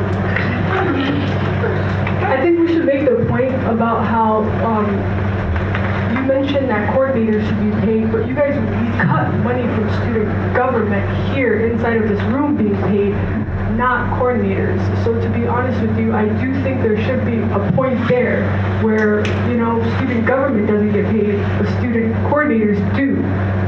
So I think that that should be cleared up as well. Senator Colleran? I would like to yield the priority of my special point to Senator Z. Okay. Senator Ziti? Yeah, just 2 points. One is like, it was so easy for us to add $1,000 without even thinking about it. But the other one is we have been saying we would go with SAC's recommendation because they can go to due diligence and whatnot. So I believe SAC has done their due diligence as student government. I believe they have given a reasonable amount. So because we have been agreeing with that to other organizations, so we should take that for ourselves. So Senator Colleran? Yes, so just for my clarification, the current amendment to add $1,000 is to reinstate the coordinator pay. The current proposed by the student government budget and the current proposed by the SAC is cut coordinator pay by $650 for 3 out of 6 coordinators. I personally believe, with all the experience I have with SAC, that we should increase the recommendation all the way to what we have already voted on the amendment. Senator Brink? Just to reply to Senator Safa, if I understood it right, from next year of what we have budgeted for student government, we all will, the future senators will be receiving Senate pay from next year.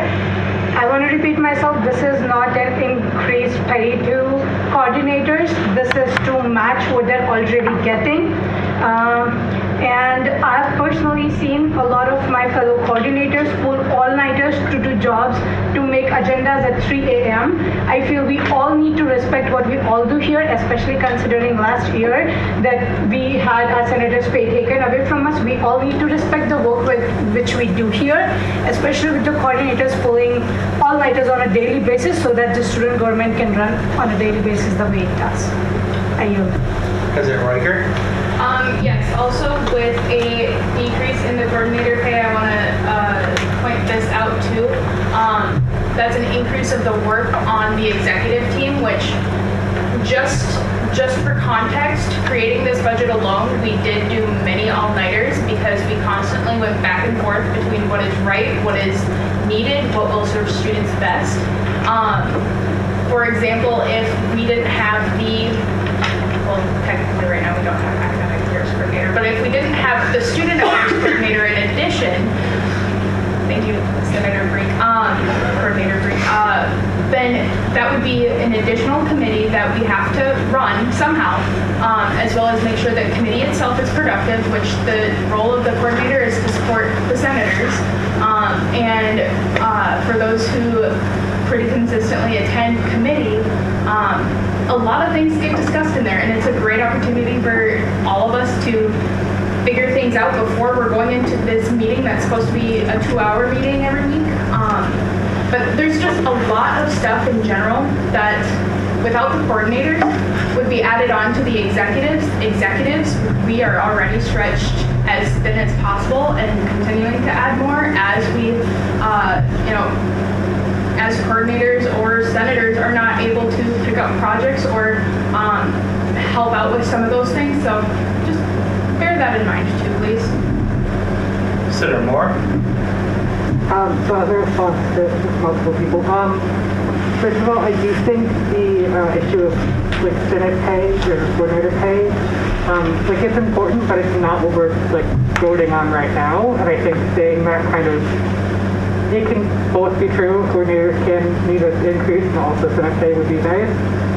Secondly, with SAC, first of all, Senator, I don't remember your last name. I don't remember your last name, but Senator Calderon has mentioned that pay is fair. Anyway, has mentioned that that was specifically about like other things, sort of.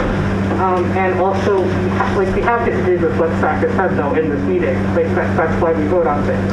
Again, we changed what the we changed the Maverick Adventure. We changed that amount.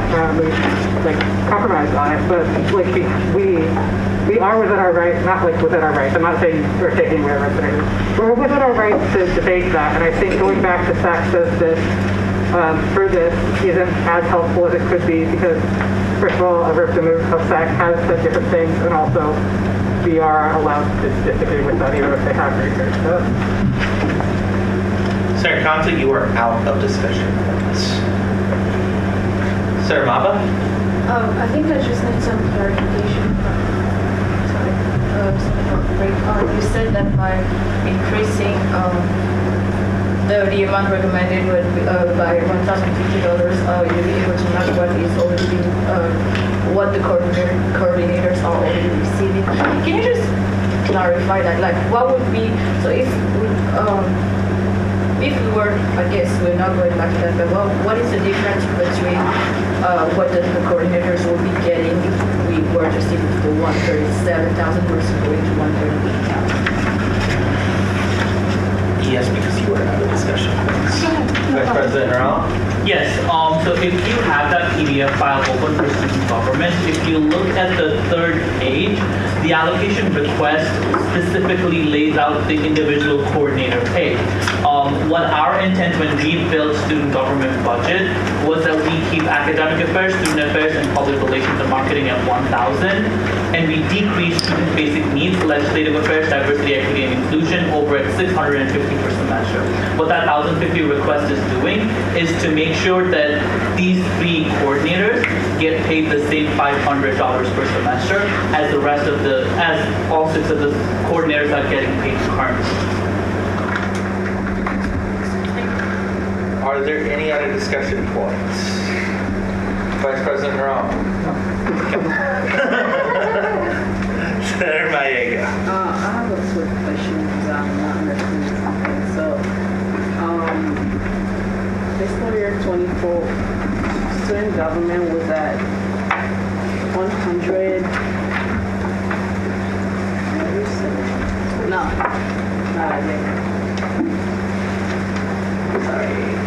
Yeah, 127,015. Also, technically, the SAC is increasing the amount we're asking for. So, like, currently, coordinators are being paid around 600 or something like that. Okay, so they getting what they getting. Okay, so if SAC is already giving us like an increase, so what's gonna change? Like, if she's saying we're gonna keep the goal is to keep the same pay. I'm gonna say it, but like I don't get it because like we already having an increase from the SAC, so like why asking for like more? It's like it's almost like a 10,000 increase from fiscal year 24. Senator Andrew? So I'll use myself as an example. I am Legislative Affairs Coordinator. Currently, right now in this semester, I am given $500. If I did this under the current SAC budget next year, I would be given $350 or $325 a semester. So what this means is that with the current money that we're putting in, I would be eligible for $500 again, instead of taking the pay cut that the SAC budget initially recommended. And that goes for two other coordinators as well. So the goal of this is to make sure that all coordinators are paid the same amount. All right. You can motion if you would like another point. I motion to get another point. All right. A motion for everyone? Everyone will, okay? Is there a second on that? Second. Is there any dissent? Seeing no dissent, wait, dissent? Okay, seeing no dissent, you all have one additional discussion point. President Roy. I think too there's slight confusion in the request going up so much, but hearing about the cut of coordinators' pay. Salary and fringe benefits also go up, y'all. And the exact amount is in, again, the exact same file that's been mentioned all night and for multiple weeks. And that gives a lot more context to exactly how much we have to contractually go up. Again, we're talking about 1,050 here. Yeah. Senator Dietrich. For anyone not actually using Teams, the allocation request is $136,928. This is an increase of 7.8% of last year's request, as we are reinstating senator pay to provide both a method of accountability and provide a small compensation for the hours of work and effort that their positions require. Stipends would be as follows. Senators, $200, $100 per semester. Coordinators, $4,950 cumulative, meaning all coordinators put together. Academic affairs, student affairs, public relations, and marketing would each get a total of $1,000, giving them $500 per semester. Student basic needs, legislative affairs, diversity, equity, and inclusion would all get $650, $325 per semester. Student allocation chair and vice chair, $500 total to be split as seen fit. I am not sure who determines this. President, vice president, and speaker will be asking for a 2% increase. Senator Colorado. Just to reiterate one last time, the student government, like this amount did not ask for an increase in coordinator pay, but asked in payment. We are currently debating whether or not we want to decrease the pay of student basic needs, legislative affairs, and the diversity, equity, and inclusion committee. I personally believe that they deserve just as much pay as the art committees, whether it be academic affairs coordinator, student affairs coordinator, or the public relations marketing coordinator. So I really approve of keeping the original amendment of raising it back to $138,000. Are there any other discussion points? Senator Wing? I want a motion to call. Motion to call the question. Is there a second? Second. Any dissent? No dissent. All righty. Call the roll. Point of information. Yes, on point of information, and I will tell you what you're voting. Okay, yeah. You are voting on Senator Aladeji's and Senator Zidi's amended to the main motion. So the main motion was $138,478, which was a $1,050 increase.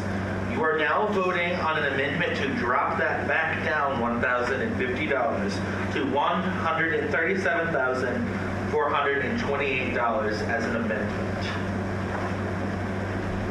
Senator Hart. Senator Bonga? No. Sorry, can you say that again? No. Thank you. Senator Zidi? Yes. Senator Wing? Yes. Senator Wright?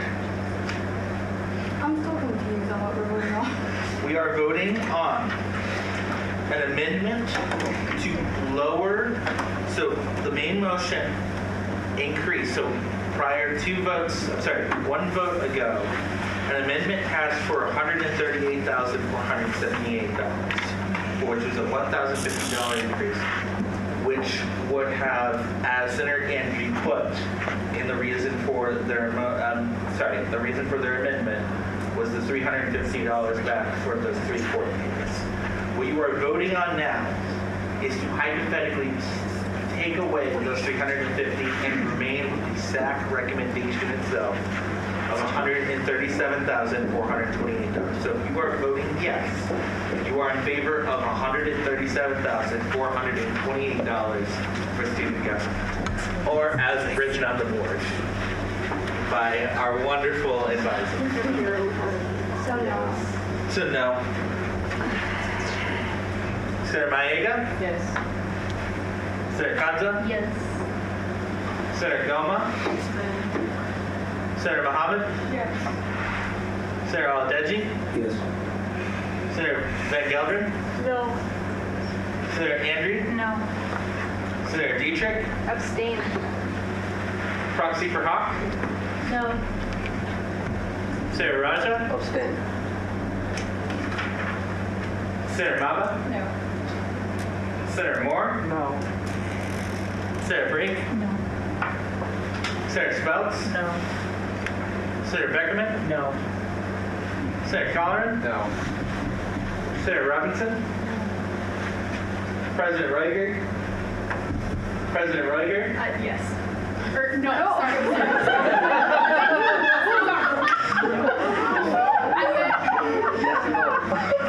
Can I get a confirmation? No. No. Vice President Narawa? Abstain. Give me just a moment here.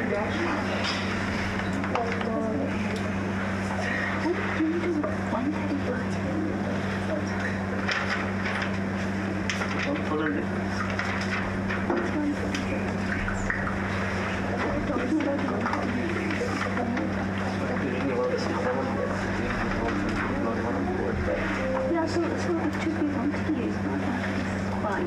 It's 138. It's 8.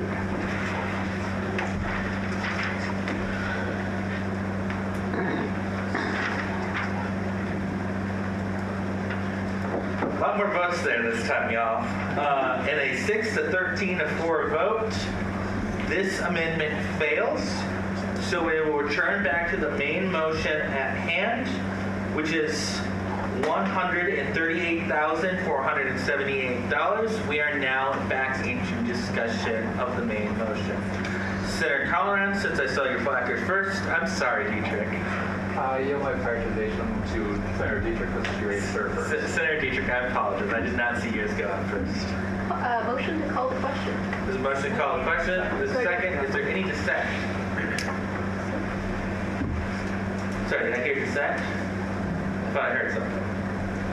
Okay, I apologize.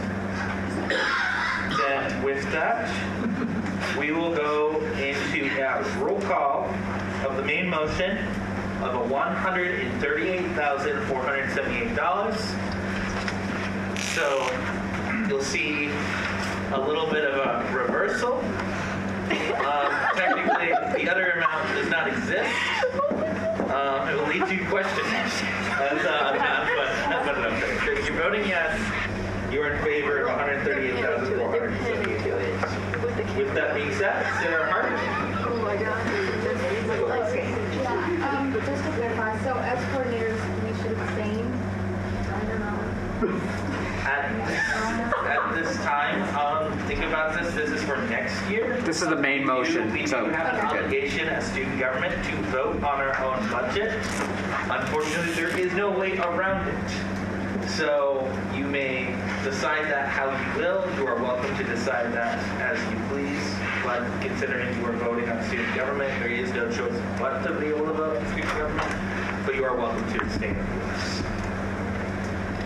Senator Hart. Yes. Senator Bonga? Yes. Senator Seavey? Senator Wing? Yes. Senator Bryant? Yes. Senator Maega? Senator Kanza? No. Senator Goma? Sorry, say that again? Yes. Thank you. Senator Mohammed? No. Senator Aladeji? No. Senator Van Gelderen? Yes. Senator Andrew? Yes. Senator Dietrich? This is for the budget for next year, correct? Next year. Then yes. Proxy for Hawk? Yes. Senator Raja? Yes. Senator Maba? Senator Moore? Yes. Senator Brake? Yes. Senator Speltz? Yes. Senator Beckerman? Yes. Senator Conran? Yes. Senator Robinson? Yes. President Reiger? Yes. Vice President Navarro? Abstain. Give me a moment to count the magical votes.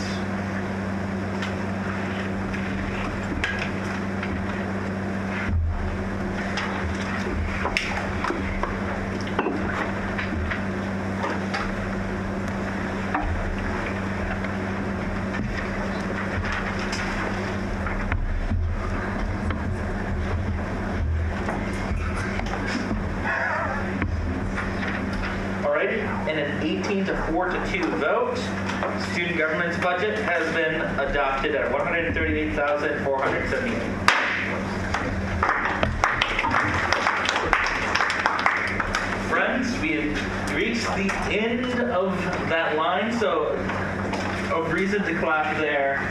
In all seriousness, we will now proceed to how we're gonna fund this whole thing. Because before we can vote on the actual budget as a whole, we need to know how we're going to fund it. So with that, I am here to hear discussion points at this time on funding, but there would need to be a motion, or there can also be a yield to John to do some magical things of explanation. There's a yield to John? I'll ask executive leadership which way they want to go. Do you want me to speak to it? Or do you want Victor to speak to it? Victor? We'll let Victor speak first. And then Senator Wing? Alright, so do you have a say? I can start and then if you take over. If you need some time. Vice President Narala? Yes, if we can get the Zoom up on the monitor somehow, we are able to share the spreadsheet. IT, if we're able to screen share Zoom on the monitor.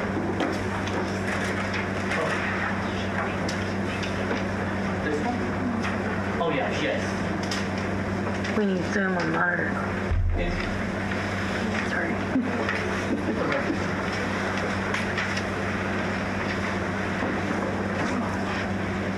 Where's the deck in this room? Oh, the full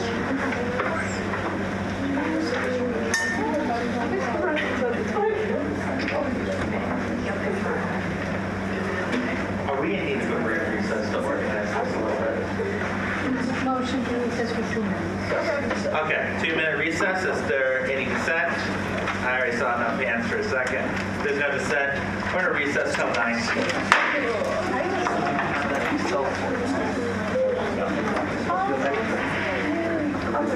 I have community admission. University of South Florida. They wanted a Zoom on monitor. University of South Florida. I'm getting full funding plus I said anywhere from 9 to 30 is my estimate. We're coming right about my estimate. funds from there. So I'm just doing that. And I even got from University of Afro. But they have like, yeah. And the ranking is 67th rank. They have selected only just this year for PhD only 3 students all over the world. So it's very good. No problem. Thank you. Does everyone have this sheet though? Yes. Okay, so then we can start discussion from this sheet and then we can take a look at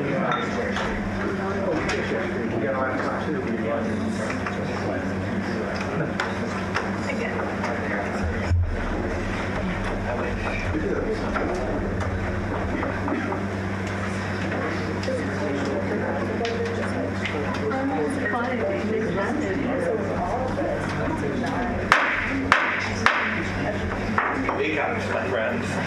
We are back at 9 p.m. to start our discussion on how we're going to fund this thing. Are we ready for discussion points starting from Vice President Narala? Yes, I'll get started by referencing the Excel.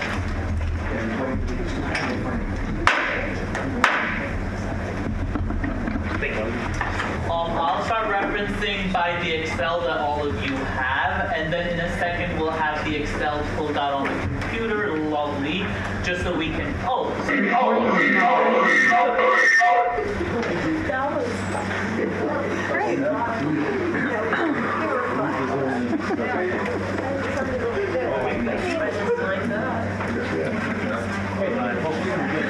Yes, okay. Hold on. Alrighty, good morning now. In a second, the Excel will pop up so you can see at the actual numbers. Some of the few things that you want to consider as we're voting and deciding what the overall comprehensive budget will look like. At line 28 is the amount that we're pulling out of staff reserves. At line 29 is the overall calculation. Line 32, if you look at the per credit, is the per credit amount that individual student will pay. And then the banded maximum, right below that is what the current student would be paying, excluding the sustainability fee area that will be covered, that we will be talking about in just a bit. Right below that at line 34 is the increase per credit that you're looking at, and the banded maximum, which means the overall increase, so that we'll be looking at. And then at line 36 is the percentage change that we'll be voting on based off of the balance in between the reserves amounts that we pull and the proposed student allocation fee for individual students. And I'll yield to John if there's any other context you want to provide. No, that's good. And I think one of the things that, and I think Victor, as your SAC chair, would concur. Do you want to explain what the approach was that SAC was taking in terms of the percentage increase? Yeah. So at the beginning of right before Saturday, SAC philosophy is to keep under 10% of the increase. And if you add $67,500, that's SAC intended to take it out from the reserve. The increase probably around 9.12%. As you guys can see the arrow on the column B. Right now you see it's 11.86%. That's wages we taking out $0 out of the reserve right now. So that's one way you can do it. And if you decide to take it out $67,500 out of the reserve, we will lower the increase down to 9.12%. So there's a couple ways you guys can decide to do it. So as Victor mentioned, one of the philosophies and one of the things that we had talked about all along with executive leadership was a philosophy of trying to keep the student activity fee increase below 10%. Okay? And so in order to do that, you've got to pull money from reserves. Okay?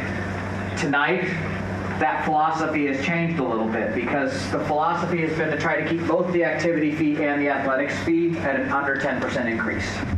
Tonight, you as a Senate overwhelmingly expressed a willingness to propose more than a 10% increase to the athletic fee. Tonight, you've okayed and recommended a 21.85% increase to the athletic fee. Okay?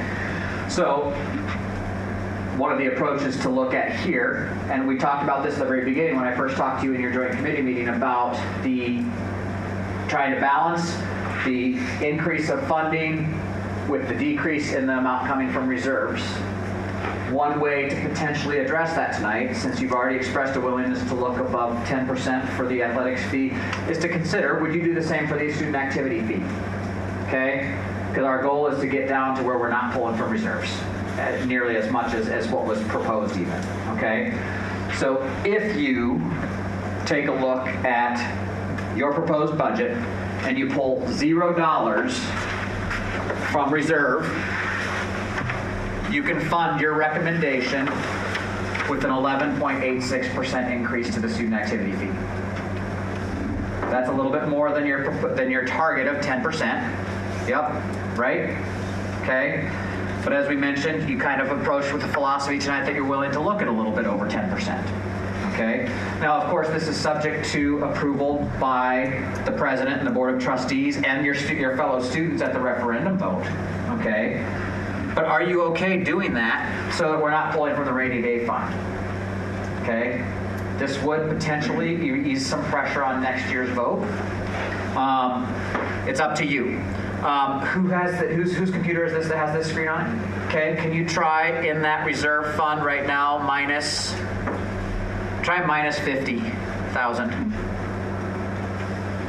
9.9. Okay, if you pull 50,000 from reserves, you keep your increase below 10%. That's as close as you're going to get to 10%. Okay, when we do all the math, 9.92% is it. And that's using 50,000 from student activity fee reserves, and that doesn't include the potential 60,000 if the student wage goes to $13.50. Okay, you're going to be looking at an additional potential $60,000 to $65,000 in addition to that when that comes.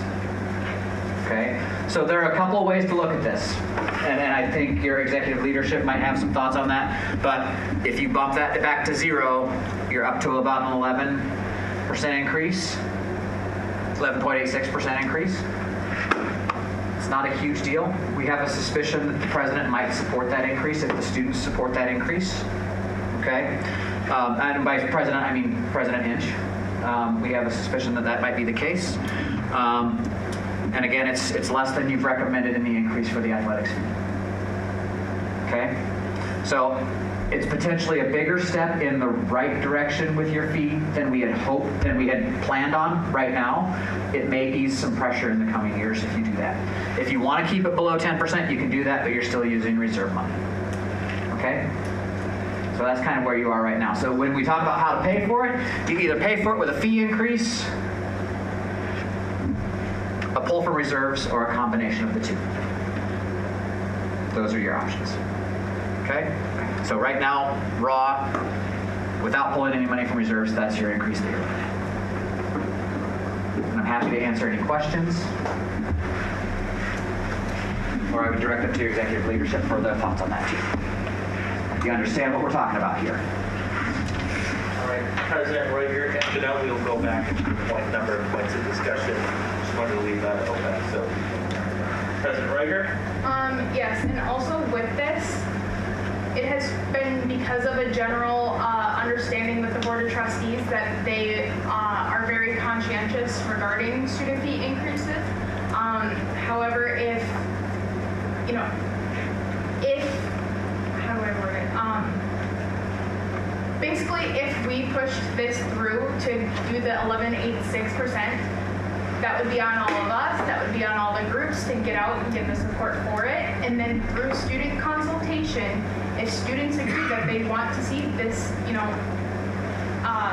these areas funded like this, and we want to be able to continue supporting student wages and everything, that's part of what happens in the consultation letter that I sent to the Chancellor and the Board of Trustees and to Vice President Jones. It basically says students are for this. Vice President Norrell? Yes. Do you already want to go in and change that number back to 50,000 for just a second? With 50,000, you're looking at a 9.64 SA fee, so not 9.92 percentage, but 9.64 per credit. Do you want to pull that down to 0? With 64281, that's about 17 cents. 17 cents per credit of a difference in between us pulling 50,000 out of reserves and pulling 0 out of reserves. Anticipating a student wage increase, and with us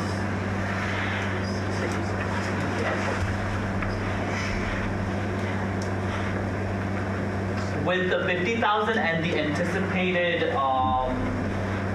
60,000 student wage increase that we are potentially looking at, that's 110,000 hit to the reserves, which are already depleting because of the decisions that have been made in the past. Which is why I believe it is fiscally responsible for us, because it's just a 20 cent. Now, philosophically, while I am not supportive of a more than 10% increase, what we have voted on today has been a more than 10% increase to other fees. If we're holding all of the fees to the same standard, I think a 15% is something that this body should consider, because of that being a more fiscally responsible decision than us pulling more money out of reserves, and the difference would not add up to be much. That's all that I have to say, and I yield to any questions. Yield to John. Senator Mohammed? You said it's a 17-cent increase?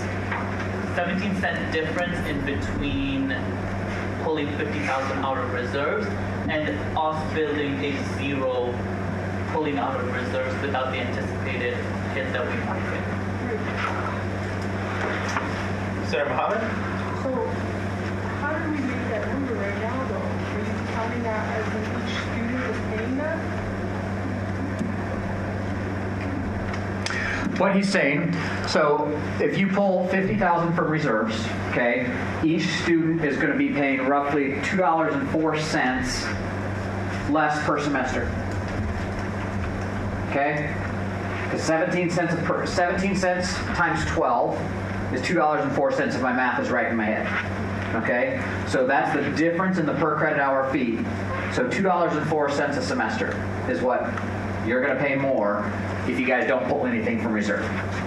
If you do pull 50,000 from reserve, you're only saving $2.04 a semester.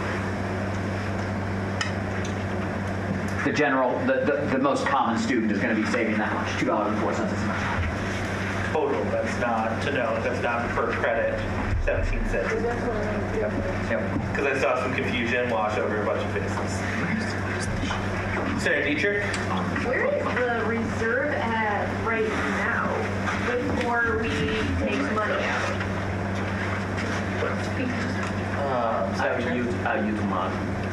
It's $484,000, $484,249.02.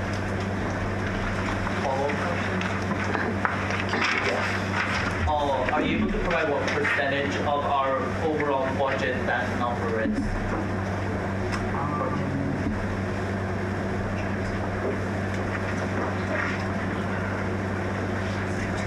No. Let me see. Maybe I can. What was the number? Let me check it. Senator Colorado? Yes, question of art. What is the amount of uncommitted reserves? That's what he's talking about. That's what I just gave.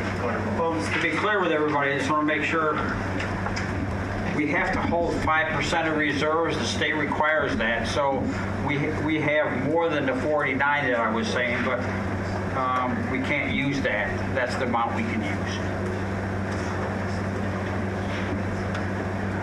Are there any other questions, points of clarification that are required? Senator Mohammed? It's more of a discussion. Discussion point, okay. And I do think Can we get past the mic down, I sir? have it. I got you.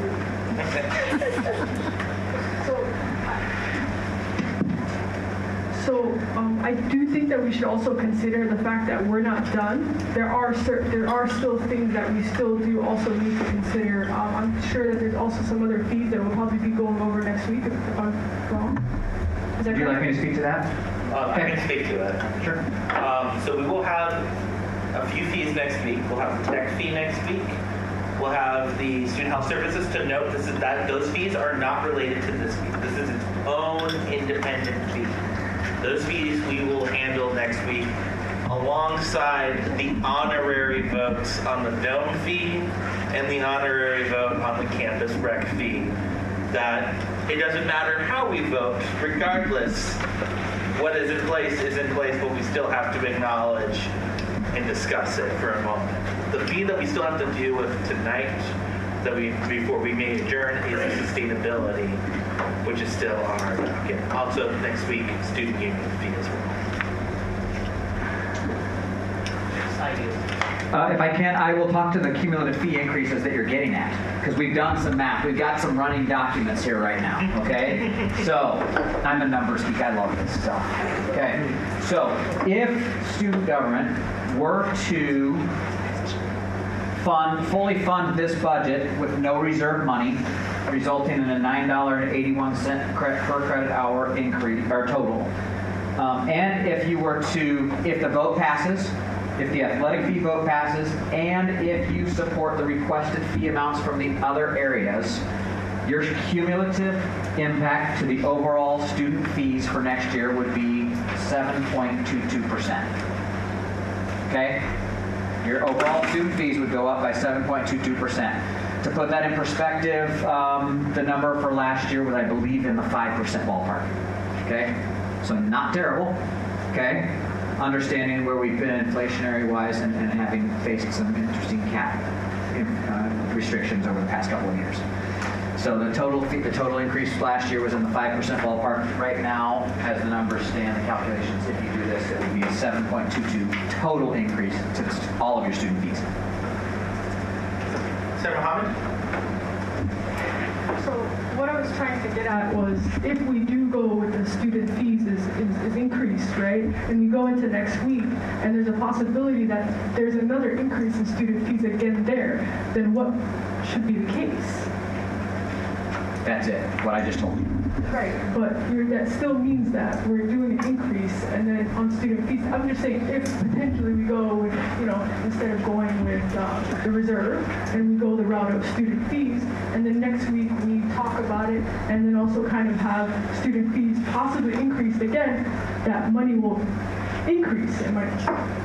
This 722 assumes that you fund everything as requested. So it takes into consideration those potential increases next week. Okay? Now, if you fund the current budget out of reserves, I'm going to go into my calculation, minus 50,000. Your fee goes to 964 credit hour. That goes to 9.64. Your total increase to the student fees is 6.86%. It's total increase, 6.86 versus 7.22. President Riker? Also, just want to include that the fees next week, we don't recommend increases typically, because those are once the departments figured it out, looked at. Of course, we can always ask the questions and get a better understanding. But it's really the student activity fee and the intercollegiate athletics fee that we talked about tonight, because those are two that go to referendum, and those are two that require student consultation for any request above that 2% increase, because that is Minnesota statute. So just to provide a little bit more context. Senator Gonza? John, can you just tell 7.22, if you convert in dollars, how much it is? Sure, let me go back here. 9.81.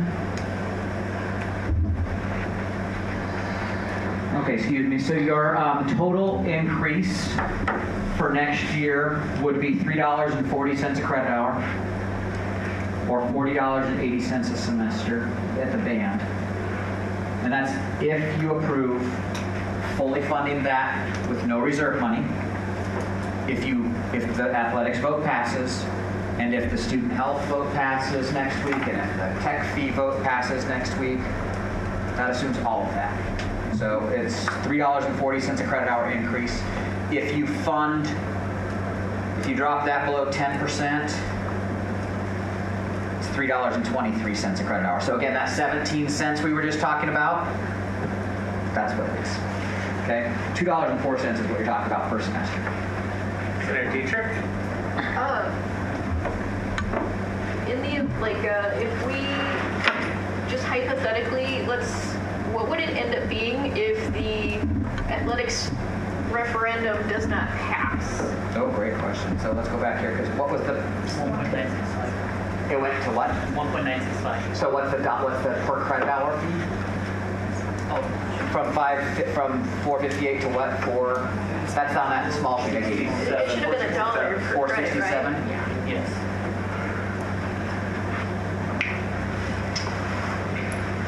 And then so if the athletics fee only increases by 2%, your total increase to the fees, and what are we assuming with this one? With reserve money or with no reserve money? No reserve. No reserve money? Again, this assumes that this would pass at a vote. You're talking 5.29% to the overall student fees. And dollar amount? $249 per credit hour. Are there any other questions?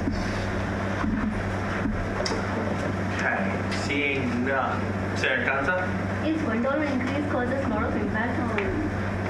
$1 per credit hour increase costs $12 a semester to the average student. Are there any other questions? Seeing no further questions, do we have motions on how to fund this now? Unless someone wants to make a motion, I make a motion that we pull $0 out of the reserves and recommend a 13%? 11.86. 11.86% of change to the student. Can I get what that per credit is for that 11.86%? $9.81 a credit hour. $9.81 a credit hour. Motion by Senator Rala. Is there a second? Second. Thank you. I'm sorry. Vice President. I apologize. President Rala. President Riser.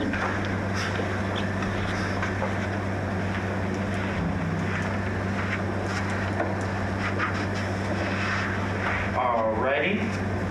Are there any discussion points on this funding of $0 from the reserves, 11.86% to $9.81 per credit hour? Sarah Brett. What happens if it doesn't pass? That's what we talk about next. That's what we deal with. Sarah Freak. I suppose that we take $0 out of the reserves. As mentioned by a couple of people before me, we opened our heart to other fees today. And if we open our heart to take $0 out of the reserves, okay, I'm going to do a little math. Last year, we took $135K from reserves last year. And if we take 67.5K plus the supposedly 60K, we are almost looking at what, $127,000. $127,000, which is almost like 7K from last year. And we cannot keep doing that. We cannot keep taking money from the reserves like this. And for us, it's only a 17 cents difference. And again, I have to point it out, we have also voted yes for a $1 increase for athletics fee. So again, I yield and I would support this taking $0 out of the reserves. Senator Wing. Call the question. Does it call the question? Second. Is there a second? Is there any dissent? Seeing no dissent, we are voting on, as the main motion here this time, funding $0 from the reserve for 11.86% increase to $9.81 per credit hour. Senator Hart. Yes.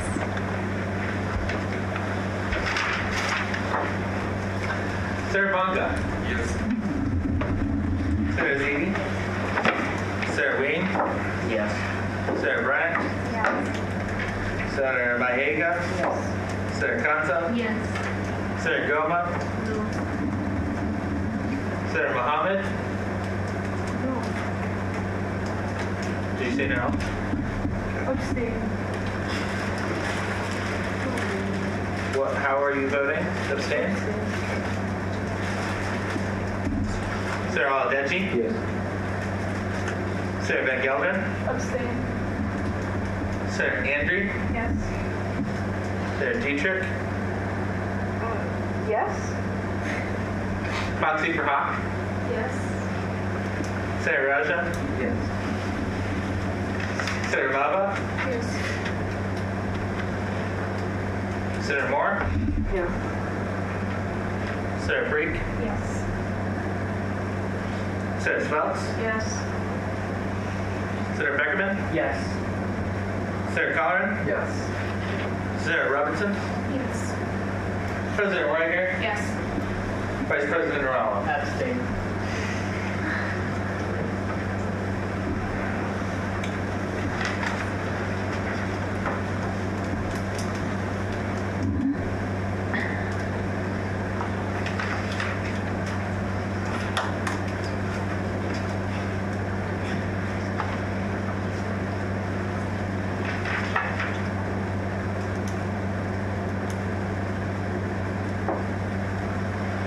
And a 20-1 to 3 vote. This is funded with $0 from the reserves at 11.86% increase to $9.81 per credit hour.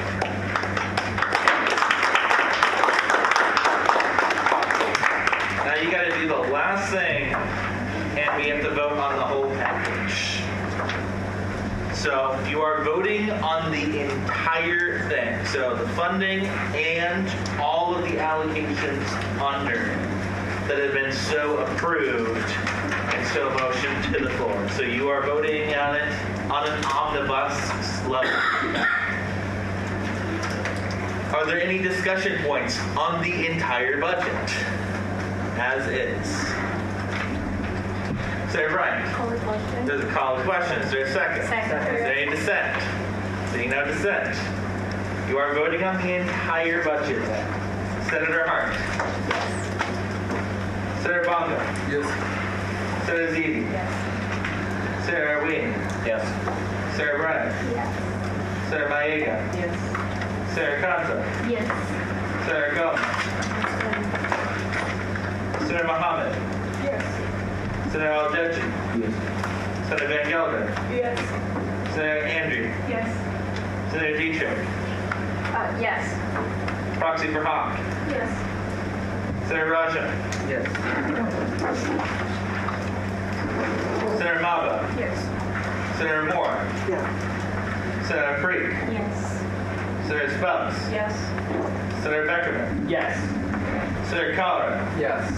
Senator Robinson. Yes. President Reiger. Yes.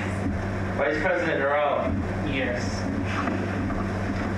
Then, in a 23-0-1 vote, the entire budget is so adopted.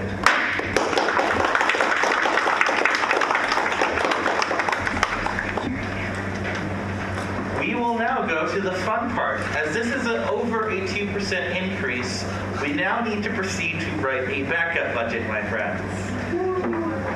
So, if we need a moment to prepare that, okay. Then, are there discussion points at this time?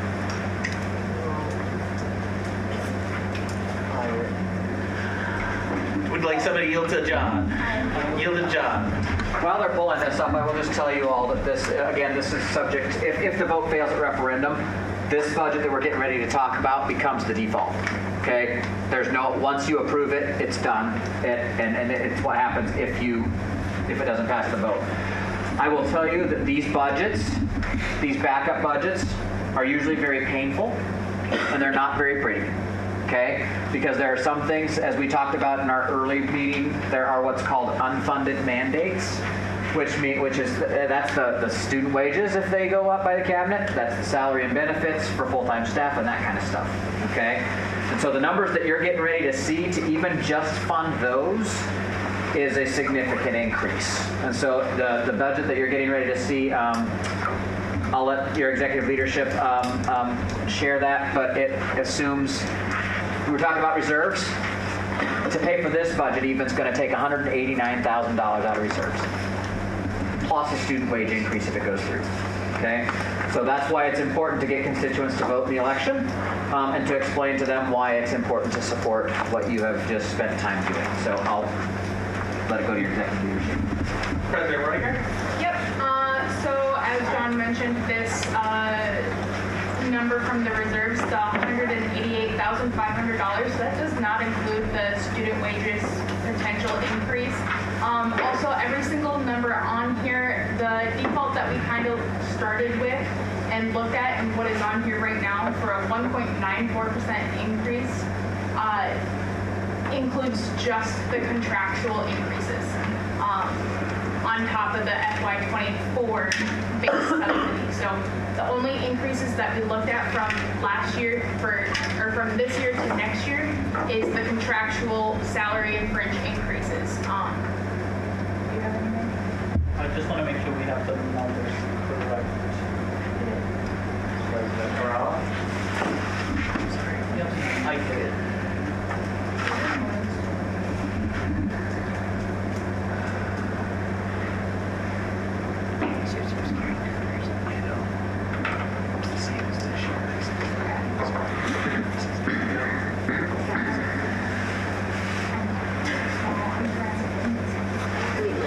The amount that we would have to take from reserve basically is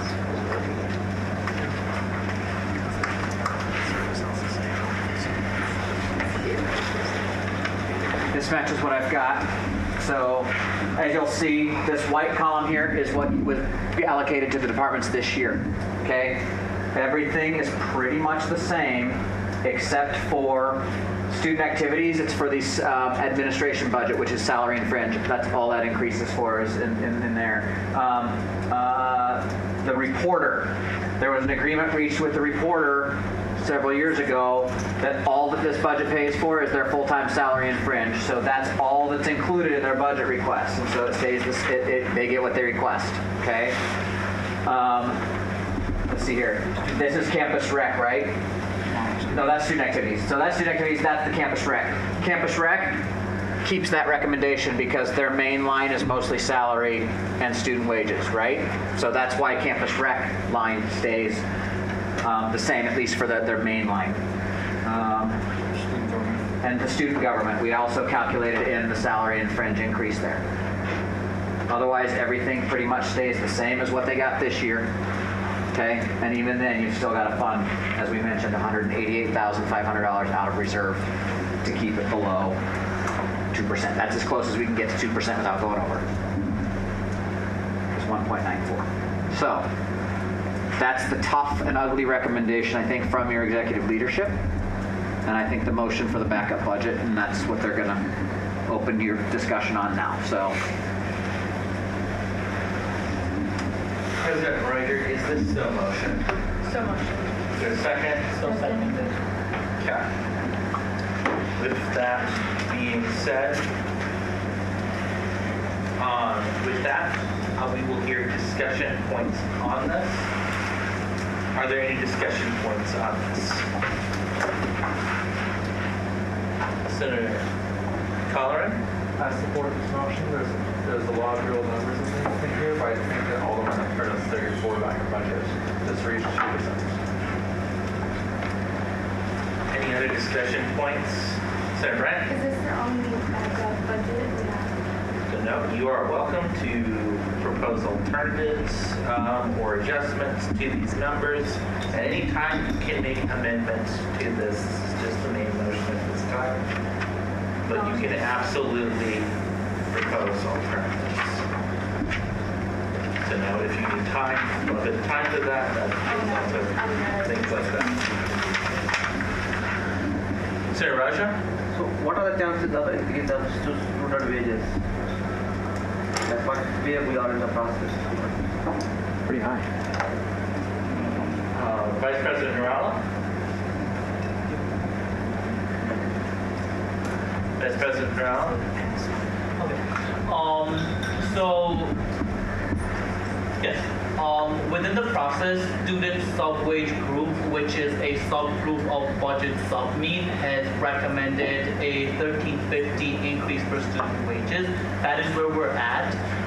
It then comes up to be discussed within budget sub-meet, which then can recommend either $13.50 or stay at 12.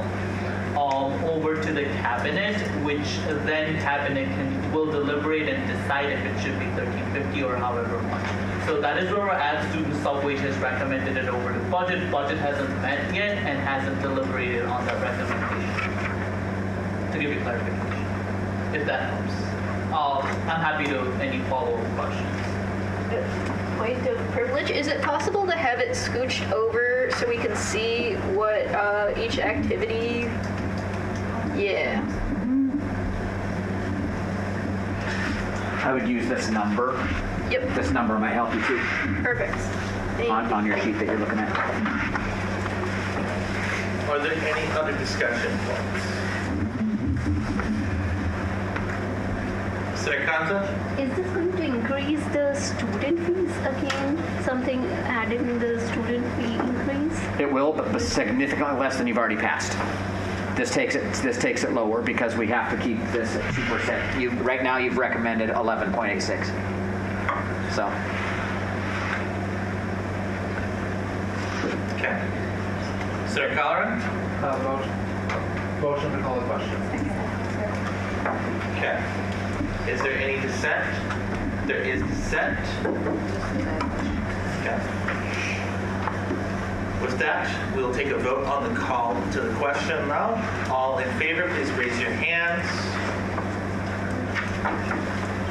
If you're in favor of calling the question. On the backup.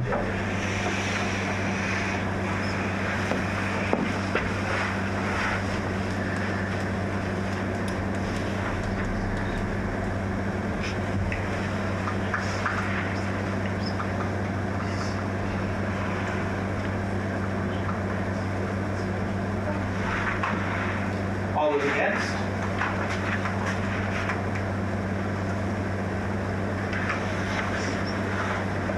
All those abstaining?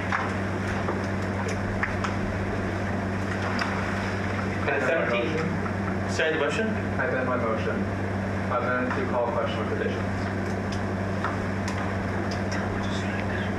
The question's already been voted on, but if you want to call for a motion to reconsider, the motion to reconsider? Yep. Okay. There's a motion to reconsider the motion to call the question. Is there a second? Second. This is debatable now. Are there people who wish to speak in favor? Are there people who wish to speak against? Seeing that there is no one wishing to speak against, is there any dissent now on this motion to reconsider? There is dissent. So we will vote on the motion to reconsider on the calling of the question. All in favor of reconsidering. To note what you are voting on, if you are like really confused, this is like rare stuff to happen. If you vote to reconsider, you will go back and you will have a re-voting on the calling of the question. To note, if you fail that, then that allows people who want to still speak and ask questions on that can now then have those questions. If you repass it, theoretically, we can end up in an endless cycle of reconsiderations. So just letting you know that.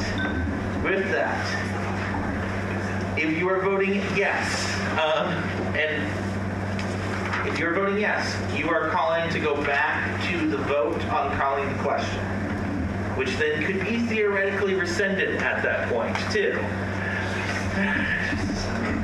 So, if you are voting no, then we are going to vote on the backup budget, as it is being written and sent over to me soonish. So, I will also have to wait for a moment for that to be finished, to getting written too. So, it also helps if we have questions. So, with that being said, all in favor of the reconsideration of calling the question, please raise your hand or placards. To note, this brings us back to the call question discussion.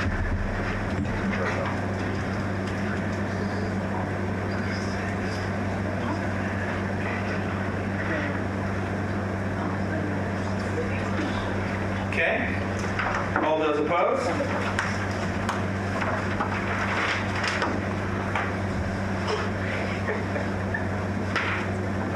All those abstaining? In a 14 to 7 to 1, this reconsideration is adopted. We are now back at the call to question. Which you note, now this brings us back to note if you fail this vote, this allows people then to continue having discussion points and things like that. The other thing that can happen here is the person who called the question can now rescind the motion. I'll resend the motion. The motion is rescinded, so we do not need to vote on that. Cool. We're back to discussion points and questions. Are there any discussion points? Senator Maba? Is it possible to directly ask questions to John? Yes. So, This question's for me? yes. Yes. Okay. You said that with the backup budget, if we were, we would need to put around 189K out of the reserve. Correct. Which would mean that we're putting out 39% of the current reserve.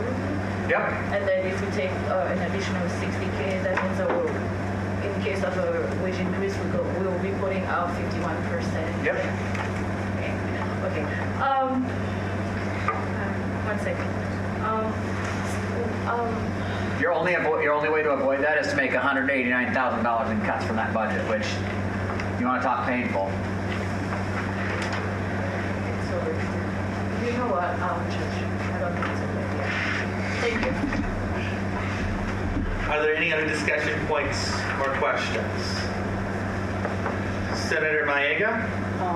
Just a quick question. So this backup, this is gonna significantly reduce the reserve, right? Yes. And like, what is the plan to make up what's gonna be lost in for the reserve? To hopefully be able to pass the budget increases that you're recommending. We're at the point where you either need to increase the fee or you've got to reduce the spending. Okay? Those are your options. Okay? And you're going to have to convince your fellow students of that. Okay? So what we're trying to do is we're trying to do a combination of increasing the fee, and what you just spent hours discussing was holding the spending at bay as the best you can. Okay? Understanding that nobody's coming in for unreasonable increases. None of this is unreasonable, right? Okay? So you're trying to balance that, and that's what you're elected to do as leaders. So, but your only options are to either increase the fee or cut the spending, or combine the two. Are there any other questions or discussion points? Senator Maba? Since we had already discussed middle grounds and stuff, so what if we were to want to pull out half of the 189K from the reserve? Do you have any recommendation for the other $90,000? Yeah, instead of putting out 189, what if we were to go with 94.5? Do you have any recommendation for which areas? That's not my place to make those recommendations. That's for you to vote on it based on your values as student leaders. Okay. Vice President Narala? What we have done with the backup budget is we have accounted for the salary and fringe benefit increases for full-time faculty members, and we've accounted those within the backup budget as we build this in. What we have not accounted for is all of the other programming increases and requests that different departments have made. If there's anything specific that you think we should be considering as we're building this budget in, this is the point where you make a recommendation or an amendment to this backup budget. John? I will make a recommendation that, as from an advisory standpoint, understanding that not every year, to put things in perspective, a referendum vote has never failed. Okay? We've had several referendum votes over several years, folks, and one's never failed. Okay?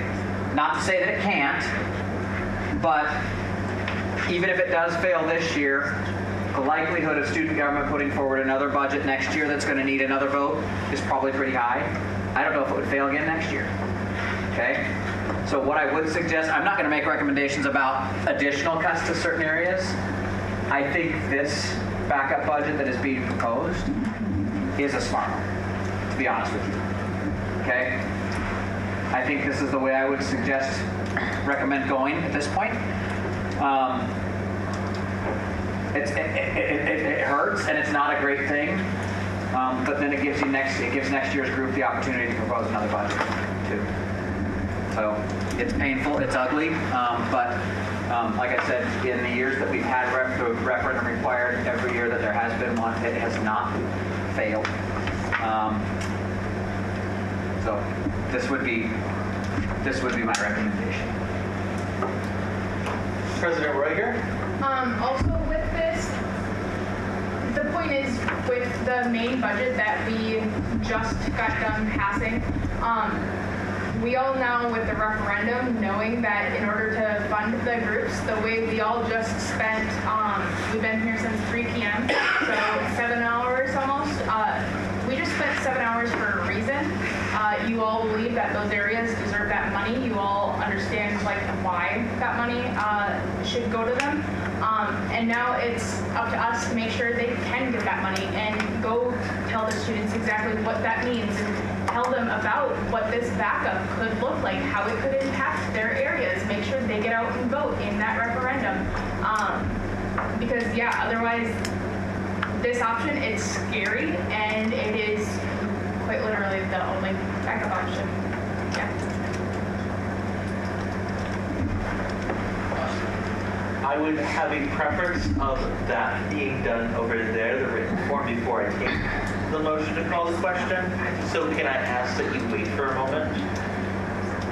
Senator Dietrich? Just wanted to mention, I think what they have prepared is very fair.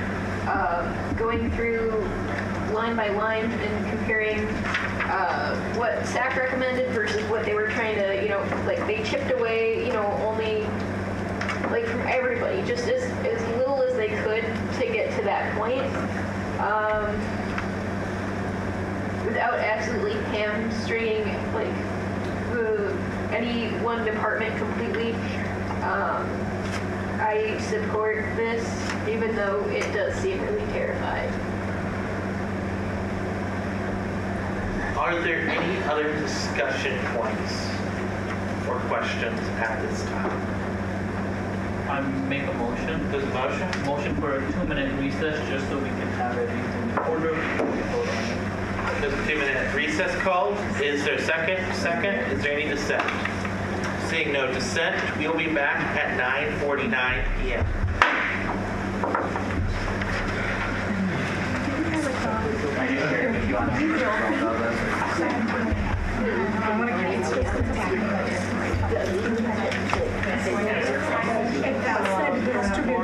I won't even considering their increments and they don't have space to negotiate. I know one of the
Are there any discussion points or points of clarification at this time?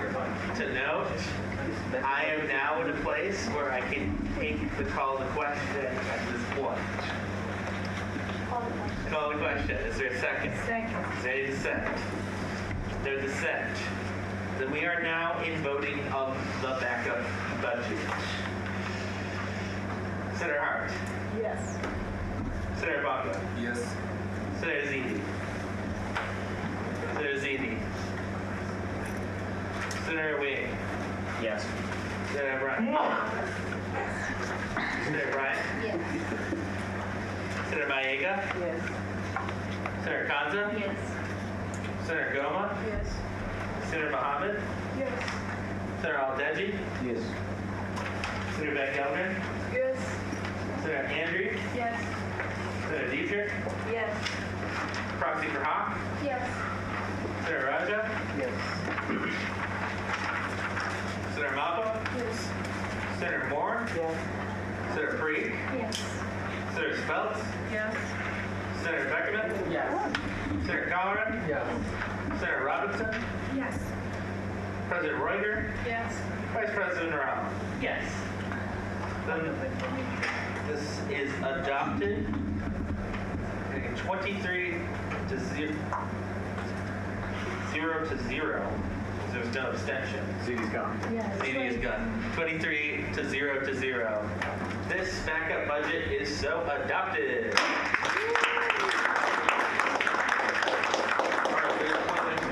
We are not done yet, folks. Please don't pack up yet because there's one more fee we have to discuss. I do. We will now go to the sustainability fee as pushed by a resolution mandating that we consider this tonight.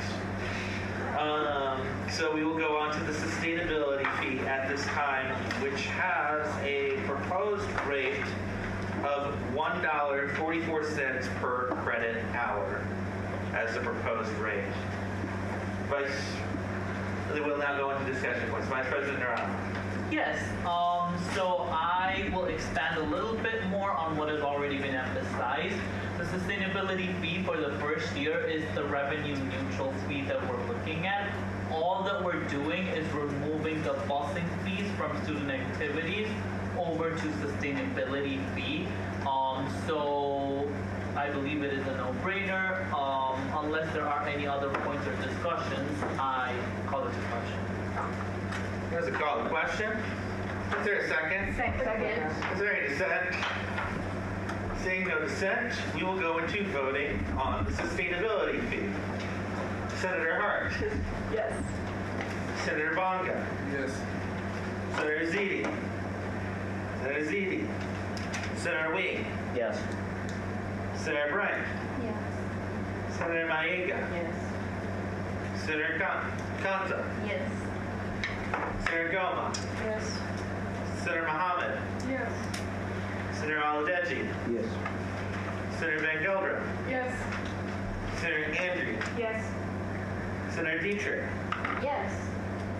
Proxy for Hawk. Yes. Senator Raja. Yes. Senator Maba. Yes. Senator Moore. Yes. Senator Freed. Yes. Senator Speltz. Yes. Senator Beckerman. Yes. Senator Colleran. Yes. Senator Robinson. Yes. President Reuter. Yep. Vice President Narala. Yes. Then, the recommended rate of the sustainability fee at $1.44 a credit hour is so adopted. That is the last fee for today. Before we proceed, are there any outstanding motions on the floor? Seeing none, we'll go to old business. There is technically something there, but it is forced table to next week per the special meeting rules. We'll go on to announcements. There is no waiving. Oh, you have an announcement. I thought you were going to make it motion to waive. President Reuter. All right, Friday from 10 a.m. to 5 p.m. and Monday from 10 a.m. to 5 p.m. in the Hearth Lounge by the fireplace. Photographer Josh Madison is going to be up here doing the community collage project, and that's a collaboration between Office of the President and Student Government. So please, please, please make sure to go down there, get a free portrait taken. You'll get a copy sent to your email. It's a lot of fun, and it's a great way to show off what our campus community looks like. Senator Van Gelderen. Do you know when the photos would arrive to the email? Should be instantaneous, is what I'm told. Senator Mohammed? Are the photos used elsewhere?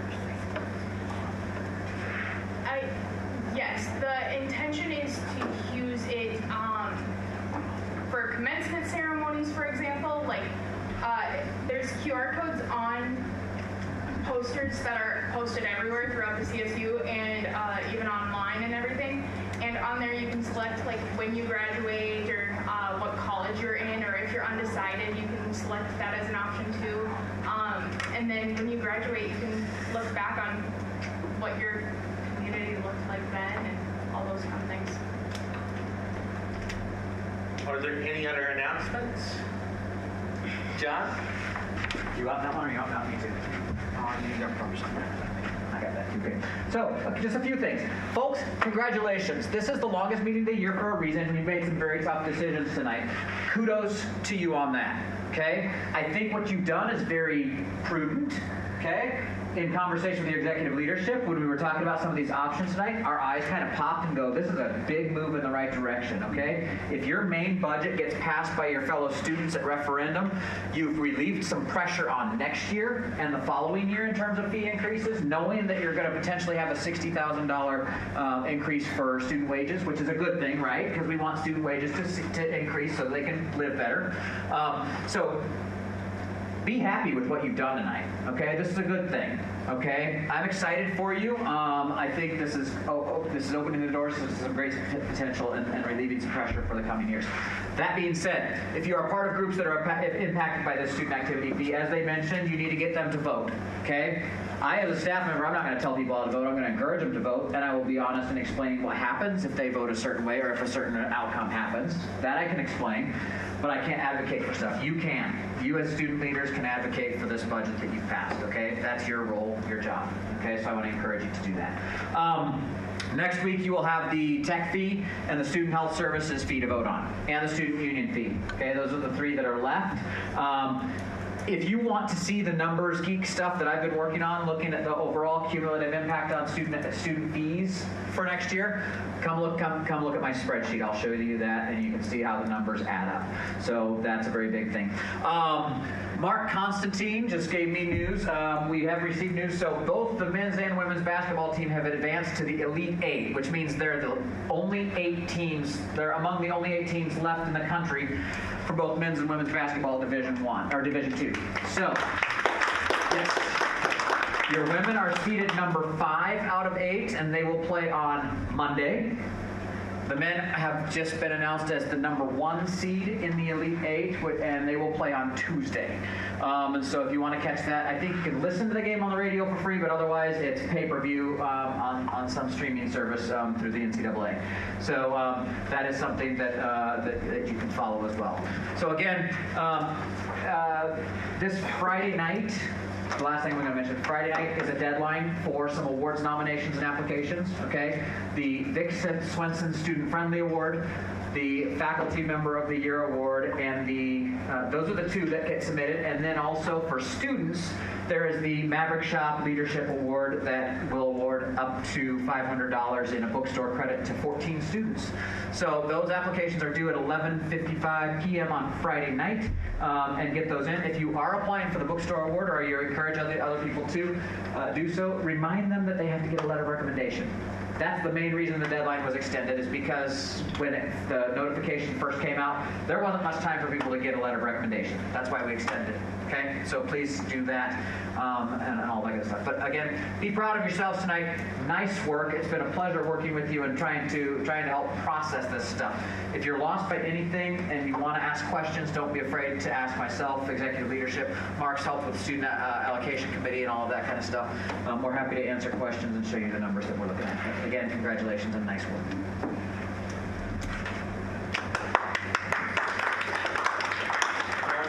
Still have an announcement? If everybody can help pick up everything at your seats, that'd be helpful. Our crew has to come in and still clean up the room and some of those things. So a couple trash cans in the room, if you take your plates and all that kind of stuff, that would certainly be helpful. And I'll echo John, great job everybody. And special shout out to the Student Allocations Committee for putting a good piece together to help us get started. Are there any other announcements? I will be making a very brief announcement, and I want to thank a proxy who kindly volunteered for a sixth senator who had no idea how long this meeting was going to go on. Thank you, Vanessa Fowler, for stepping in for that.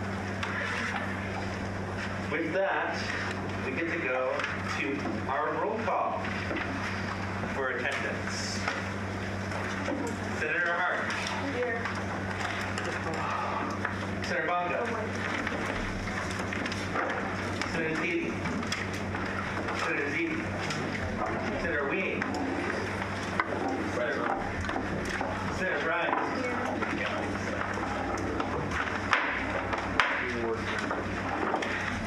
Senator Maega. Senator Kanza. Senator Goma. Senator Mohammed. Senator Al-Deji. Senator Van Gelderen. Here. Senator Andrew. Here. Senator Dietrich. Here. Proxy for Hawk. Senator Raja. Senator Maba. Senator Moore. Here. Senator Breek. Senator Speltz. Here. Senator Beckerman. Here. Senator Collard. Here. Senator Robinson. Speaker Roberts here. President Roediger.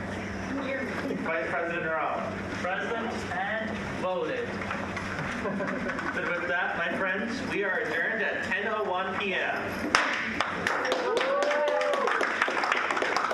Please stay for a moment for the traditional photograph.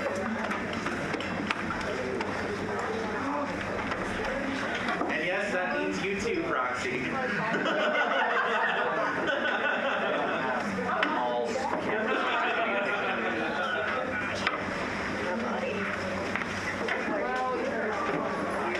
Douglas, you still have a Dr. Pepper left. I know I do. Don't worry. I'll drink it between now and home. Okay, so here's what I would suggest for the photo. I would suggest the people at this end of the table continue sitting. We have some people stand behind them, and we have some people take a knee in front of them. That would be an easy thing to do. Oh, no, you're good. Already tossed like 3 of them already. Sorry. Alrighty, all. Got it. Okay, I'll be back.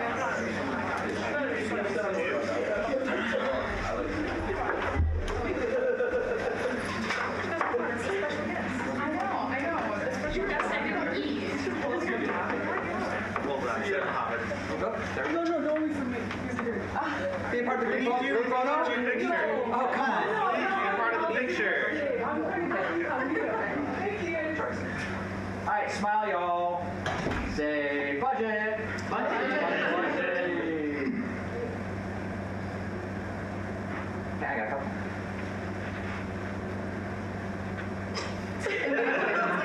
Just make sure. Got it? Here, let's do one of these. I'm Everybody cram in. Amber, do you want to come in? Amber, get in. Amber, get in here. Come on, girl. You sat. I was just gonna say you sat here too. Got it. Thank you.